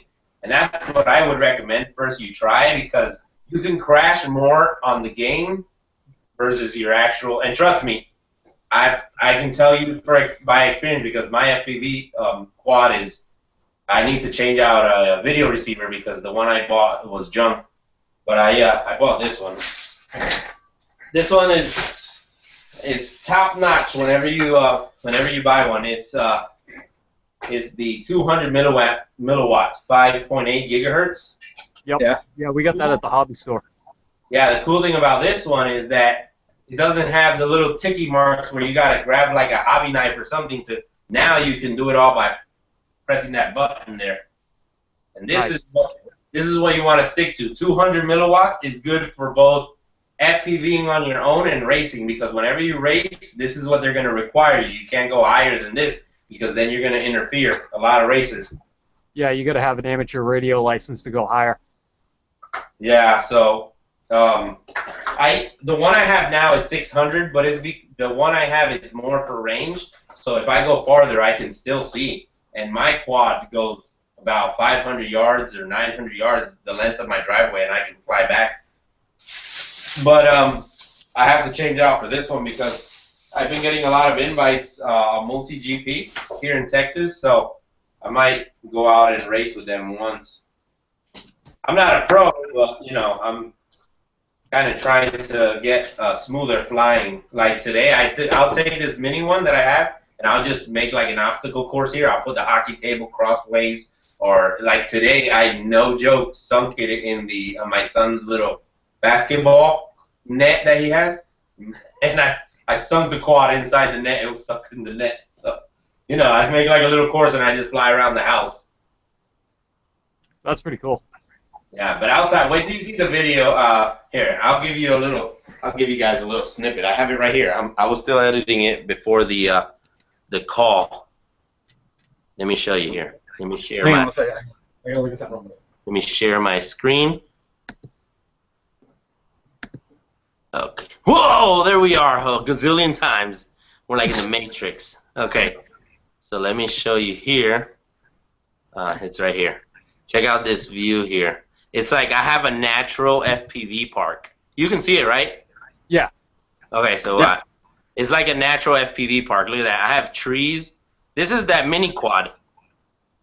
And then I can go around any obstacle I want. And it's like, it's super cool, man. Like, it's so small, but it's so versatile. And look how far I am. I can go way out there. Look how far I am with that mini quad. And I'm just flying line of sight because the camera is actually pointing inside the goggles. That's pretty cool. Yeah, and I just flew through everything. And that little bench right there, I flew slowly through there because I still have to adjust my line of sight whenever I'm looking at it. Now, how well does that quad do in a little bit of wind? Well, actually, that was a little bit of wind right there. Believe it or not, okay. it was windy that day. I don't know if you can't really see it, but it was really windy. When you see me watch here, let me show you here. When you see me go out, this is against the wind right here. Now watch the speed that it gets. This is with the wind. Look at this. Whang! It just takes flight because I'm going with the wind, and it was really windy that day, and I was surprised how well it was handling. Yeah, that seems to do very well. Yeah, because where I live, we average at least every single day 5 to 10 mile an hour winds. Okay. So. Yeah, with smaller ones, I wouldn't put it in that much of a wind. This one was probably 2 to 3 miles an hour wind. But okay. When you have more wind like that, it tends to drain the battery a lot because it's trying to, right, go against it. So mini quads, those like the little one like I showed you, I'll usually run them whenever there's hardly any wind, usually on a hot day. My bigger quad, I can run that on wind. I mean, it'll stabilize itself, so I really don't have an issue with the wind messing with it, because I bought a new flight controller that stables out the quad. Mm-hmm. Kind of like a beginner's kind of setting that I have. But the cool part about that quad is you can set it however you want. You can set off your takeoff angle. You can set up, I mean, anything you want on that quad, and it does really well. That's cool. Yeah, that's all on. I use Clean Flight. That's a software that you can download, and you flash your flight controller, and you can just set it up however you want. That's cool. Yeah, when I get more into it here, I'll shoot you a message and we can kind of like go over it a little bit. Yeah, for sure. Yeah, no doubt. Because I'm probably gonna look at getting the what is it, the Blade Vortex. Okay. Yeah. Just because I can get it from the hobby store and get it at cost. So. Right. If you want a top-notch racer, that Immersions one, it's like $400 for the kit or something like that. But it's like the Ferrari of FPV quadcopters. It is a real good kit. Usually, a lot of people that FPV around where I live don't race that style because this is a bigger quad. It's like a 280 or 250. But they're used to, over here they race mostly 180s, so they're smaller quads, and they already have the perfect frame for it. But for the Ferrari of quads, that one is pretty badass. Yeah, I like the look of the Immersion. That one does look pretty good.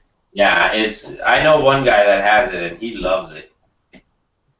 He was trying to get me to get it, but he always tries to make me spend money. He's a friend of ours, mine, that he works at the hobby shop. He always makes me spend my money on random stuff. I'm going to go piece by piece on my quad. Yeah, that's how I went with mine. Dude, I went piece by piece. I bought the kit. Believe it or not, those Emax, the kit that I have is an Emax. It's an Emax Nighthawk 250. The kit costs about $199, right? But it has everything. It has the flight controller. The only thing it doesn't have is the power distribution board. But all I used was sync-coated washers, and I made my own power distribution board. What I'm going to do is I'm just going to buy the frame, and then everything else is going to be hand-selected. Yeah, that you can build it like that either way. I'm talking to Josh about it a lot because I wanted to get into the drone racing so bad, and he said that's hands down the best way to do it, to make sure you have, there's a reason for it. Oh yeah, no doubt. The stuff that I selected on my own was mostly the FPV stuff, like the video receiver, the goggles, obviously. What else? The camera. You want to have a nice HD. The camera I have is a Sony HD camera for the FPV, so the view is crystal clear. I mean, when I was flying, I focused on an eagle that was flying away, and I almost hit a tree. That's how clear it is. Like, you can see everything. There's cameras that even at night, it'll give it like a night vision effect, and it's, they're costly, but they're worth buying.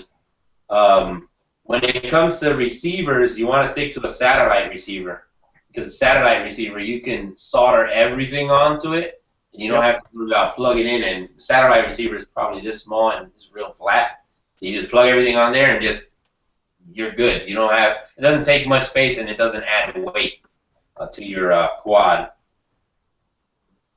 Yeah, that's a subject I usually don't put on my channel because I know a lot of quad guys, and then we're gonna go back to the keyboard warrior guys, and they're gonna be like, "You suck." I'm like, well, but I fly, it flies. If it flies, then I'm doing something right. You know what I mean? That site I just linked you is like everything you need to build a great quad. And that's what you're supposed to start with. That's everybody said at Max Amps, hands down, go with that. Oh, it says gmail.com. Huh? That's where I gotta go to Gmail? No, I'm kidding. No, what the hell? Oh, okay. Impulse RC. Okay, yeah. Rot, whatever it's called. Yeah, I might have to go on there. Rotor Riot. Yeah, those guys are like probably the best racers, I guess. But that's what I've heard. I don't know. Yeah, I know But that. the reason why is because you see the arms, they're separate on there. The carbon fiber arms on the bottom. Yeah. You click on that's the main reason you want to do that is because they say you break those more than you break anything else. The arms? Yep, the arms. When you're racing. Oh, when you're racing? Yep. Yeah, but when you're racing, you're usually hitting what? A flag, another quad, or the grass. Or a tree. Or a tree, right? Yep. Okay. I'm going to put you, from my perspective, on a $200 kit. Okay, my arms are exactly like that. On the Emax kit, they're exactly like that. You can take them on and off. They're not attached to the frame. Now, I was at a drift event, okay? No, an actual one-to-one drift event. I wanted to get footage of the cars drifting, so I brought my FPV. It was one problem. I had to do line of sight because I forgot my goggles here at home. So I did line of sight, but all of a sudden I got blinded by the sun. I'm sitting about 100 feet in the air, and I can't see it because of the sun, and I don't know my direction, so I pull back on the joystick. Next thing you know, I'm facing the wrong way. It comes slamming down, 100 feet in the air, slamming down. The only thing it broke was the tail half at the back of the frame where the receiver goes. It broke off the receiver. That was one crash. Documented on film that I never upload, I have about 60 crashes against trees, fences, barbed wires, house, asphalt. And what is it? Asphalt. And out of all those crashes, the only thing I've broken on this Emax kit, I kid you not, the only thing I've broken are the landing legs. They're cheap aluminum. That, you don't want to have it because it's just a pain in the butt, so I eliminated them. So I just lay the quad down, and I just take off like that. But this thing is carbon fiber, but the material is different because they sell two variations. They sell one with the cheap carbon fiber, and the one with the really thick carbon fiber, which is the one I have, is like their performance kit. But I kid you not, you can spend $400 on the best kit, and this kit by far, to me, I mean, I've crashed. I can show you all the footage. I crashed into everything. I'm a beginner. I'm not gonna lie. I spent over $100 just on props because next thing you know, pew pew, they're just flying everywhere. And I know props are constantly breaking. Props, you gotta invest. And I got my cases just full of props. That's the one thing I stocked the most. Before it was the nuts, but I started losing those nuts, so I went to a flight test. And flight test, they have cheap quad nuts, counterclockwise and clockwise, and I bought a bunch of those. And the only thing, honestly, is I broke the frame in the back where I put the video receiver. That thing snapped off, and the arms are perfect. The motors, everything is still good. I haven't broken it. I've been trying to break it. I haven't broken it, so they're pretty good. I'm trying to get. Hey, I'll be right back. I just got to run upstairs for a second. Okay. Yeah, I'm trying to get one of the Chinese places that always is constantly hounding me to do stuff and trying to get them to send me a Walkera. Oh, Walkera? It's like $258. I'll send you a link after we get up here. It's like $258 or something like that. is the one with the lights in the front. It looks like a bee. It has 2 lights in the camera. It has light. It's the one that if you turn this way, the lights go that way. If you turn this way, the lights go that way. You've probably seen it in the parking garage. They do a demo. I haven't seen that one. I know I'll link it to you later. I know one of the guys in our group has the Volquera that is, it looks like a bug, kind of. And the antennas for the receiver stick up like antenna for bug. And he says it's a pretty good quad. But yeah, I mean, it all depends what you want to fly and what class you want to fly. I chose 250 because it's a pretty big quad. That's what pretty much everybody flies here is a 250. Yeah, the guys over here, they run 180s. They're real small, and it's because wherever they fly is mostly like a park, so they try to tend to keep the quads small. That way they can't run into big issues. Well, that makes sense. Bigger quads, you need a more open area. So they stick to mini 180s, and they fly those. I mean, these guys, you should see them. There's this one kid that he's in the group. He's like, what, 16? Yeah, he's like 16 or so. And, man, that kid could fly. That kid is like, man, he's a good flyer. And there's a older gentleman, and they fly real good, too. But this kid, he does some crazy, wicked freestyle flights. Uh-oh. Means we're getting close. What happened? Getting close. Oh, yeah, what's that? The rails? Yep. Yeah. We're going to get this done by tonight. My back's just about shot. Yeah, likewise. You know what? I'm going to start cutting the body. I might have my reamer here. I don't know. Yeah, I think I might start on this then when we do the next build. Yeah, we can do that if you want. Yeah, I think I'm gonna do that. My back's getting too sore. If I keep going, I know I'm gonna be hurting in the morning. Yeah, I might need to Dremel this tomorrow if I cut it now. So I'll just cut it now, and then tomorrow I'll Dremel it out to make those edges real smooth.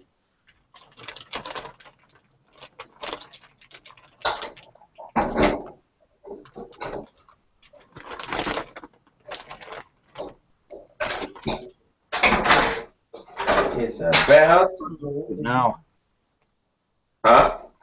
Part of me just wants to do it now, but I know I'm gonna hurt if I do it in the morning. I can already feel my back just getting super, super tight. Yeah, no doubt.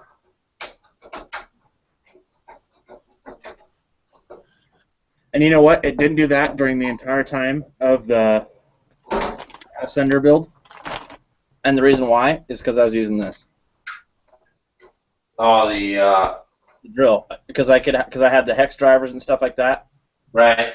The hex drivers just fit in, I mean, like that. So it's easy to just sit here and just not be all hunched over and stuff. And yeah, that's what I had to use earlier because these screws are way too long. I mean, let me see. Where are they at? These things are huge for the receiver box. Like, if you had to, where the hell are the screws? Oh, these aren't the screws. Oh, man, I don't know where they at. But if you had to replace the, or let's say you have something wrong with your receiver, look at these things. Look at this. These are like 18 millimeters long for the receiver box. Jeez. Yeah. So every time let's say you have to do some troubleshooting, and you have probably a binding issue where probably your receiver didn't bind well. Well, you have to freaking take out 4 of these monstrosities. This thing is super long. That does suck. Yeah, so I'm just gonna run some short ones. I have short ones here. I'll just use that instead. Man, those are way too long. And I don't want to be on the trail taking out 18 millimeter freaking screws. Times 4. That's going to take forever.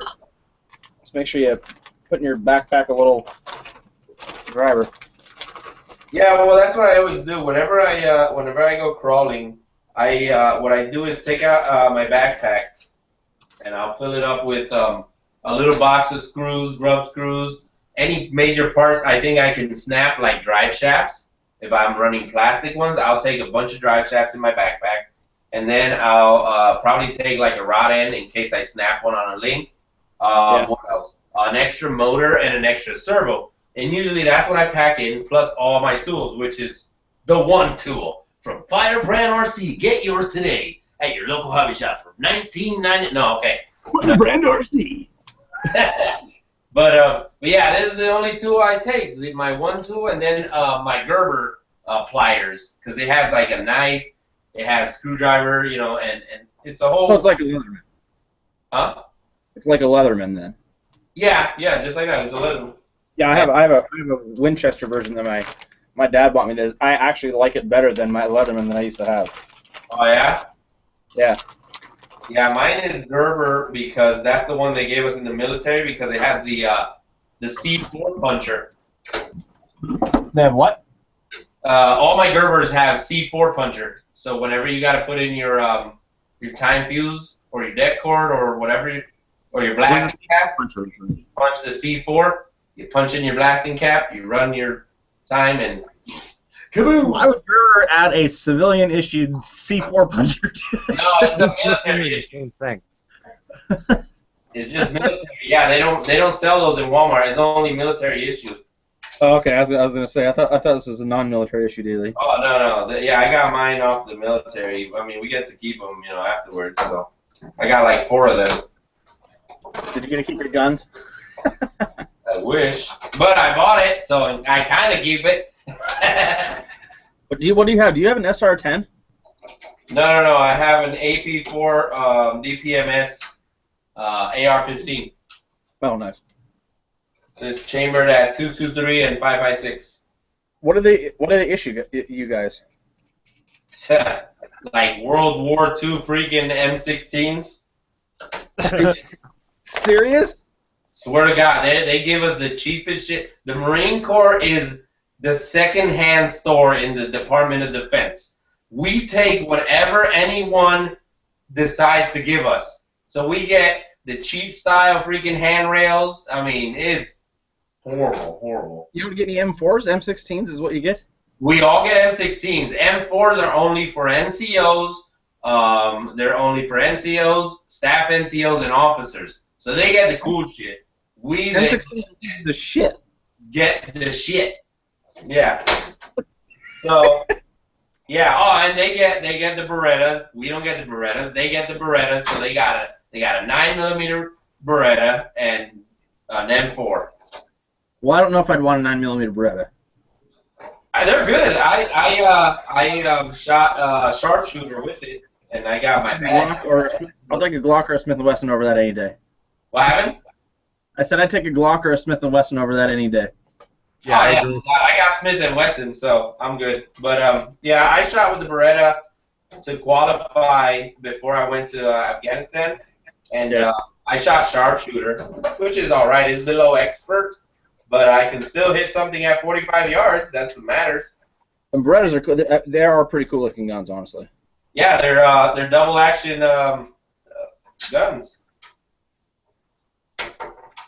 Yeah, I'm going to be going for my Class A here in the next month or two. Mm-hmm. After that, I want to build an AR. Where's a good site to start working off of? You just want to build one straight? Yeah. Just Okay. straight every part by itself? Yeah, I want to piece everything together. I've already got a few guys locally that have built AR, so I can go to them if I need assistance. But I want to, fully build it from the ground up. Jeremy, you go first, and then I'll go. I didn't build mine. I bought mine. Okay. You bought then yours? I'll go. I bought mine. Yeah, I have a stag. There's no need to build one when you can afford a stag. Yeah, Stag is, I think, the best AR-15 there is. Second, I would say Isaac's is DPMS, and then third, I would say Colt. yeah. Yeah, Colts are good. I mean, I'll be perfectly honest. I'm not into, I don't know everything there is about when it comes to the guns and stuff like that, like I do with RCs or the car world. Right. So I'm still learning a lot, and my uncle, who lives down in Florida, I went down there last October, went down to the field with him, shot, a whole bunch of different guns with him. He had a fully customized from the ground up that he built AR-15. He said that was the way to go, but that's just hearing his opinion. I mean, Okay, I'm gonna tell you. you can't. Go ahead. Oh, no, you can go. I'm sorry. I mean, so you can do that, or you can just buy a really expensive platform that's all good and ready to go, like DPMS. If you bought a AR-15 that's DPMS, I mean, everything on that's going to be good, and then you can upgrade from there if you want to. So where's a good place to look for that? For that, I mean, No. Yeah, is that, like, I only have one gun store locally to me, and they mostly carry handguns. They don't really carry much for rifles. So then I would just go to a gun broker, and then you can buy it off a gun broker, and then it gets sent to your store. Yep. And then you have to pay the processing fee Right. for them to do the paperwork and stuff like that. So I would say that's the best place, wouldn't you, Isaac? So I'm going to tell you my story. I always have a story. Okay, so here's my story. Before you start your story, I want to show my AR because I'm going to get going in a few minutes here. Okay. I'd show you mine, but that means I have to go in the room and bother my wife because it's under my side of the bed. This is on my side of the bed right here. Yeah, see that? Yep. That's mine. Now, See, did you do any customizing to it, or is that just how you got it? Everything on here green I put on myself, and the flashlight I put on these pretty expensive, gosh, I can't remember what they're called. Night arms, is that Isaac? Yeah. Night arms, they make sights, right? Yeah. Yeah, I put on, these are night arms, because they say arms on them, but yeah, they're night arms, flip up and down sights. The iron sights, just the iron sights are $200. Wow. This was cheaper than the iron sights. No. But Isaac, I'm guessing, has a freaking EOTech on his. I can almost guarantee it. No. No? As he's over here trimming a body. Yeah, that's mine. It's all mag pulled out and stuff like that, and it's a great platform. Okay, so mine, I paid, I got mine in a combo deal, okay, so, damn, look at that, oh yeah, baby, look at the bacon, damn, it's oozing, okay, so, this is what I did, okay, so mine came in a combo deal, mine came with a, you ever seen the movie Faster with The Rock? Yeah. He has a Taurus Judge. It's a 410 long Colt / shotgun 410 round handgun. Yeah. Right. So it came in a combo with that handgun. So I had the Taurus Judge, and it came with my DPMS. But my DPMS, it cost me about $2,000 the whole combo. About $2,100, but mine came with the collapsible buttstock, which is the rear of the rifle. Is the collapsible? Yeah. I know the parts of the rifle. Yeah. Oh, okay. It's when it comes to like buying them and what's like a good piece to put to it or whatnot. Well, mine came with the collapsible buttstock. It came with a Leopold 4X sight. The sight alone is $500 because it's a long range sight. And it came with just one magazine, right? The rail system is a short rail system, but it's not the rails. It's just the regular plastic handguards, So it's not really the handguards I wanted. The barrel is short. It's still your 16-inch barrel, but it's shorter, and it's chambered at 5.56 and 2.23, so it can accept both rounds. My opinion, I shoot 2.23 more because it's cheaper. I just bought 100 rounds for, 7 times 5, $30. 223 is way cheaper, but the NATO rounds, you can definitely feel the difference in them. Well, I have NATO rounds as well, and they're the same price. They're just $1 more. That's it. So for 100 rounds, I pay $30-something, right? So, then I'm used to shooting 223. All I had done to it was a custom charging handle because I'm a lefty. So when I'm shooting, I have it here on my left side, so I need to charge it. So all I had done was a custom charging handle, and he did it for me. Well, I started looking around, right? And just like you, I went to different sites, compared prices.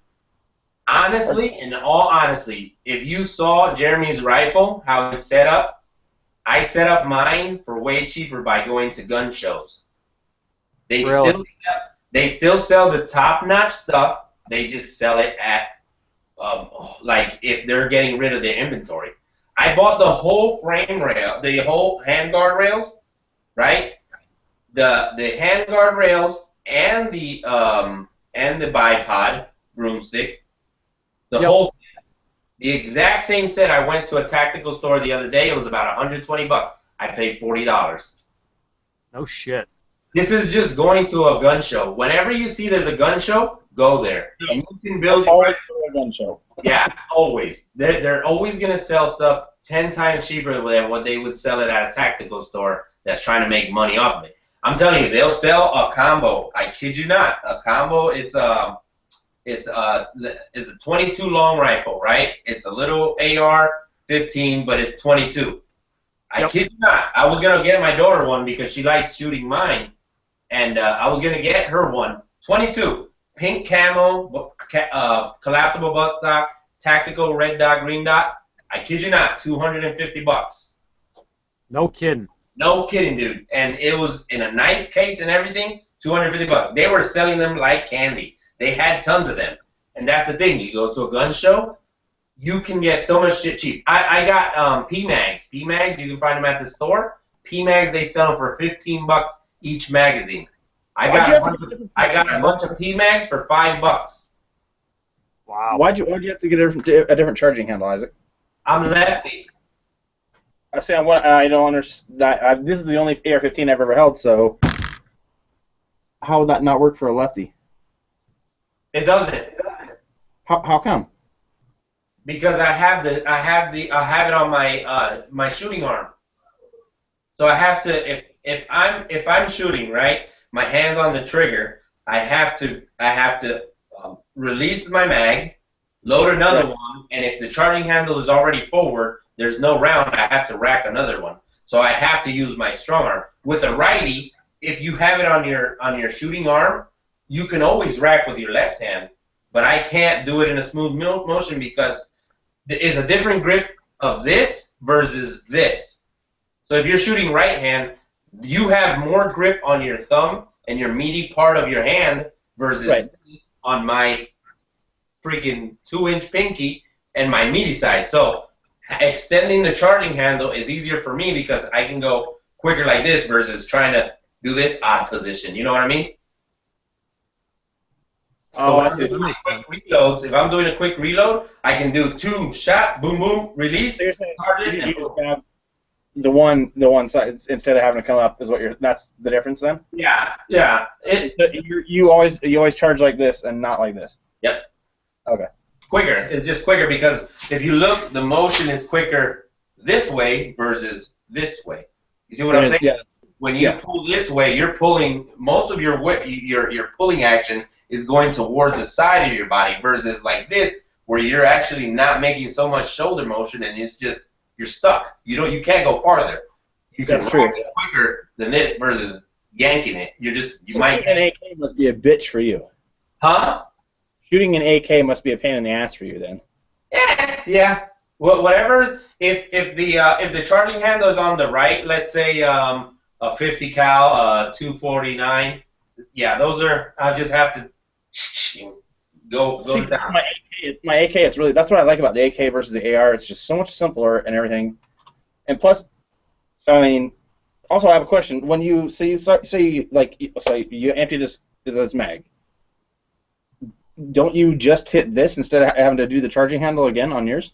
Yeah, sometimes it depends. Sometimes if you have a jam, you need to empty the whole thing out, so you're never going to be bolt back. You're always going to be bolt forward. So whenever you get a jam, you need to unload, you tap it, you rack it, empty out the rounds, and then it's going to go forward, so you have to rack it again whenever you put in your rounds. If it's not racked. Okay, I see what you're saying. Yep. 4 years of having an AR as my baby, you learn a few things. Oh yeah.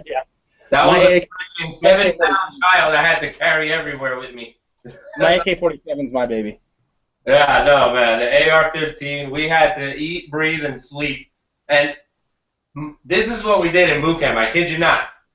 We had to hold that thing from the front sight post to the back like this. Hold it up. You drop that, oh, it was the end of the day. And now I do it, right, like nothing. I can hold it there for hours. And I tell my wife, here, it's just 7 pounds. She goes, oh, how can you do this? This It's a lot more than 7 pounds. So where are you grabbing? front side post and the rear of the buttstock. And you gotta stretch your arms out, yeah, like that. You know, we had to do that. I mean, forever in boot camp, and it sucks. My back is already hurting. Huh? I can already feel it in my back. Yeah, it'll hurt your back, your shoulders, and your triceps. And dude, you have to just sit there. It's a good workout. I'm just gonna do this every day for my arms, and my shoulders, and my triceps. Yeah, it builds characters. No, I kid you not. Look, there's 2 exercises. I'm just my biceps like this. Yeah, bodybuilder, and there's another one we had to do. We had to hold it by the muzzle at the top, straight out to the side like this for minutes. Yeah. Sometimes it was hours. If they just wanted to play their game, it was hours. And if you dropped it, I mean, just in inches, it was the end of the day for you. We go to the sand pits and do push-ups and sit-ups, and you eat the sand. It was no joke. And it builds character. And when we do our exercises, everything is for a reason, you know. It builds character and builds muscle. So there's 2 exercises that I've learned for the shoulders and for the upper body, and I usually do them whenever I go running or cycling out. And one is that I'll do my rifle. I will, no joke, bring out my rifle, and I'll just raise it up as high as I can go. Just hold it there for like 15, 20 minutes, and as it goes down, then I'll just stop, relax, and then just do my stretching exercises. And then arm circles.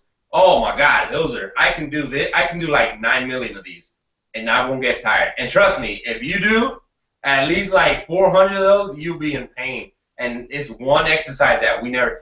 Oh, go backwards. Oh, you want to fly? Okay, go forward now. That's too long. That's too long.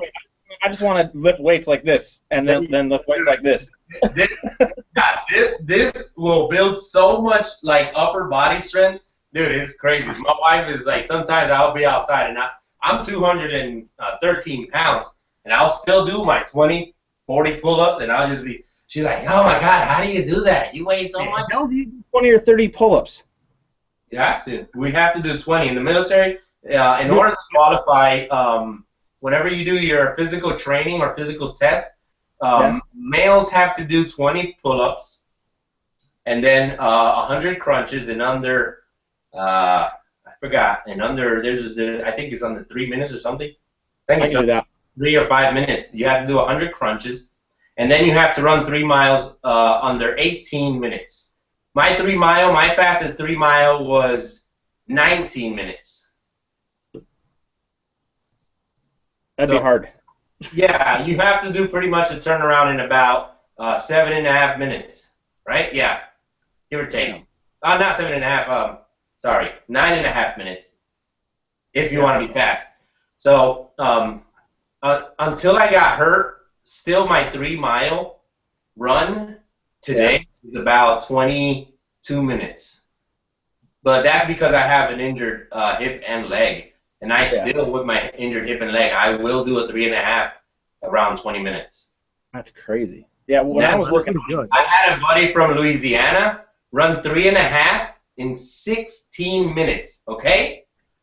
Not only that, he was the biggest freaking smoker in our platoon. That man would smoke like 10 freaking boxes in the week, and he would run 16 minutes like nothing. He just run circles around us. You remember back in the day when I used to be big and buff on my channel? Yeah, I remember. Yeah, when I was at 167, I was benching 265 or 295, I can't remember which, and I could still only do 10 pull-ups, and I did shoulders and back like crazy. Pull-ups, I can never get down. Right here, all day. Hey, right now, those viewers that are on there, I see you guys. Those viewers, hey, you want upper body strength? Do this all day. Just sit in a chair or stand up outside, no shirt. I guarantee you will freaking Dude, I do right now. I'm doing You know what? I'm gonna do those in the pool. When I go out in the pool, I'm gonna Yeah, go underneath the water and do that in the pool. Can you imagine how good that's gonna be? It's gonna be good. Dude. I'm telling you, do this, and hold out your hands like this. Just hold them out for like minutes. I mean, if you can go 30 minutes just holding out your hand, it's gonna build so much, upper body strength. And at my weight, I still do 20 plus pull-ups. I still do 100 plus push-ups. My push-ups aren't traditional push-ups. My push-ups aren't 1, 2, 3, 4, 5. No, mine are 1, 2, 3, 1. 1, 2, 3, 2. And I will do 40 of those. So if you do 40 times 3, that's how many push-ups I can do in one freaking sit. So I'll still do over 100 push-ups like nothing. And sometimes my kids will get on my back, and it's just, here it is, right here. This is the trick. I'm telling you. Do this. Man, I could do push-ups for days and days and days. All right. Let me ask you guys a question, because you guys are buff. You guys are big. All right. I'm 135 pounds at 5'8". Okay. Now, and I've been trying to gain weight for as long as I can remember, but nothing that I do works. But I'm one of those guys where I can lift pretty much anything for a long amount of time. I can move quick. It's just that's my body shape. How old are you? 27. Wait till you hit 30. Yeah. Well, that's what everybody's telling me. But it's funny because like I can lift up hoods and trunks and no problem over my head. I can walk them across a parking lot. That's not a problem to me. You know, it's heavy, but I can do it. Yeah. What do you guys eat to improve the muscle strength? Eat protein, and more protein. Chicken. When I was working out, I would eat my body weight in protein a day. Really? Yeah, if not, sometimes up to 250 milligrams of protein. And you got to make sure you're getting a lot of fiber, otherwise you're not going to be going to the bathroom. Yeah, protein, fiber, and a lot of water. Drink a lot of water, too, because you don't want to dehydrate yourself. Creatine helps. Creatine helps, but all it does, the only way creatine is going to help is if you're working out. Other than that, it's just going to put shit tons of water weight on you, and it's not going to help at all. But creatine is a... You don't want water weight, because then you're going to have to burn it. But increase your intake, like your meal intake. If you're used to eating just a meal a day or so, or 3 meals a day, increase your initial meal, like breakfast. Let's say you just eat, let's say, eggs or freaking toast or something like that. Add more to it. Add oatmeal, add wheat, and just increase it. And then between your breakfast and your lunch, add a snack with some high, I'd say, not protein, but you want to get some high calories going on. That way, whenever you work it out, you burn those calories, but you'll retain all the good stuff. Because that's my biggest problem is I definitely don't eat enough. I eat, 2-3 meals a day, and that's just because I can't eat breakfast. I do, and I get an upset stomach. Double that. 6 meals a day, hands down, 6 meals a day. Yeah. When I was working out, I was eating between 4,000 and 6,000 calories a day when I was trying to bulk really, really like strong for a while. Right. Yeah, I mean, I'd just like to get, look a little bit bigger than, a typical 16-year-old child. Dude, believe it or not, back when I was, probably about 21, I probably weighed 115 pounds. No kidding. Yeah. Yeah. If you really want to pack it on, what I did when I first started working out was I drank beer like crazy when I was working out. You know what? That is something I've realized. I watch a lot of friends. They're just drinking beer, and they put on so much friggin' weight. You do. You put on a lot of weight. But beer, it's empty weight, but I just wanted to get that weight really quick when I was working out so I could push more weight. Because the more you weigh, usually the more you can push. That's why people take steroids, is because it puts on a bunch of water weight. You got all that extra weight on you. You can push that extra weight. Did I explain that right, Isaac? I think? Yeah? Yeah. But, with beer, you're just going to get... Don't try to stick to that beer increasing weight trick. Because No. You're not going to gain that muscle back. It's just empty weight, So if you stick to a more natural one, increase your protein. Chicken. That's all I buy at my house. Every now and then we'll buy red meat, but the problem with red meat is that red meat will attack your joints. And with that being said, you don't want to try to take too much red meat because the red meat can affect, like, let's say you're lifting one of your joints can go bad and you can, have a bad injury. Really? Protein, a lot of wheat, fiber, and you should be good. Just increase your daily intake. But red meat. At 20, when I joined the Marine Corps, I was 24. Yeah, 24. And everybody used to call me Grandpa because I was the oldest in the platoon. I weighed 140. By the time I got out of the Marine Corps, I was at about 200. Wow. Yeah, and I just all my intake was doubled. Everything. But that's exercise with the intake though. That's why it gets so big. You gotta have exercise with the intake. Yeah. Otherwise, you're just gonna get fat. Yeah, pretty much. Yeah, that's about it. But you want to drink a lot of water because the water is going to clean out your system of any impurity. Because you don't want to put in all that intake and then your liver's pumping and trying to get rid of all the bad stuff, and trying to retain some of the good stuff, and then your pancreas blows out. Just drink a lot of water. That'll clean out your system, and you can retain a lot of good stuff still. I still, to this day, drink a gallon of water every freaking day. Yeah, that's how I got used to drinking water. Or a gallon of water, or at least that kind of ratio of Gatorade and water. Mm-hmm. Yeah. Well, Gatorade is good for electrolytes. Like, let's say you're working out, just grab some Gatorade. It'll good for hangovers too. Huh? Good for hangovers too. I had a massive one today after celebrating last night. High sodium count, so yeah. I drank like, I don't know, 3 or 4 of these. Like 3 of them probably about within the first 2 hours when I woke up. Yeah. Wow. And those will turn your poop into brick if you drink too much of them. So don't try to drink too much. Yeah. Usually when I'm out drinking, just before I go to bed, I'll drink the Triple X vitamin water. I won't wake up with a headache. Yeah, vitamin water.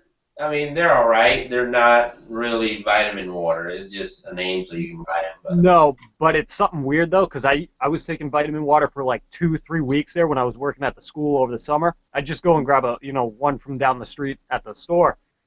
And I actually stopped doing that for 2-3 days. I had the shakes, I had the headaches and everything like that until I started drinking them again. So there's something in it my body was constantly craving from it. Yeah, probably caffeine. Has some caffeine on there.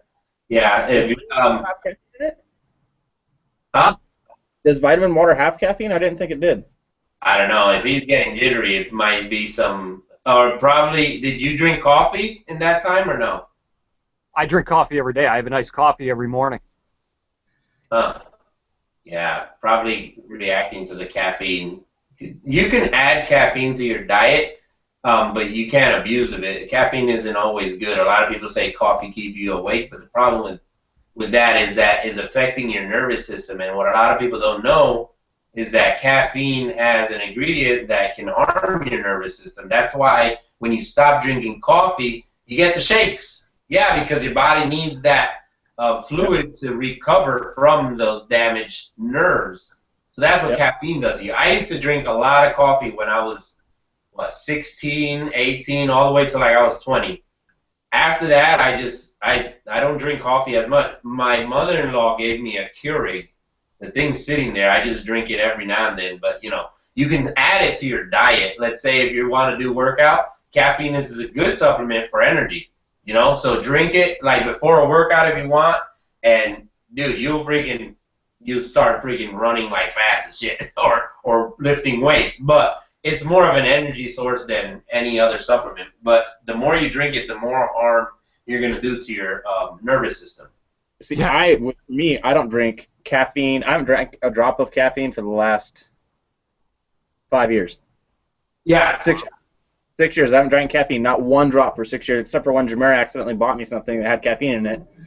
And I drank about that much of the bottle, and I felt like I was going to freaking crawl out of my own skin because I hadn't had it for 5 years. Yeah, so if you drink sodas, take it out. If you're trying to bulk up, take soda out of your diet. Soda's no good. It's just it's so much sugar that you're just, there you go. Start today. I stopped drinking soda 8 years ago. 8 years ago, I have not touched one single drop of Coca-Cola, Sprite, or anything like that. If I do drink it, it's once in a month, or maybe for like 5 minutes, I'll drink probably half of whatever they give me. Because sometimes, let's say we go to McDonald's or something, right? I usually don't order McDonald's. We don't hardly go to McDonald's. We'll go probably once in a blue moon, but I do eat a lot of their chicken nuggets. They use real chicken, so it's protein. So I just order a freaking 10-piece or a 20-piece. It's a lot of protein. You have protein in your intake. The fries, sometimes I'll eat them, sometimes I won't. But when you eat that much, you can go and work it out, and you burn out those calories that, McDonald's tries to give you. So sometimes what I do is I order a medium cup of Powerade. And, Powerade is still kind of like Gatorade. You're still supplementing some electrolytes to your body. And when they don't have Powerade, well, I'll just order a Sprite. They don't have caffeine. They claim they don't, but sometimes you never know. But sometimes I'll order Sprite. But since 8 years ago, I do not drink sodas whatsoever. That I took it out of my diet. And since that day, I have no sugar weight whatsoever. I can give you a perfect example, okay? I have a brother, and if he's watching, he'll know what I'm talking about because we talk about it a lot. My brother's 2 years older than me, right? He weighs exactly the same as I do, but his gut is bigger, right? The exact same weight. You stand me next to him. I don't have a freaking big gut. He has a big gut. Most of it is because fat weighs more than muscle, right? So the more protein you eat, or the more natural protein you eat, because I tested that theory out, and I used to use supplements. Supplements could work on some people. Some people's metabolism is different, right? So you can't always go taking, let's say, Jeremy. Supplements work on him, right? But for me, I want to say something, though. You got to find the right supplement. Exactly. Yeah, that's the thing. You can't go buying Walmart bullshit protein powder and stuff like that. You have to go. Supplements I bought was the what was that one? It was it's from GNC. All my supplements were from GNC. Probably mass triple. high-end supplements, So I started taking supplements. But like I said, everybody's metabolism is different. When I was younger, I was the skinniest in the house, but I was the one that ate the most. I used to do seconds and third, okay? I mean, when you talk about eat, I was that guy. My mom got insulted at school because a teacher said that my mom was feeding me a little bit of food because I was so skinny. My mom was like, you should see this son of a bitch eat. He can eat, And that's how I used to be. When I wrestled in junior high, I was like 90 freaking pounds. Yeah, and everybody has a different metabolism. So supplements might not be a thing. Like me, supplements wasn't my thing. I tried supplements for 6 months.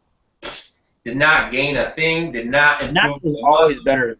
Anyway, I was swelling like, dude, when I got out of the gym, man, I was like, damn, this thing is growing, But then the next day, it was like, it was nothing. It was just swelling. That's all it was. So I stopped supplements, and I did it a more natural way, just eating food, working out, eating food, working out, more natural proteins. Now all we buy is chicken. I can show you my freezer. All I got is chicken. That's what I was eating when I was behind the camera.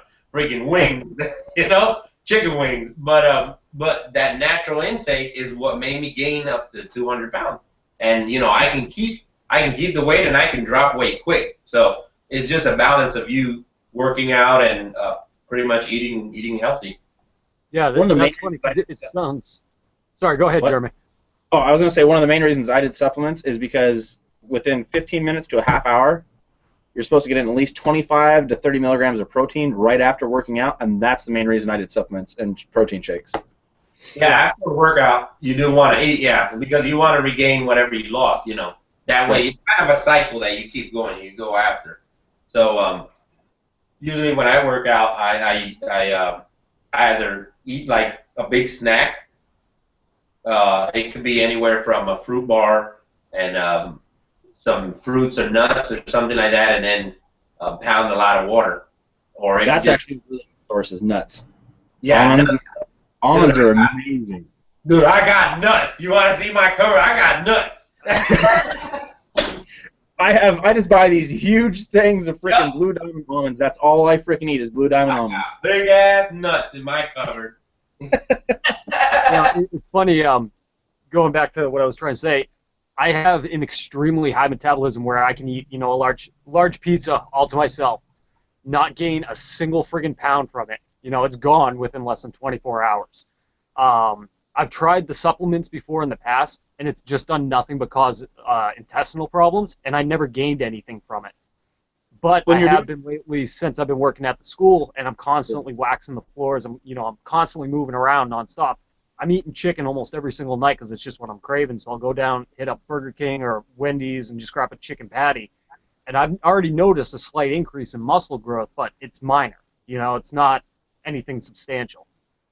See, for me, I went the exact opposite of Isaac. I only ate heavy red meat protein. Yeah. Like, sometimes I would have steak literally for breakfast, lunch, and dinner. And that's why your back hurts. My back hurts because I used to do 120, no shit you, 120 on each arm military presses. I don't believe you. You should show us. I did it. I probably have pictures of it somewhere on my phone. But I swear this is how I have to screw up my back. Because, Isaac, you know about military presses where you have to use your legs to get them up and all that. Yeah. So I was like, okay, I'll just do these 120s by myself today, not a spotter, nothing like that. Then I did it so many times where I was lifting and the arm just went back that way and you could just feel kinks. I'm almost positive it was from that and probably deadlifts and squats are probably the three. Deadlifts and squats, I think, are the worst things you can possibly do to your body ever. Yeah, I don't do deadlifts. I tried that once and I almost lifted myself because I was dead. So.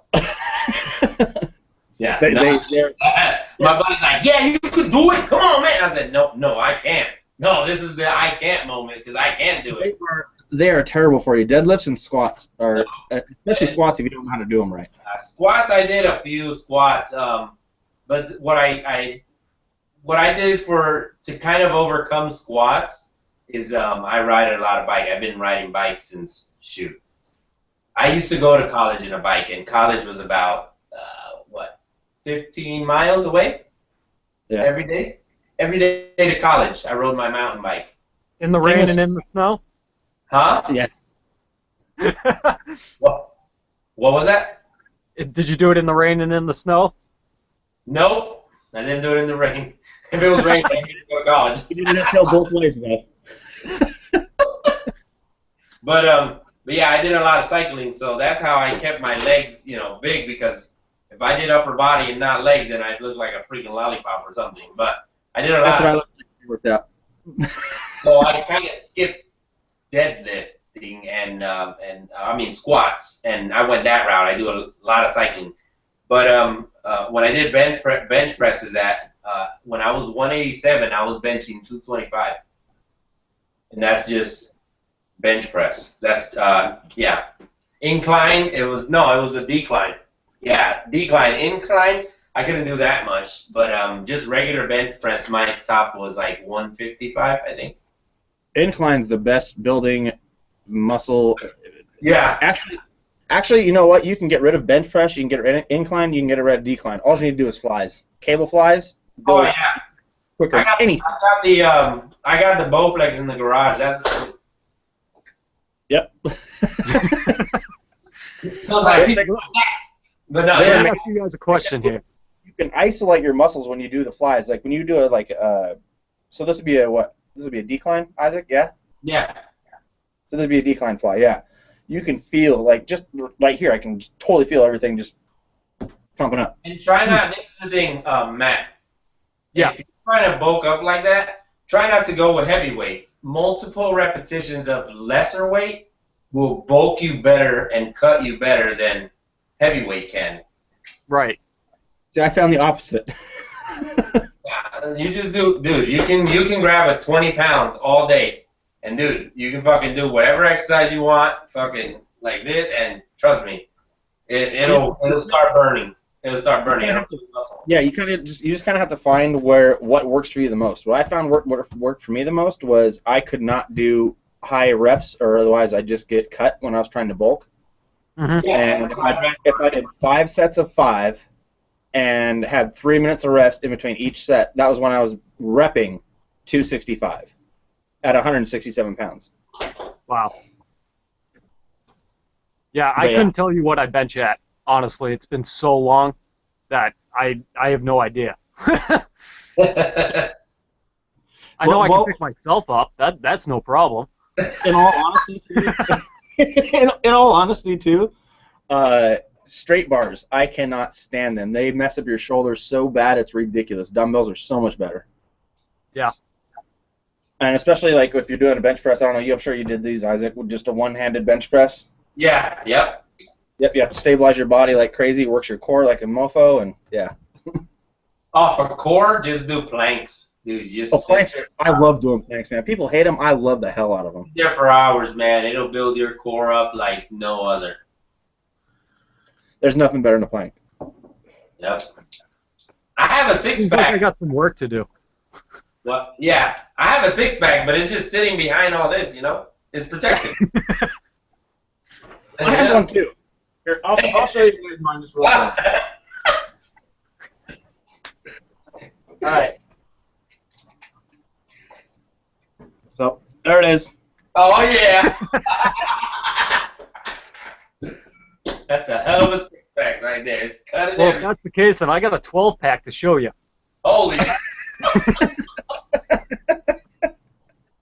Oh, man. But, yeah, if there's there's kind of like a diet, is the pizza diet, like you were saying earlier. You can try that. I mean, usually you'd be able, with so much dough, the problem with the dough is you're going to get a lot of sugars in the dough. So that's going to help you gain a little bit of weight. But you have to watch it because, you know, you don't want to hurt yourself with so much sugars. Yeah. One thing that my trainer did, because he was training, he was almost going to make the Olympics, and he did, what the hell's the thing where he did shot put and the other thing where you twist around and then check it or whatever.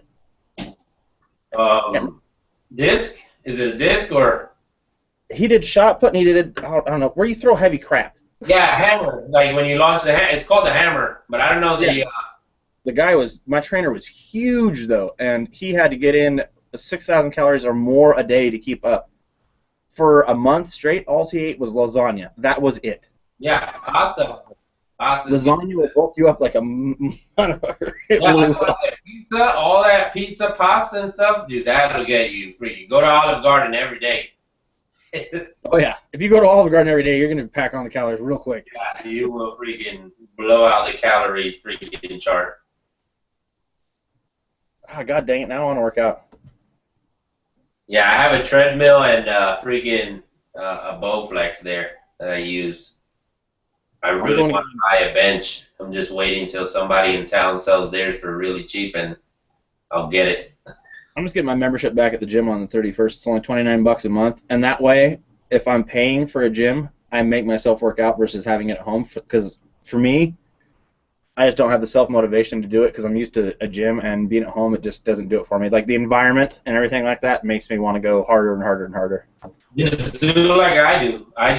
This is what I do. When I don't have motivation, I'll just like look at it, and then whatever I'm wearing, I'll just start doing it. Like, for example, when I go outside and I'm like, damn, I got to cut an acre worth of grass, and I look, and then all I have is shorts and sandals.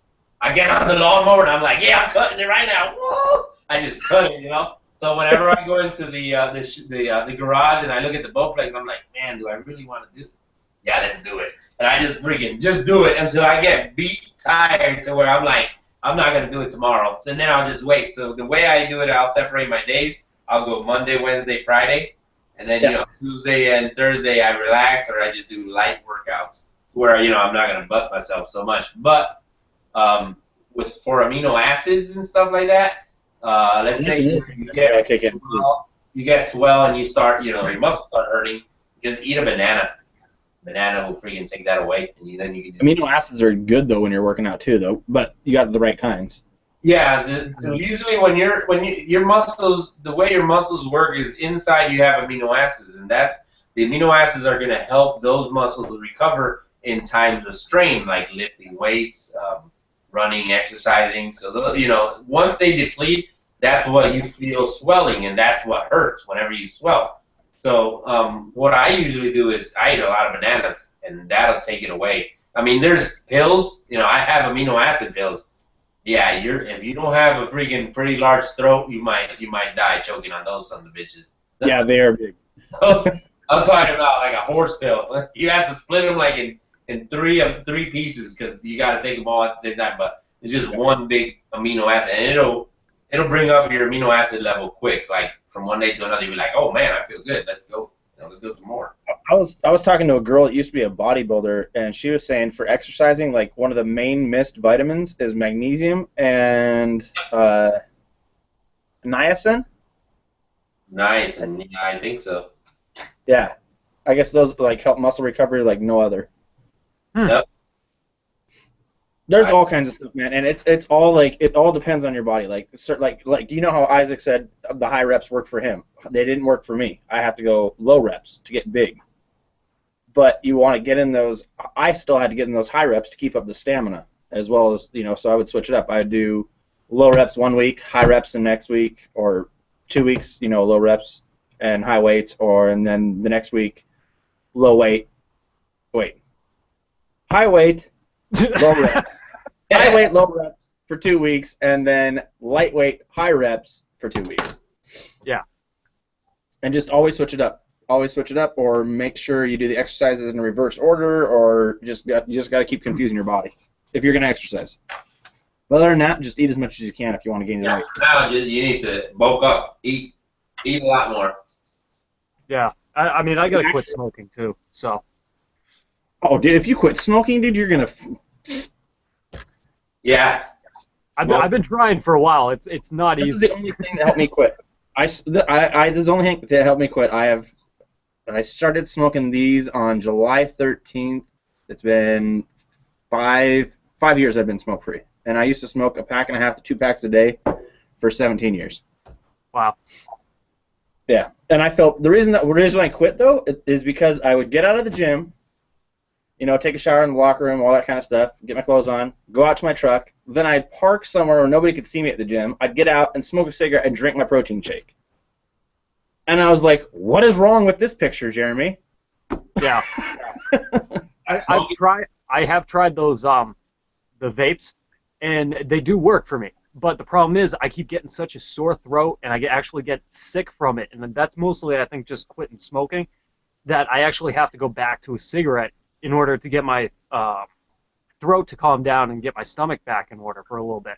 You might just be using you have to find the right vape device. For me, it took me about a year to find that, and then once I found the right one, I was like, okay. And then I just said, okay, I'm not smoking my cigarettes. I threw a carton of cigarettes away. I was like, I'm just gonna commit and screw it. Yeah. And it worked. But yeah, I use like different flavors. Like I have like 3 of them sitting right here to make sure that I don't get like vape tongue or any of that crap where you can't taste crap for anything. Yeah, but. Yep. I use a different method. It's kind of like the method I use. Yeah, I used to. I was gonna say, you don't come off like you smoked. No, he does not come off as a smoker at all. I can't even picture you smoking a cigarette. Dark secrets. Shh. Jeez, learned something new. So this is what worked for me, and I used it too in my diet, because in my diet, I used to weigh 290 almost. I almost had a heart attack. Let's just put it that way. I was fat as shit. So. Yeah, no, I was fat as shit. So this is what worked for me when it can work towards cigarettes, it can work towards anything. Trust me when I tell you it can work even towards a drug addiction, because I too had one. So, dark secrets. So let's just put it this way. This is all before the military though, so yeah. I never had a drug addiction ever. It doesn't count. Smoking has been my only addiction. So check this out. This is how it works. Simple. It's simple, right? Most of the, we're not going to call it an addiction, but smoking is a habit, right? It could be a good one or a bad one, depending on what you're using it for. A lot of people use it to stay awake. A lot of people use it for energy. It all has its different values, if you want to call it that. So the thing is that mostly is mental, and it's all within your nervous system or your brain. So your body's always going to tell you, hey, you need to smoke. So you need to supplement the body with what you need, right? for example, like me, I was fat as shit. So what was my body asking me for? Fucking cakes. Cakes. I could eat 2, 3 freaking, a whole cake that my wife cooked or baked one night. I could eat the whole damn thing in one sitting, right? So that was like my crave, right? So yeah. So trust me when I tell you I was, oh my. You were the fat kid that liked cake. Yeah, that was me. I'm the fat kid that liked cake. So what worked was it's easy to it's so simple. You can trick the brain into doing anything you want. It's all mental. Most of the addiction, most stuff, it's all mental. So what I did is whenever I wanted either a smoke or a cake, you know, I ate a piece of gum. It was that easy. That's it. That's all I ate. Piece of mint gum. And every time my body asked me for that, I'm like, oh, I grab the gum. Until this day, I kid you not. You can go in my truck. You can go in my wife's truck. You can go in my kitchen. I have packets of gum, of like those Orbit gums, sitting everywhere. So whenever I get a craving, my mind is saying, hey, you need this. But I tell my mind, nope, I'm getting a gum. And I kid you not, I eat the gum. And even let's say I'm hungry as hell. Like I'm on the road and I'm super hungry because I used to drive semi-trucks, tractor trailers. I was on the road 12 hours every day. Okay, and on the road, I get so hungry, and I'm like, man, I need to eat, even though I ate like 4 hours ago. So I put a piece of gum in my mouth, and that trick has worked for years. Gum, and it's only 96 cents. The freaking gum. That's all you're spending. 96 cents into tricking your brain to what to do, and it's worked. And it's worked. That's the part that sucks for me, is I can't trick my brain because I have anxiety. So I have anxiety too. Yes. You do? Yeah, I have anxiety. On my medical record, I have high anxiety. Dude, you should see they take my blood pressure. My psychiatrist, because when I had to see a psychiatrist to be on the medication that I'm on, but I literally was diagnosed with every freaking form of anxiety there is. Mm-hmm. And it's hell. Yeah. It's absolutely. When I go to the doctor, every time. And that's why I vape on these so much, is because my body's just constantly wanting to do something. Yeah. Yeah. I can't sit still. Yeah, me neither. Yeah. It's very hard for me to sit still. Yeah. I can do it, but I got to be smoking, or I got to be thinking of something, and then get up for a minute and then come back down for a little bit. Yeah. You guys can't see it right now because we're all sitting. The whole time, I don't know how many hours we've been on. All these times. Your legs are going under the table. My legs don't stop. They don't stop. Yep. Oh, I don't know if you guys watch me. I've been like shifting all around and stuff. Yeah. Yeah. Well, yeah. If you watch me, I'm constantly moving. I'm always moving. And that's one thing with my anxiety levels. What goes up is my blood pressure. So, like when I go to the doctor, my blood pressure and my heart rate go way up. Like sometimes I'll wake up in the morning before I can take one of my anxiety pills. Like if I didn't wake up at a certain time when I normally take it, I'll wake up, my heartbeat will be at least 120 beats per minute. Yeah, mine goes up. Mine goes pretty high. If I tell you guys how high mine goes, you guys will be like, no way. And I can get on the treadmill and show you guys how high it goes. Your blood pressure or your heart rate? That's hilarious, actually, because I have just the complete opposite when it comes to the heart rate. I actually, after I drink a cup of coffee, my heart rate is normal. Really? What the hell? I was sitting at the doctor's office one day, and I drank half a cup of coffee, and I was just sitting there waiting to go in for a normal checkup. They checked my blood pressure, and they go, "Were you asleep in the waiting room?" I said, "No, I've been awake. I've been drinking coffee." They go, "What your blood pressure is showing right now should have been that you were just waking up." Well, it's a muscle relaxer. So this is the thing with caffeine. There's two ways of seeing it. You have it is a nerve depleter pretty much, so it affects your nervous system. But it's at the same time a muscle relaxer. So what is your heart made of? It's a full big freaking muscle. So whenever you drink the caffeine, that muscle relaxes. All your muscles, even with alcohol, when you drink alcohol, it's gonna relax your muscles. You know, it's just kind of like you're just relaxing. So when you went in, it's gonna drop it. Huh? That's why coffee makes you crap. Yeah. Yeah. Yeah, thank God for that. I have it down to a time every morning. I'm like, okay, hot coffee, perfect. I know when I gotta go. With me, it's milk. I'm lactose intolerant, but I still put milk in my oatmeal, and man, you don't even want to see me during the day. Yeah, I'll stay in the Northeast, thanks. Trust me, I have ripped them so bad that I have cleared my dog out of my bedroom. Oh my god. You know it's bad when the dog can't stand it. Because you and I Cleared both out know an entire dogs parts are room. But yeah, that's pretty much the trick to everything, I would say. Eat a lot. You're gonna have to eat a lot. Yeah. Eat, I kind of eat, figured I was eat. screwing myself only eating 1 to 2 meals a day anyways. Actually, it's not good for your body to eat 1 to 2 meals a day. Yeah. I've just never... The last time I ate consistently 3 meals a day was back when I was in high school. But a meal like, so at least what I'm talking about, when I say 6 meals a day, I'm talking about like, well, you have your breakfast, then maybe like a half of a sandwich or something like that, or a Fiber One bar or something like that. I count those as meals, so just snacks all day long and all that kind of stuff too. But at the same time, Isaac, isn't that going to ramp up his metabolism even faster? Yeah, it all depends what you eat. So you have to watch what you eat. If you eat stuff high in fat, you're just going to put on a lot of fat weight, and it's not going to be compared to muscle weight. So a lot of fat weight is all you're doing is pretty much kill yourself. Isn't fat, like some fat, good, so it actually burns off and turns into muscle? Yeah. There's fats that are good for you and fats that are bad for you. Yeah, okay. Yep. And any fat from sugar is bad for me. Bad for you. There's no cutting it on that one. Any fat from sugar is bad. Yeah, so once you get that dialed in and you see which meals are actually putting on weight, stick to that. And then once you stick to that, you have a scale? Yeah. Yeah, just weigh yourself every day, and you see where the weight difference is at and what meal sets it off for you. Try the high-protein meal, and then if not, the high-protein meal doesn't work, try the high red meat for a while, a week or two. And then and that's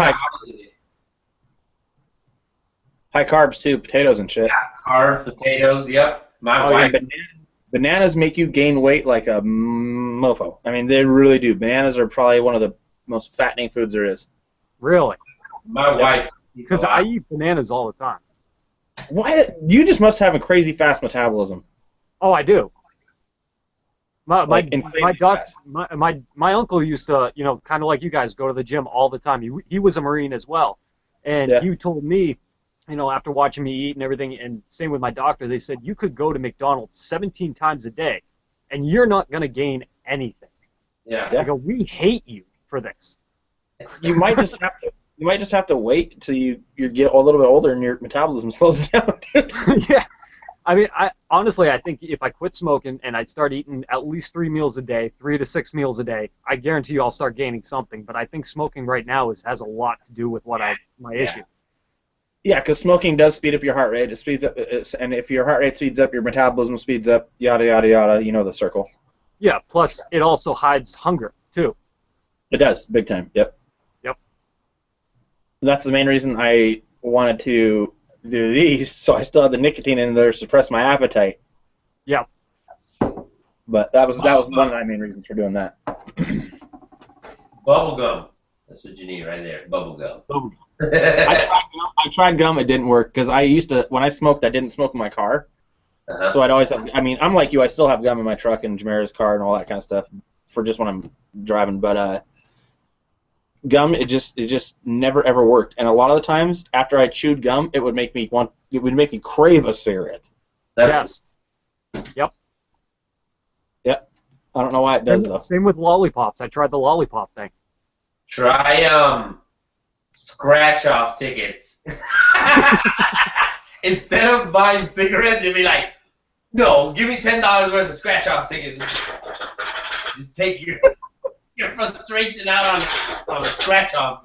You'll be good. You'll forget about cigarettes. You'll be like, now I need to win this. Tomorrow, it's on. What's funny Wow. is my doctor actually prescribed me a prescription to help me try to quit at one point. I forget what it's called. It started off with a C. Oh, that stuff is so bad for you, dude. Oh, well, we know that now, but at the time when he So bad. prescribed it, yeah, well, when he prescribed it, he goes, right now there's only showing that 1% of people actually get depression from this, and a lot of people have ended up quitting off of this. So I'm like, you know what, screw it. What do I got to lose? I'll give it a shot. I shit you not, guys. 48 hours later, I had depression, and I was acting like a damn woman on her period, okay? I was crying over nothing. Did it give you weird-ass dreams? Yes. See, that was the thing. I couldn't do it because I couldn't sleep. I can't sleep well as it is, and it gave me extremely disturbing dreams. I felt like I was on acid. Yeah. Well, I had just moved out of my dad's house into my girlfriend's house, which I am at now. And Yeah. the day after I moved in, I was still taking the stuff. And all of a sudden, I just broke down into tears like, I don't want to leave my dad. I don't want to move out. I don't want to grow up. And I'm like bawling in tears. I'm like, what the fuck is wrong with me? I have no control over this. That's the time where you needed the camera to record that. Yeah, exactly. That's crazy. Yeah, they always try to give me antidepressants or stuff like that, and I don't even take it. Even for sleeping, they try to give me Ambien. And the last time I took Ambien, Oh, I had a story for you on that one. 12 in the afternoon. Ambien, I woke up, and I did not know that I woke up, but I was sleepwalking. I was bound, because in my parents' house we had texture walls, like, you know, the crap that you had to spackle when you throw it on, or Yeah. like it's like a sand you add to the paint.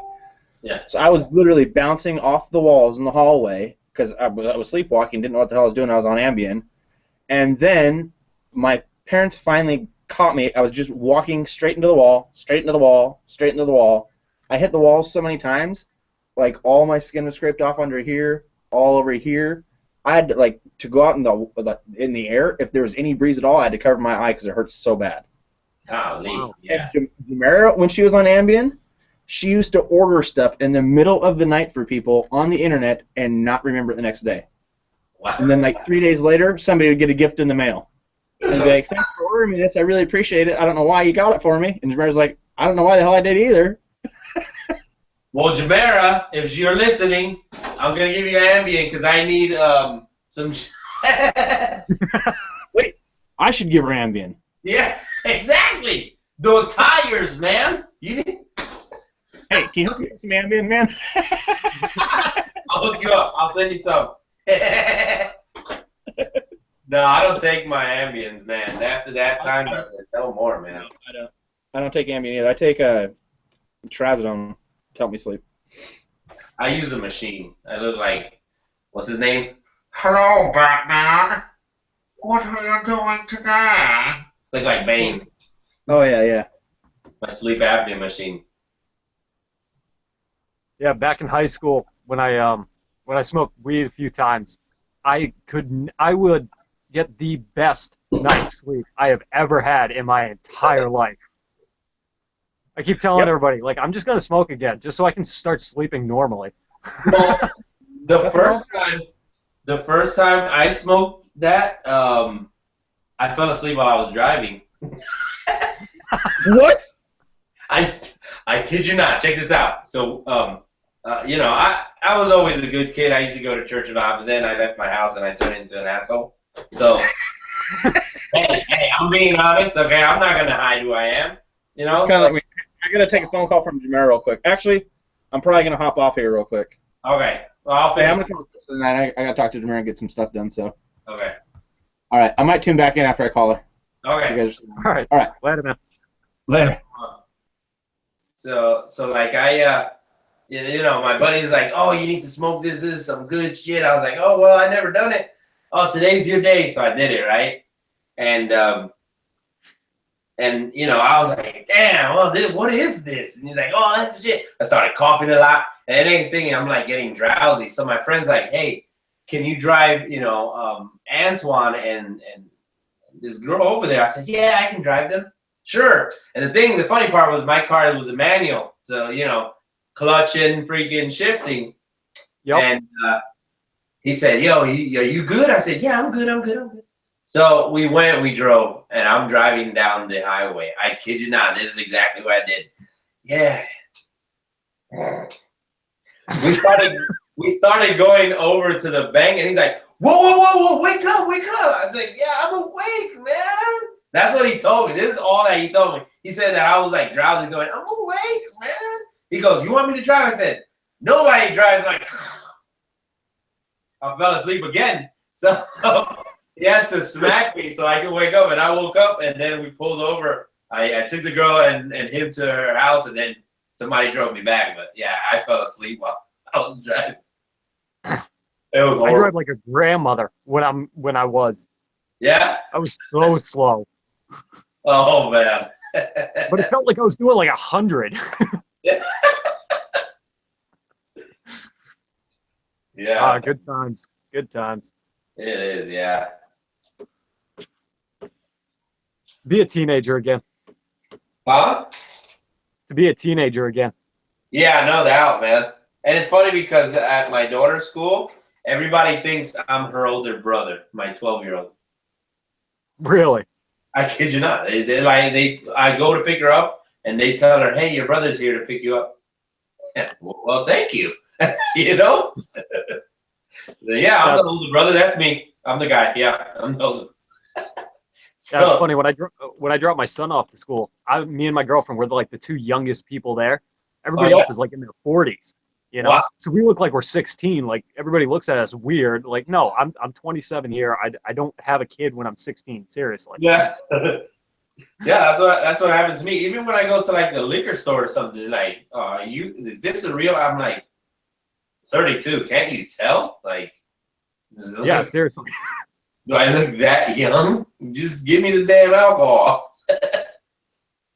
But yeah, it was crazy. I got carded once, and the girl said it was a fake ID, and I had to call the manager, and the manager gave me free drinks for that night. So I was happy. Oh, there you go. Yeah.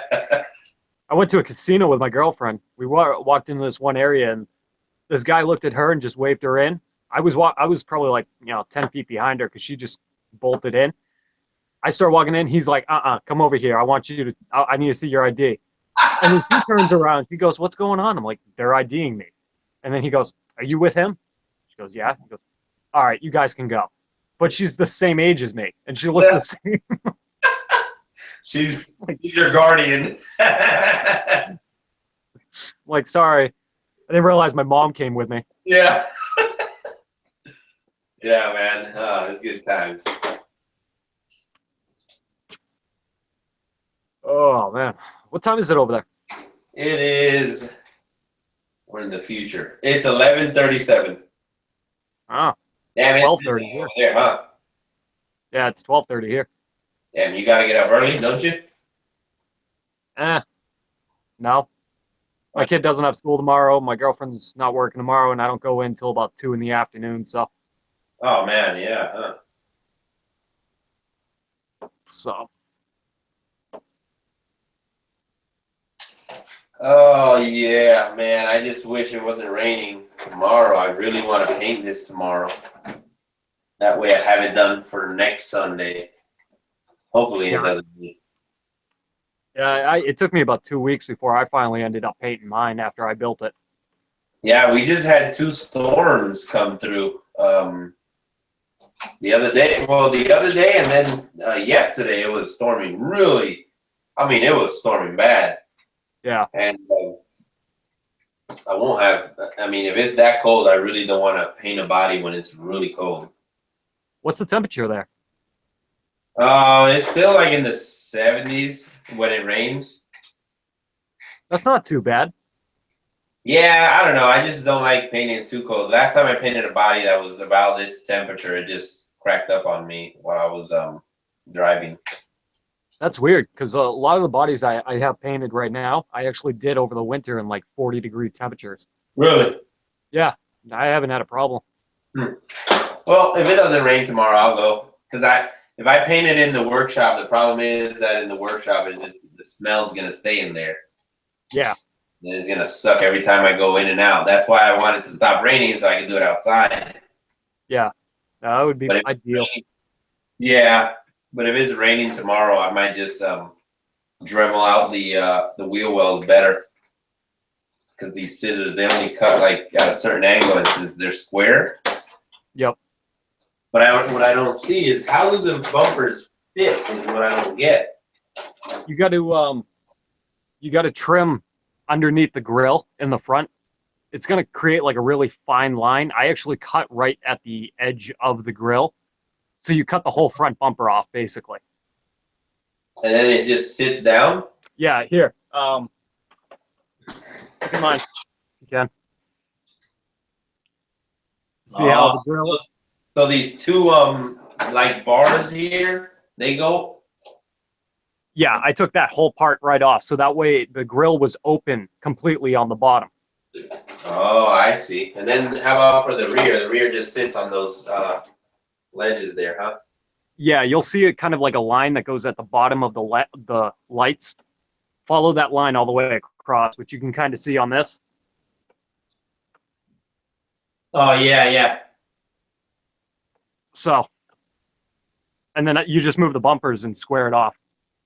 Okay, yeah, that's what I'm going to have to do.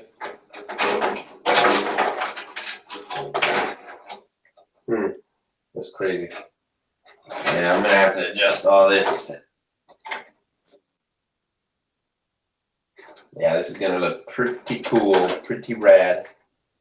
I really want to make this back end lower. Yeah, I actually left my back end really soft. The front end I stiffened just because the battery is going to be up there. The body, the ride height? Yeah. I do like the new setup for the knuckles. Yeah, they do seem to be nice. Yeah, for some reason I'm getting a lot of play on the front. But then again, it's probably for when you fall hard, it takes most of that. Yeah. Plus, if you put all aluminum in there anyways, that'll stiffen everything up. Yeah, hopefully somebody comes out with some upgrades because, man. I think STRC has come out with some. Yeah, I think they only have what do you call those? They only have the shock towers.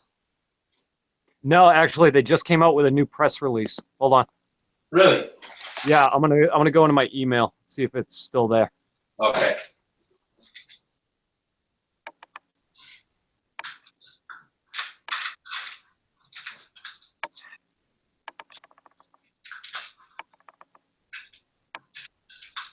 No, I must have deleted it, but yeah, I know they came out with like a ton of new stuff. That the ones I saw were those were the shock towers. That's all I've seen so far. I haven't, and I think some other company here, a local company here in Texas called Deadlock RC. I don't know if you've heard of them. Yeah, sounds familiar. Yeah, they made the diff covers, and I think STRC also made the link mounts too. I think. Yeah. Yep. I seen those. Yeah, those I did see. What I need to put is spacers here on the shocks because these boom racing shocks aren't. They don't have the same pivot ball as regular shocks. Right. So then, whenever you're under suspension load, the shock tends to turn or twist to either side. So then it gives you a bad suspension lean. So I'm just going to put that spacer there that way. There you go. That way that's even better right there. I think I'm going to do that to all four of them. All I put was like a little top hat with these shock at least. These little top hats, like I don't think you can see them. Let me see. Yeah, these like this. Yep. Okay. Yeah. So I just put those on the shock because they're not as wide. Those shock yeah, the shock caps on the top, they're not as wide as just regular shock. So Yeah. they're just small. It's just a scale shock too. So let's see how they do on the trails. Yeah, I'm pretty excited. A new platform to play around with. Yeah, no, I want to just. We were supposed to go out today, but it was raining real bad this morning. It was like an 80% chance of rain. So a couple of them went mudding in the rain, believe it or not. So they went mudding and they met up later in the afternoon because the rain had stopped a little bit later in the afternoon. Yeah. Yeah, I wish we had a club around here. Yeah, Jeremy was telling me he has some people up there, but down here, man, it's anywhere you go to. You can go to Houston, you can go to Katy, you can go to Austin, you can go anywhere in Central Texas. There is going to be a crawler group. You go up to Dallas, it don't matter east or west of Dallas, there's going to be, and most of the G6s are held right there up in East Texas. No kidding. And they have a large group of people that constantly go out crawling. Crawling's never really going to die, honestly. No, it's not. It's not. I mean, there's, people like, there's a couple of people that I know that, they want to match their RC to their 1-to-1. So, they'll get an RC crawler. Yeah, exactly. And it's so much fun. And to be honest, is a cheaper way of enjoying the hobby. Because if you're speaking realistic, motors, what do they cost for a crawler? $10 here, $10 there. I'd buy a bunch of those throwaway RC 4-wheel drive $10 35 turn motors. Yeah. Last forever. I have a ton in my drawer. And that's what I use, Whenever one goes out, just throw it away, pop in the next. It's only $10. $10 investment, every time a motor goes out versus, let's say, racing or something where you need a high-end motor. You really can't buy a cheap brushless motor if you want to race hardcore, No, you really can't. Yeah, and that's the problem I had when I was racing. I needed all the expensive stuff, $140 servos, freaking $200 setups, Here you have what? This is a $34 servo, and it's still good quality for this type of rig. I have a $25 motor and a $4 ESC. Yeah. The most that you're going to spend in the crawling scene is always on the rig. That's the expensive part.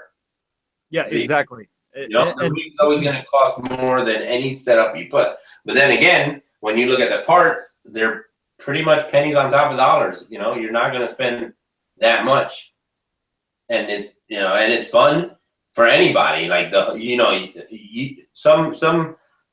some RC activities require certain age. For example, if you're going to fly, you have to have good vision because you have line of sight. You need to know where that plane or that helicopter or whatever. So not everyone can do it. For racing, you need to have some good depth perception because you need to see whenever a curve or a jump or, So, every RC activity has its age limit. But with crawling, I mean, anybody can do it. You're right there next to your rig. You can look at the rig whatever line you want to take. You can get down and look at it. You don't have to go fast. You can go slow. And it's a good experience. Everybody, enjoys it. And, we have, there's a gentleman in our group that he brings his son along. And man, that kid could pick a line and I think he's like 8 or 9. And he can pick a line and he can take his crawler up that line like a pro, Yeah, that's like my son who's only 5. He does extremely well with my trucks. Oh yeah, I seen that video when you were flying the Chroma, I think it was, right? Yeah, yep. Yeah, that you took him out and he's jumping the jumps and whatnot? Yeah. Yeah, I saw that. That's pretty cool. Yeah. Now I'm hoping, I want to get him his own crawler, because everything he drives is all my stuff except for that ECX Ruckus, which is actually his, because that's what he really enjoys, because he can actually walk with it and go wherever he wants. Right. Yep. So See, hopefully soon. My son, he likes monster trucks. I can buy him any type of truck, and he loves monster trucks. And that's what I want to build him here when he gets older, when he turns 3, because he loves my RC cars. He'll go in the workshop and he'll start taking out all my cars out to the patio, and he's like, "Look, Daddy, a car, a truck, a car." So now, I'll test him and I'll be like, "What is this?" And he go, "Tire, right?" I say, "Good, this is a tire." So I'll show him the bead lock, and he's only 2. I tell him, "What is this?" He says, "Wheel." I say, "Yeah, that's a wheel. Good job." And he knows it. He knows, like, little parts in here. He'll always like be Daddy. He'll be, "Daddy, car." I said, "No, this is a bumper." And he'll go, "Bumper." And he'll remember it. So I ask him, I'll ask him, "What's this?" "Bumper, Daddy, bumper." So, he's learning little by little. And I see the interest that he has. Every time he sees me out there with a car, he wants to take one and drive it. So he'll start doing this on the floor with the trucks, So I want to build him a monster truck here. Hopefully I can try and find a good platform, or just pick up that Axial for Christmas for him. And that way he can just destroy the crap out of it, but he'll enjoy it because he loves monster trucks. Every truck I've gotten him, he has tons of cars and trucks, but the only one he plays with are the monster trucks. The only car. Yeah. And if you take it away, he will freaking fight, face, fight. He'll start. Yeah. If you see him with the word fight and his fists are clenched, yeah, you better watch out. He's gonna knock you out. But he calls it fight. Earlier, he did it to his mother. She grabbed him and she's like, "Vinny, let's go to the living room." So he looks at her like he's got mad. He goes, "Mommy, fight, and he starts punching her on her legs. That's awesome. But yeah, I want to build him a monster truck because I see how he loves them. Oh yeah. No, my son, he loves to come down with me, and ever since he was pretty much like 2 or 3, he was trying to wrench on them. He'd take a screwdriver and he'd go to the screw and try to take it off. Granted, he didn't have the strength. Right. He was always trying to take things apart, and he did the same thing like you were saying. What's this? What's that? And he would remember it, and he knows almost every single part on the low C Mini Coupe too now. Wow. I go, "What kind of motor is this?" He goes, "Gas." I said, "What kind of motor is in the crawler?" He goes, "Electric." So it's cool, but right now we're just dealing with a lot of temper tantrums. A lot of I want, I'm not getting my way. I mean, this has been going on for a good year now, and it's like, Jesus, dude, give it a break. Yeah. Is that your first or your second? First. Oh, yeah. How old is he? He just turned 5. Yeah, it'll end around 5 or 6, because my daughter, she turned 6 now, and she kind of understands. She started throwing those tantrums 4 or 5 years old. She started getting jealous with the older one, and now that she's 6, she doesn't throw them anymore. Before, she used to be like, "Oh, you don't love me." Yep. It's like, "No, we love you. You just sit your ass down. You'll be fine. You're not gonna die." And so far today, she's fine. I got 3, and we deal with it now. With the little one, the thing with the little one is he is always thirsty and hungry. How about apple juice? Like, he will give you the option. He don't let you choose for him. He'll be like, "How about bread? How about butter? And how about apple juice?" That's how he puts together a sentence of what he wants. Everything is "how about." So, that's awesome. And he's just on a hunger fest. Like, the kid can eat. Like, one day for breakfast, he just kept asking. So I wanted to test his limit. I said, "Oh, you want food? Okay, we're gonna give you until your little heart desires explodes." So I gave him cereal. He ate a bowl of cereal. I gave him scrambled eggs. He ate the scrambled eggs. I gave him toast with jelly. He ate the toast with jelly. I gave him 3 cups of orange juice. He drank them all, and he still wanted more. I said, "No, you're not turning into a little butterball. We're gonna quit it." I said, "I've seen these freaking Maury shows where the kids are like 300 pounds at freaking 6. I said, "No, that ain't happening with you. You're gonna live forever. You ain't gonna get a heart attack at freaking 12. So, yeah. Seriously. So we cut him. We cut his intake because he was like my God, he wanted to eat the world. So now he's on a thirst crave. So we have to buy tons of like apple juices and orange juices, and he'll drink them all. But yeah, that's how he is now. That's crazy. Yep, he's my boy. He's the only boy. The others are 2 girls, so he's the last one. There you go. Yep. Yeah, we're thinking about having a second one, but we need to move out of where we are, because I live with my girlfriend's father at his house. Yeah, that's what I did. We kind of planned it out, when I had my first one, it was like kind of unexpected. We were I was in the military, and I was like, what do you think about having a kid? And we kind of tried, and nothing happened. So we were like, we give up on the process, and then boom, all of a sudden, my wife comes to my unit, and she's like, you got explaining to do. And I was like, oh shit, I'm in trouble. What'd I do? So I thought I did something wrong, and she's like, what is this? And it said a pregnancy test. And I'm like, oh man, who did I get pregnant? I didn't get anyone pregnant. It was hers, and she was like, it was like something exciting. So then when we had the last one, which was the boy, it was a surprise. He was like, the surprise, I'm here, now you got more to do. So it kind of caught us off guard. So we said no more. So we're not trying anymore. Yeah. We were kind of in the same boat, and we were like, we need a bigger house. We had a small house. We had like 950 square foot house that you fart in the kitchen and you can hear it in the bedroom upstairs. It's that small, Yeah. So that, we kind of weighed our options, and we used to live in the city a lot. She's from Pennsylvania. I'm from New Jersey, So, oh, okay. Yeah, so we lived in the city most of our life, and we said to ourselves, we'd never live in Texas. So we said, why don't we go there? We went there.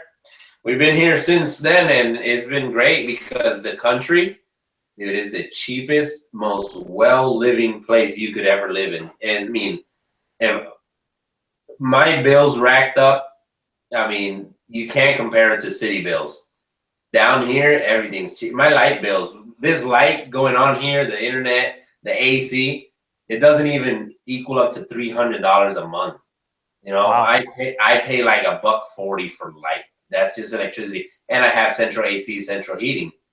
The fans are on. TVs are constantly on because I got 3 kids. Okay, they got a TV in the room. There's 2 TVs in the living room.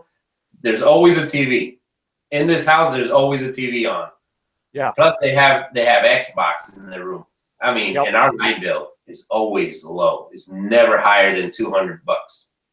No kidding.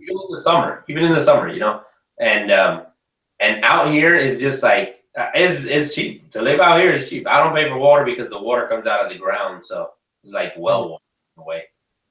So I don't pay really for water. But even when I lived in what they consider a town, my bills were super, super low. Let's just put it this way: my electric, my trash, my sewage, and my gas was all together. All 3 of these put together every month summed up to $150. That's it. No kidding. I'm not kidding you. That's all it summed up. Plus, check this out. This was at my old house. I'm just making an example of what they consider the city versus me out on 24 acres on my own. In the city, I paid for a 1,650 square foot house, 2-car garage, a backyard and a front yard. And I paid $800 a month. 1,600 square feet, 3 bedrooms, 1 bathroom, the kitchen and the dining room, and the big living room. I paid $800. Yeah. My uncle in the city, for something like that, you'd pay over $1,300 or more dollars. Just in rent, though. That's just rent. Yeah, where I live, a single basic ranch, nothing added, no garage, no nothing. Average rent alone is $1,300 a month. Yeah, that's city. That's why we kind of we took a step back, and we're like we were used to paying the high rent. We were used to paying the high utilities, and we said to ourselves, we're at this age where we have kids. We have to think about adjusting the income to more towards the kids versus us because they're the ones growing now. We're already grown. We don't have to worry about ourselves, you know? We got to worry about them. So yeah, exactly. So it's more towards them. So we have to adjust the budget. What do we do? So we looked at every option. We tried every state. You know, we did our homework, and you know, we said, you know, Texas. We've never been to Texas, and Texas seems like a cool state and whatnot. It seems more like calm, and you know, you don't deal with a lot of douchebags. We deal with California. There's a bunch of douchebags. New York, New Jersey, Pennsylvania. You know, douchebags. Depending where you live in Pennsylvania, because out there in the country is real nice too. But it's kind of the same because you live close to the cities, you know? So we came down here and we did everything online, believe it or not. We did everything. We paid the first month's rent with a deposit.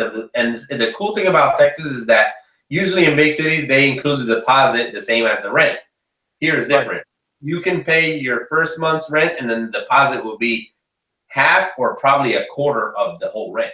So like for here, and this 24 acres, there's 24 acres. 1 acre is where the house sits on, right? Yep. You have about 1,600 square feet. You have 3 bedrooms, 1 bathroom, a laundry room, pantry, kitchen. The living room, I have it split up in 2 living rooms. That's how big it is. I have a section on this side, a section on this side, my TV and all my editing stuff on this side, and my wife has her own TV and her surround sound and on this side. So we have 2 sections that split up the living room. That's how big it is over there. So, you know, I have my space for my editing, my online, my gaming, whatever gaming. I have Xbox and everything on this side. Yeah. The her on that side.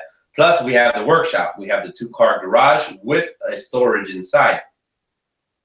For 1 acre, $900. You gotta be kidding me. Plus, I have the 24 acres. I can do whatever. I blow up pumpkins on the other side. 24 acres. There's a guy that leases the other 24 acres. He releases his cattle. So when his cattle are around, I can't do any shooting or blowing up or anything. So whenever his cattle are on the other side, well, that's when I take use of the 24 acres. I'll fly my drone around, you know. But when there's cows, I really can't do. I'm limited to what I can do. But for this area, $900 a month, and I have. I mean, you've seen the pictures. Whenever I do pictures and videos, and that's how it looks out here. It's real nice, you know. And you can find anywhere around where I live in small towns. You can find good houses, good neighborhoods, and I mean, life would be so much better because you don't have the thought of, oh, we're gonna be low on funds or something, or you know.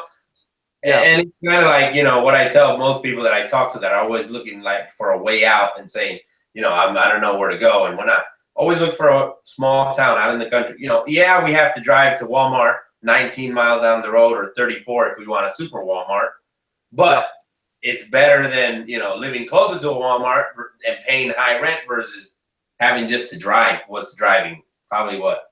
A gallon of gas? That's about it. And yeah, and I got no problem driving any, ever. Exactly, and gas down here is cheap. Down here, real cheap. I mean, real cheap. This is only like $1.90 or $1.80 for gas. That's not too bad. Yeah, I'm paying about $2.27 right now. Yeah, $2.27 over here is pretty expensive for everybody. They start complaining. But yeah, the highest it went was like $2.50, I think, at one point, and that's it. Everybody was like, "Oh my God, we're gonna die." But you know, they're used to so low fuel costs down here, and we save money on gas. The cars that we always get was always like 4 cylinders because we're always traveling. So we have 4-cylinder SUVs and we go everywhere. But that's what we did. We kind of took a step back and analyzed the situation, and you know, what's going to be best for us, best for the kids. And the kids love it out here. They got so much room to play. They go on their bikes, they drive around because we have no neighbors. The only neighbor, he's way out here, and it's 900 yards away from us, and it's an older lady with cancer. That's it. There's no young kids, no nothing. Our other nearest neighbor is an older lady over there, 400 acres down the corner, and the rest of the acres down that way is all cornfields. There's nothing, you know. Wow. And it's good. It's calm. You know, you don't have loud neighbors. You can stay up and party however long you want. Nobody's gonna tell you what to do. Now versus the inner city, you got till 10 to make noise. You know. Yeah. And then you can't like shoot fireworks. And that's one thing I wanted to whenever I did that, I wanted to take into consideration my kids. You know, they love fireworks, 4th of July, New Year's, you know, stuff like that. Out here, you can do it. In town, you can't even shoot off firecrackers. They'll give you a big fine for, you know, for firecrackers. Yep. Out here, I'll buy the big cannons and we'll shoot them off there on the driveway, and they love it, you know. And that's what works for us, you know. We kind of we watch our budget, and we try to live like fine, if you want to call it fine, but it's more towards what would be a better living for us and the kids, you know. Yeah. No, I got you. Yeah, we kind of tried both ways, the cities for the kids, and we saw issues there and with the kids and us, and we just like, no, we'll just go out to the country, see how it works. And so far, we've been here now 4 years, and it's been great. Wow. It's been great, man. Yeah, I mean, me and my girlfriend, excuse me, we pretty much live paycheck to paycheck, you know, and it sucks. Right. Yeah, I know. I understand. That's the way I used to be, man. Now, the second you start saving up any money, something comes up and you got to spend it. Yep. Yep, that's the way it used to roll for us, man. We were like, man, can we buy this or can we go here, you know? And we were like battling in a way of like, what, we can't do anything because, you know, we're kind of like working to pay everything in a way. You know what I mean? Yep. So I was like, I can't take my kids anywhere because we have to pay either the rent, the cable bill, the cars. You know, at the time I had 4 cars and a motorcycle, you know, and I was like, no, we can't do this. This lifestyle is not for us. So we're like, the city, that's not us. We go to the country. Now I could say, you know, my kids want to go out on the weekend. Yeah, we can go out on the weekend, you know. Kids say, I want to go to the water park. On the summer, they went to so many water parks. I took them to a water park. They didn't want to go. you know, they were like, no, Daddy, I'm too burned. I don't want no more. You wanted water park, so let's go to the water park. You know, so you know, things like that, just small things like that. And if me and my wife want to go out on a date or something, we can say, yeah, we're gonna go out on a date. But it's because it's kind of a risky move because right now it's just me, my wife, and my kids. We have no family down in Texas. Yeah. 0. Everyone is either up north, up east, or southeast. That's it. Yeah, we have 0. Most of my family moved down to Florida. I actually just have my I have family in Florida too. Yeah. Yep. So, you know, and it's kind of a risk you take, but then you see how it pays off in the end. You're like, wow, it was worth the risk, you know? Yeah, no, I got so we took a leap and it paid off in a way, and we're living good, you know, we live happy. And you know, my kids are happy. That's what's the most important part here. But yeah, it's just I talk to my brothers all the time. You know, I have younger brothers and older brothers, and you know, we talk all the time, and I tell them the same thing. All you have to do is take that leap. Don't look back and just go with it. You know, yeah, you might struggle at first in the beginning, but then, you know, little by little, you're gonna progress. And once you start progressing, you'll see it's just gonna be cake and it'll be easy. Right.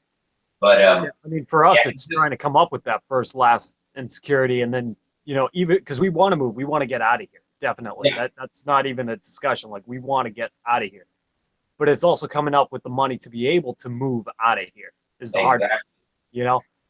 So it's a combination of things. I mean, a lot of the stuff, it's like, yeah, I may spend some money on the RCs, but a lot of the stuff that I have, I do also get for free from sponsorships. So I keep going with this stuff. But that's also another reason why I work 2 jobs. And at one point this year, I was working 3 jobs, actually. Wow. You know? Yeah, I used to work, when I lived in Florida, I used to work 2 jobs. And that's just to pay half of the rent. Yeah. That's 2 jobs to pay half of the rent. And it was because I was living with my grandmother. My grandmother was sick at the time, so I paid half of the rent, half of the cable. Oh no, I paid all the cable, half of the rent, and then half of utilities. And then I did some groceries, every now and then. But that was just living with my grandmother until, I moved up north to Jersey, and then I was living with my brother. And then with my brother was my whole paycheck to pay half of the rent. Right. You know what I make a month would pay normal rent, Yep. I spent my whole paycheck just to pay for half of the rent. And then the other half that I got on the first, it was more for utilities and groceries. So pretty much I was left with nothing, just go work every day. And that was a 2-bedroom basement. Wow. $1,200 in Jersey. Jeez. Yeah, is that bad? That's why I had my time in the inner city, and I said no more, man. I got tired of it. It's just you're actually just paying for the way of life in the city. That's all it is. And the people that already have houses in the city is because they probably bought them back in the 80s or the 90s when they were super cheap. Now it's not worth it. It's not. That's like every house here on the Cape. Everybody bought them in the 80s and early 90s, and they got them for dirt cheap. Now they're like 4 times their normal amount. Oh yeah, no doubt. Yeah, down here I'll tell you what. Down here you will find cheap houses. Cheap houses. If you're looking right now, there's one house here, 5 minutes away from where I live. 10-bedroom house.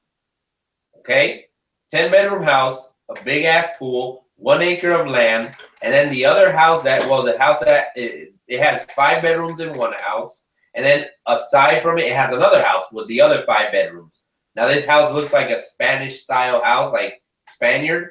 Yeah. Real beautiful. How much a house like that you think would go for? 10 bedroom, 5 bathroom. 10 bedroom, 5 bathroom. When I used to do alarm work, we worked in quite a few mansions. That house up here would probably go for at least between $10 to $15 million.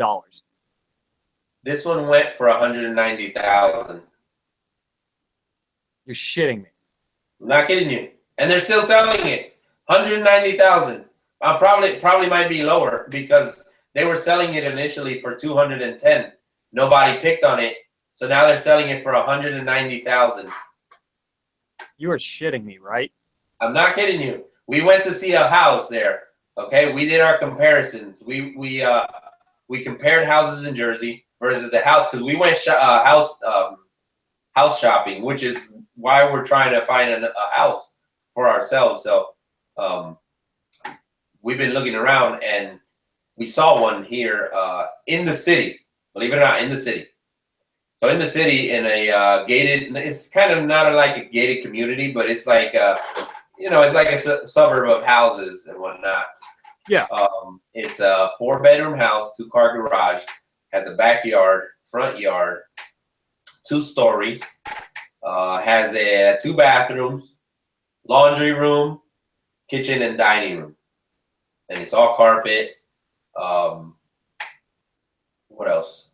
All carpet and it has a patio in the back for like barbecues and whatnot. Nice. Now a house like that, if you were in Jersey, it'd cost about $750,000. Yeah, that sounds about right. Yeah, $750,000, and the only way I know is because I used to live in a house that was that much, $750,000, which was the house I paid $1,200 for rent, and that was just 1 story. That house was 3 stories, right? The one I used to live in was 3 stories, so each story was rented out to a family. We had the basement. That was $750,000 house.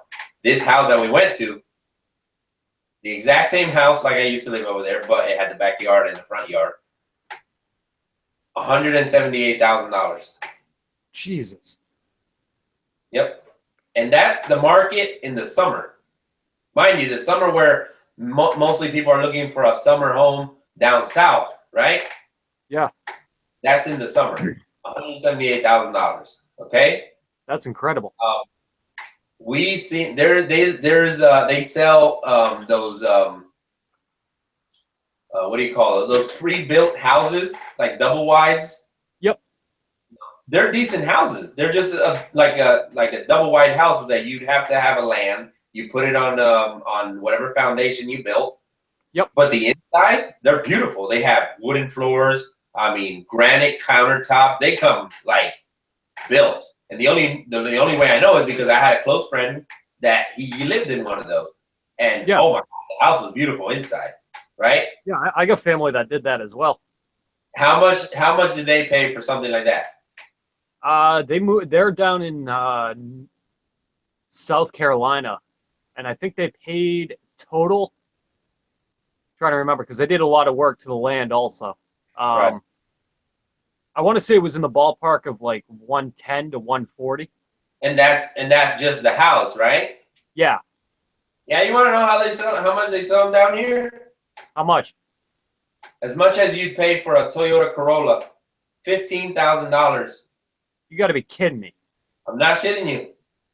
Sometimes they have sales of like for the bigger ones, $21,000, $25,000. But when they have the sale that they need to get rid of their inventory, 15 grand. If you have land with $15,000, you get yourself a house. Wow. Yeah, it's dirt cheap. I'm telling you, dirt cheap down here. You'd be surprised at these houses. My wife has a house right there. She's eyeballing it. And you look at it and you're like, damn, this has to be $300,000 at least, $400,000 at the most. Beautiful house, redesigned and everything. They're only selling it for $196,000, I think. Wow. Yeah, it's outrageous. I think Jeremy is texting me. It's outrageous. It's dirt cheap. Yeah, because every house pretty much around me averages between I think Jeremy's watching. He said, "Fuck it, I need to move to Texas." Seriously. Yeah. Should all move down there. If you land in Texas, you have to land that perfect job. And if you think of a perfect job of that being like a corporate office or some type of engineering, you're thinking about it wrong. Texas has like some of the jobs are the highest paying simple jobs. One of the examples, okay? Here in Texas, there's a gas station called Buc-ee's. You can search it on the internet once we're done, if you want to. It's called Buc-ee's, okay? Yep. It's like a rest stop for tourists, for truckers, people with RVs. You know, you have your gas station, big old freaking store, and you can walk your dog, and it's like, you know, like a stop, like a rest stop. Yeah. They have them everywhere in Texas. Well, their employees are under contract. So you're under contract for a year, right? But it's because of their high paying, or their high pay. To be a cashier, I kid you not, to be a cashier, just a cashier, $15 an hour. That's insane. Yeah, to be a cashier. I only make $1.90 more than that. Huh? I make $1.90 more than that cleaning a school. Yeah, and schools? I know a couple janitors down here that make $25 an hour clean. Wow. Down here as a janitor. Yeah, that's like a head custodian here. Yeah. So, you know, it's jobs like that. Like you can go around, you still have your minimum wage jobs and whatnot. And believe it or not, it's still decent money, minimum wage living down here. Because the cost of living is not so high. The cost of living is low. Small towns, people can't find people to rent their house, so what they're going to do? They're going to drop it down. Oh, you want to rent my house? 800 is too high? Okay, fine. We'll do it for 400. And you'll find a big old house for $400. And people look at us, me and my wife, and they tell us, you are crazy for renting that house for $900. I'm like, you got to be kidding me. This is like a gold mine. $900 to live in this place is like, you know, like, you're like a Kanye West status here. You know what I mean? But you're out in the middle of nowhere, but hell, you're living good, you know? Yeah, exactly. When I worked in the oil field, this is a true story. I kid you not. Okay? Now, mind you, all this money where I was living, just picture this. Where I was living, I told you how much, well, before when I used to work in the oil field. So in the oil field, I made clean after taxes every month $10,000. Yep. So you can imagine my wife having every Coach purse she wanted. You know, my kids having, and that's what I did. I bought everything what they wanted, and now they can't ask for shit. My mom came over and she's like, I can't get your kids anything. They have everything they want. You know, she wanted to get them something. I'm like, well, that's what I did. When I first got here, that's what I did. My kids wanted iPads. Yep, there you go. You have iPads. They have iPads. They wanted iPhone. There you go, iPhone. You want an Xbox? You want a TV? I went crazy because I needed to know that was that, you know, that secure moment. That was the time where I had to spend just for the kids.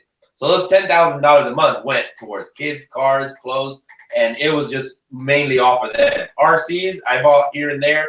Yeah, I spent $800 on an e-Revo. I did it, and I didn't even look back. I said, yeah, bam, put it on the card. You know, so you know, it was no shame, but you know, and as time progressed, you know, I stopped working because of my injuries, so I couldn't make that money. You know, now I'm probably to a lower paycheck, but still, my kids are already set up. They have everything they need. You know, before school, they have everything: clothes, backpacks. You know, but it's just that that leap.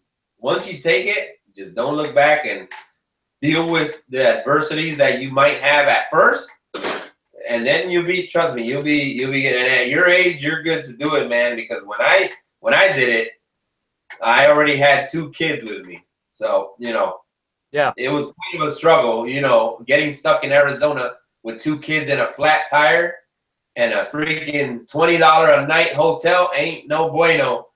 Yeah, seriously. You know, it was that kind of time where I had to like sit back and say, yo, we need to do something and we need to do it now. But you know, and we took it, and now we live just by ourselves. There's nobody here. Yes, we got friends. We consider them family, believe it or not. Jeremy, even though he's far, we've connected like, you know, we're brothers, and that's who I talk to the most and whatnot. And now, you know, you're on my friends list and whatnot, and you know, it's the way I see it. You know, I might not have my family here, but the people I get to know throughout these years is like I consider them brothers and sisters. You know what I mean?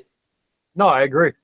But that's all it took, and we've been down here. My mom, the only person that visited my house has been my mom and my stepdad, and that's about it. And they love the place. They're like, oh my God, how much do you pay here? Oh, really? I can't believe that. How much do you pay on this? How much do you pay this? How much do you pay this? And it just went crazy. And when I told them, you know, my bills don't even add up to rent, whatever you pay in rent. My mom pays in Jersey $1,300 of rent. That's just rent. And it's smaller than this place, you know? And I mean, that's not even including utilities.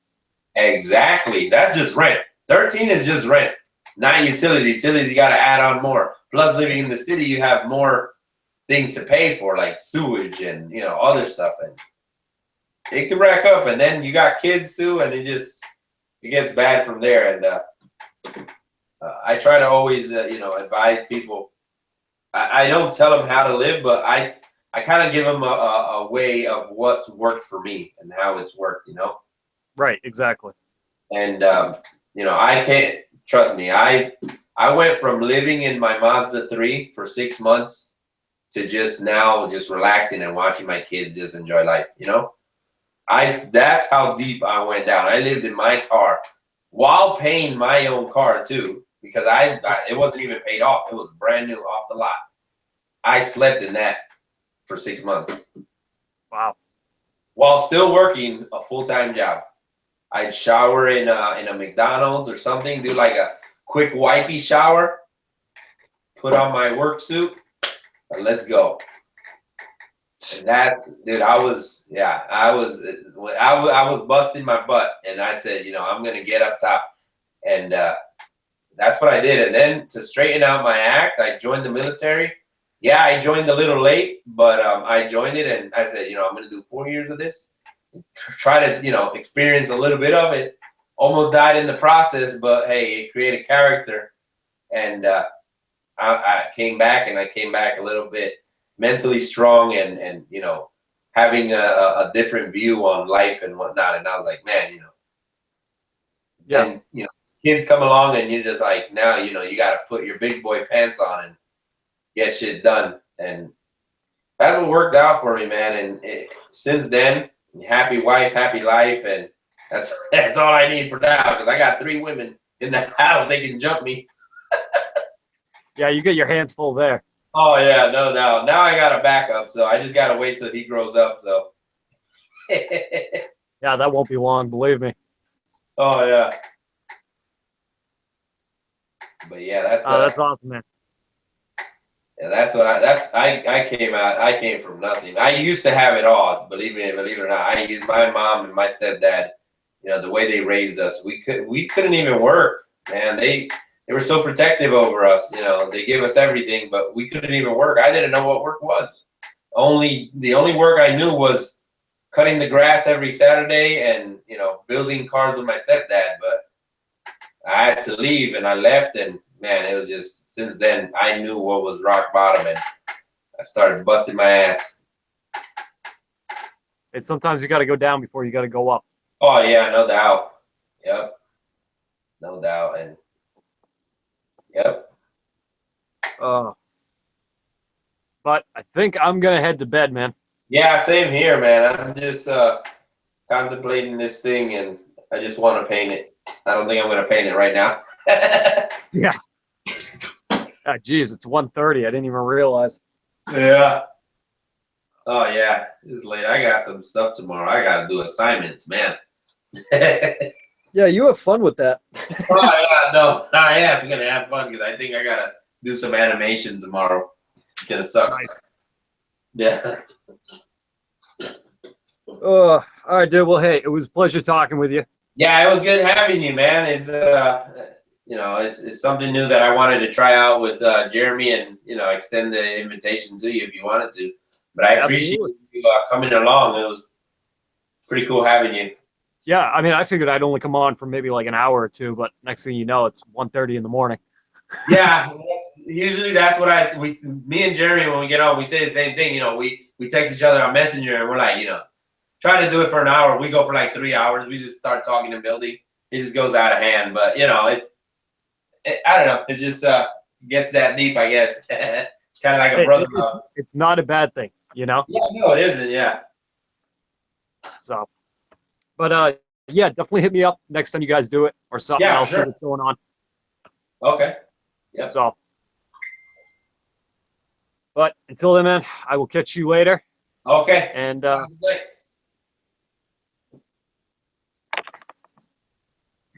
thank you guys for viewing. I will catch you guys later. As always, check out the description below. On the description below, I have links to everybody that joined the Hangout tonight. Jeremy from RCMilitia, Matt from RC Overland, and Krylin. I hope I said that right. Krylin from Galactic RC. So check out their channels down below. Subscribe to them. Krylin, something like that. I'm sorry for butchering your name. He's a younger guy. I kind of took him under my wing, kind of teaching him a couple things. So he's been doing some cool stuff. He's a beginner racer, and I just want you guys to show him support too. At a young age, you know, you get into this hobby and really don't know about what the cost is as you grow, but he's growing into the hobby. He's doing some cool stuff. He has a crawler and a two-wheel drive buggy. So thank you to him for joining the little bit of time he could join, because like I said, he's still young.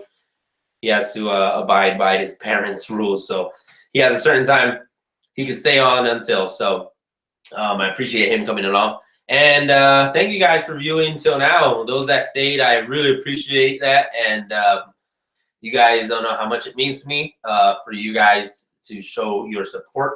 I already cut off the body here, so hopefully tomorrow I can paint it and yeah, and pretty much set it up there. I didn't even look at the manual. I don't even know what mounts were on there.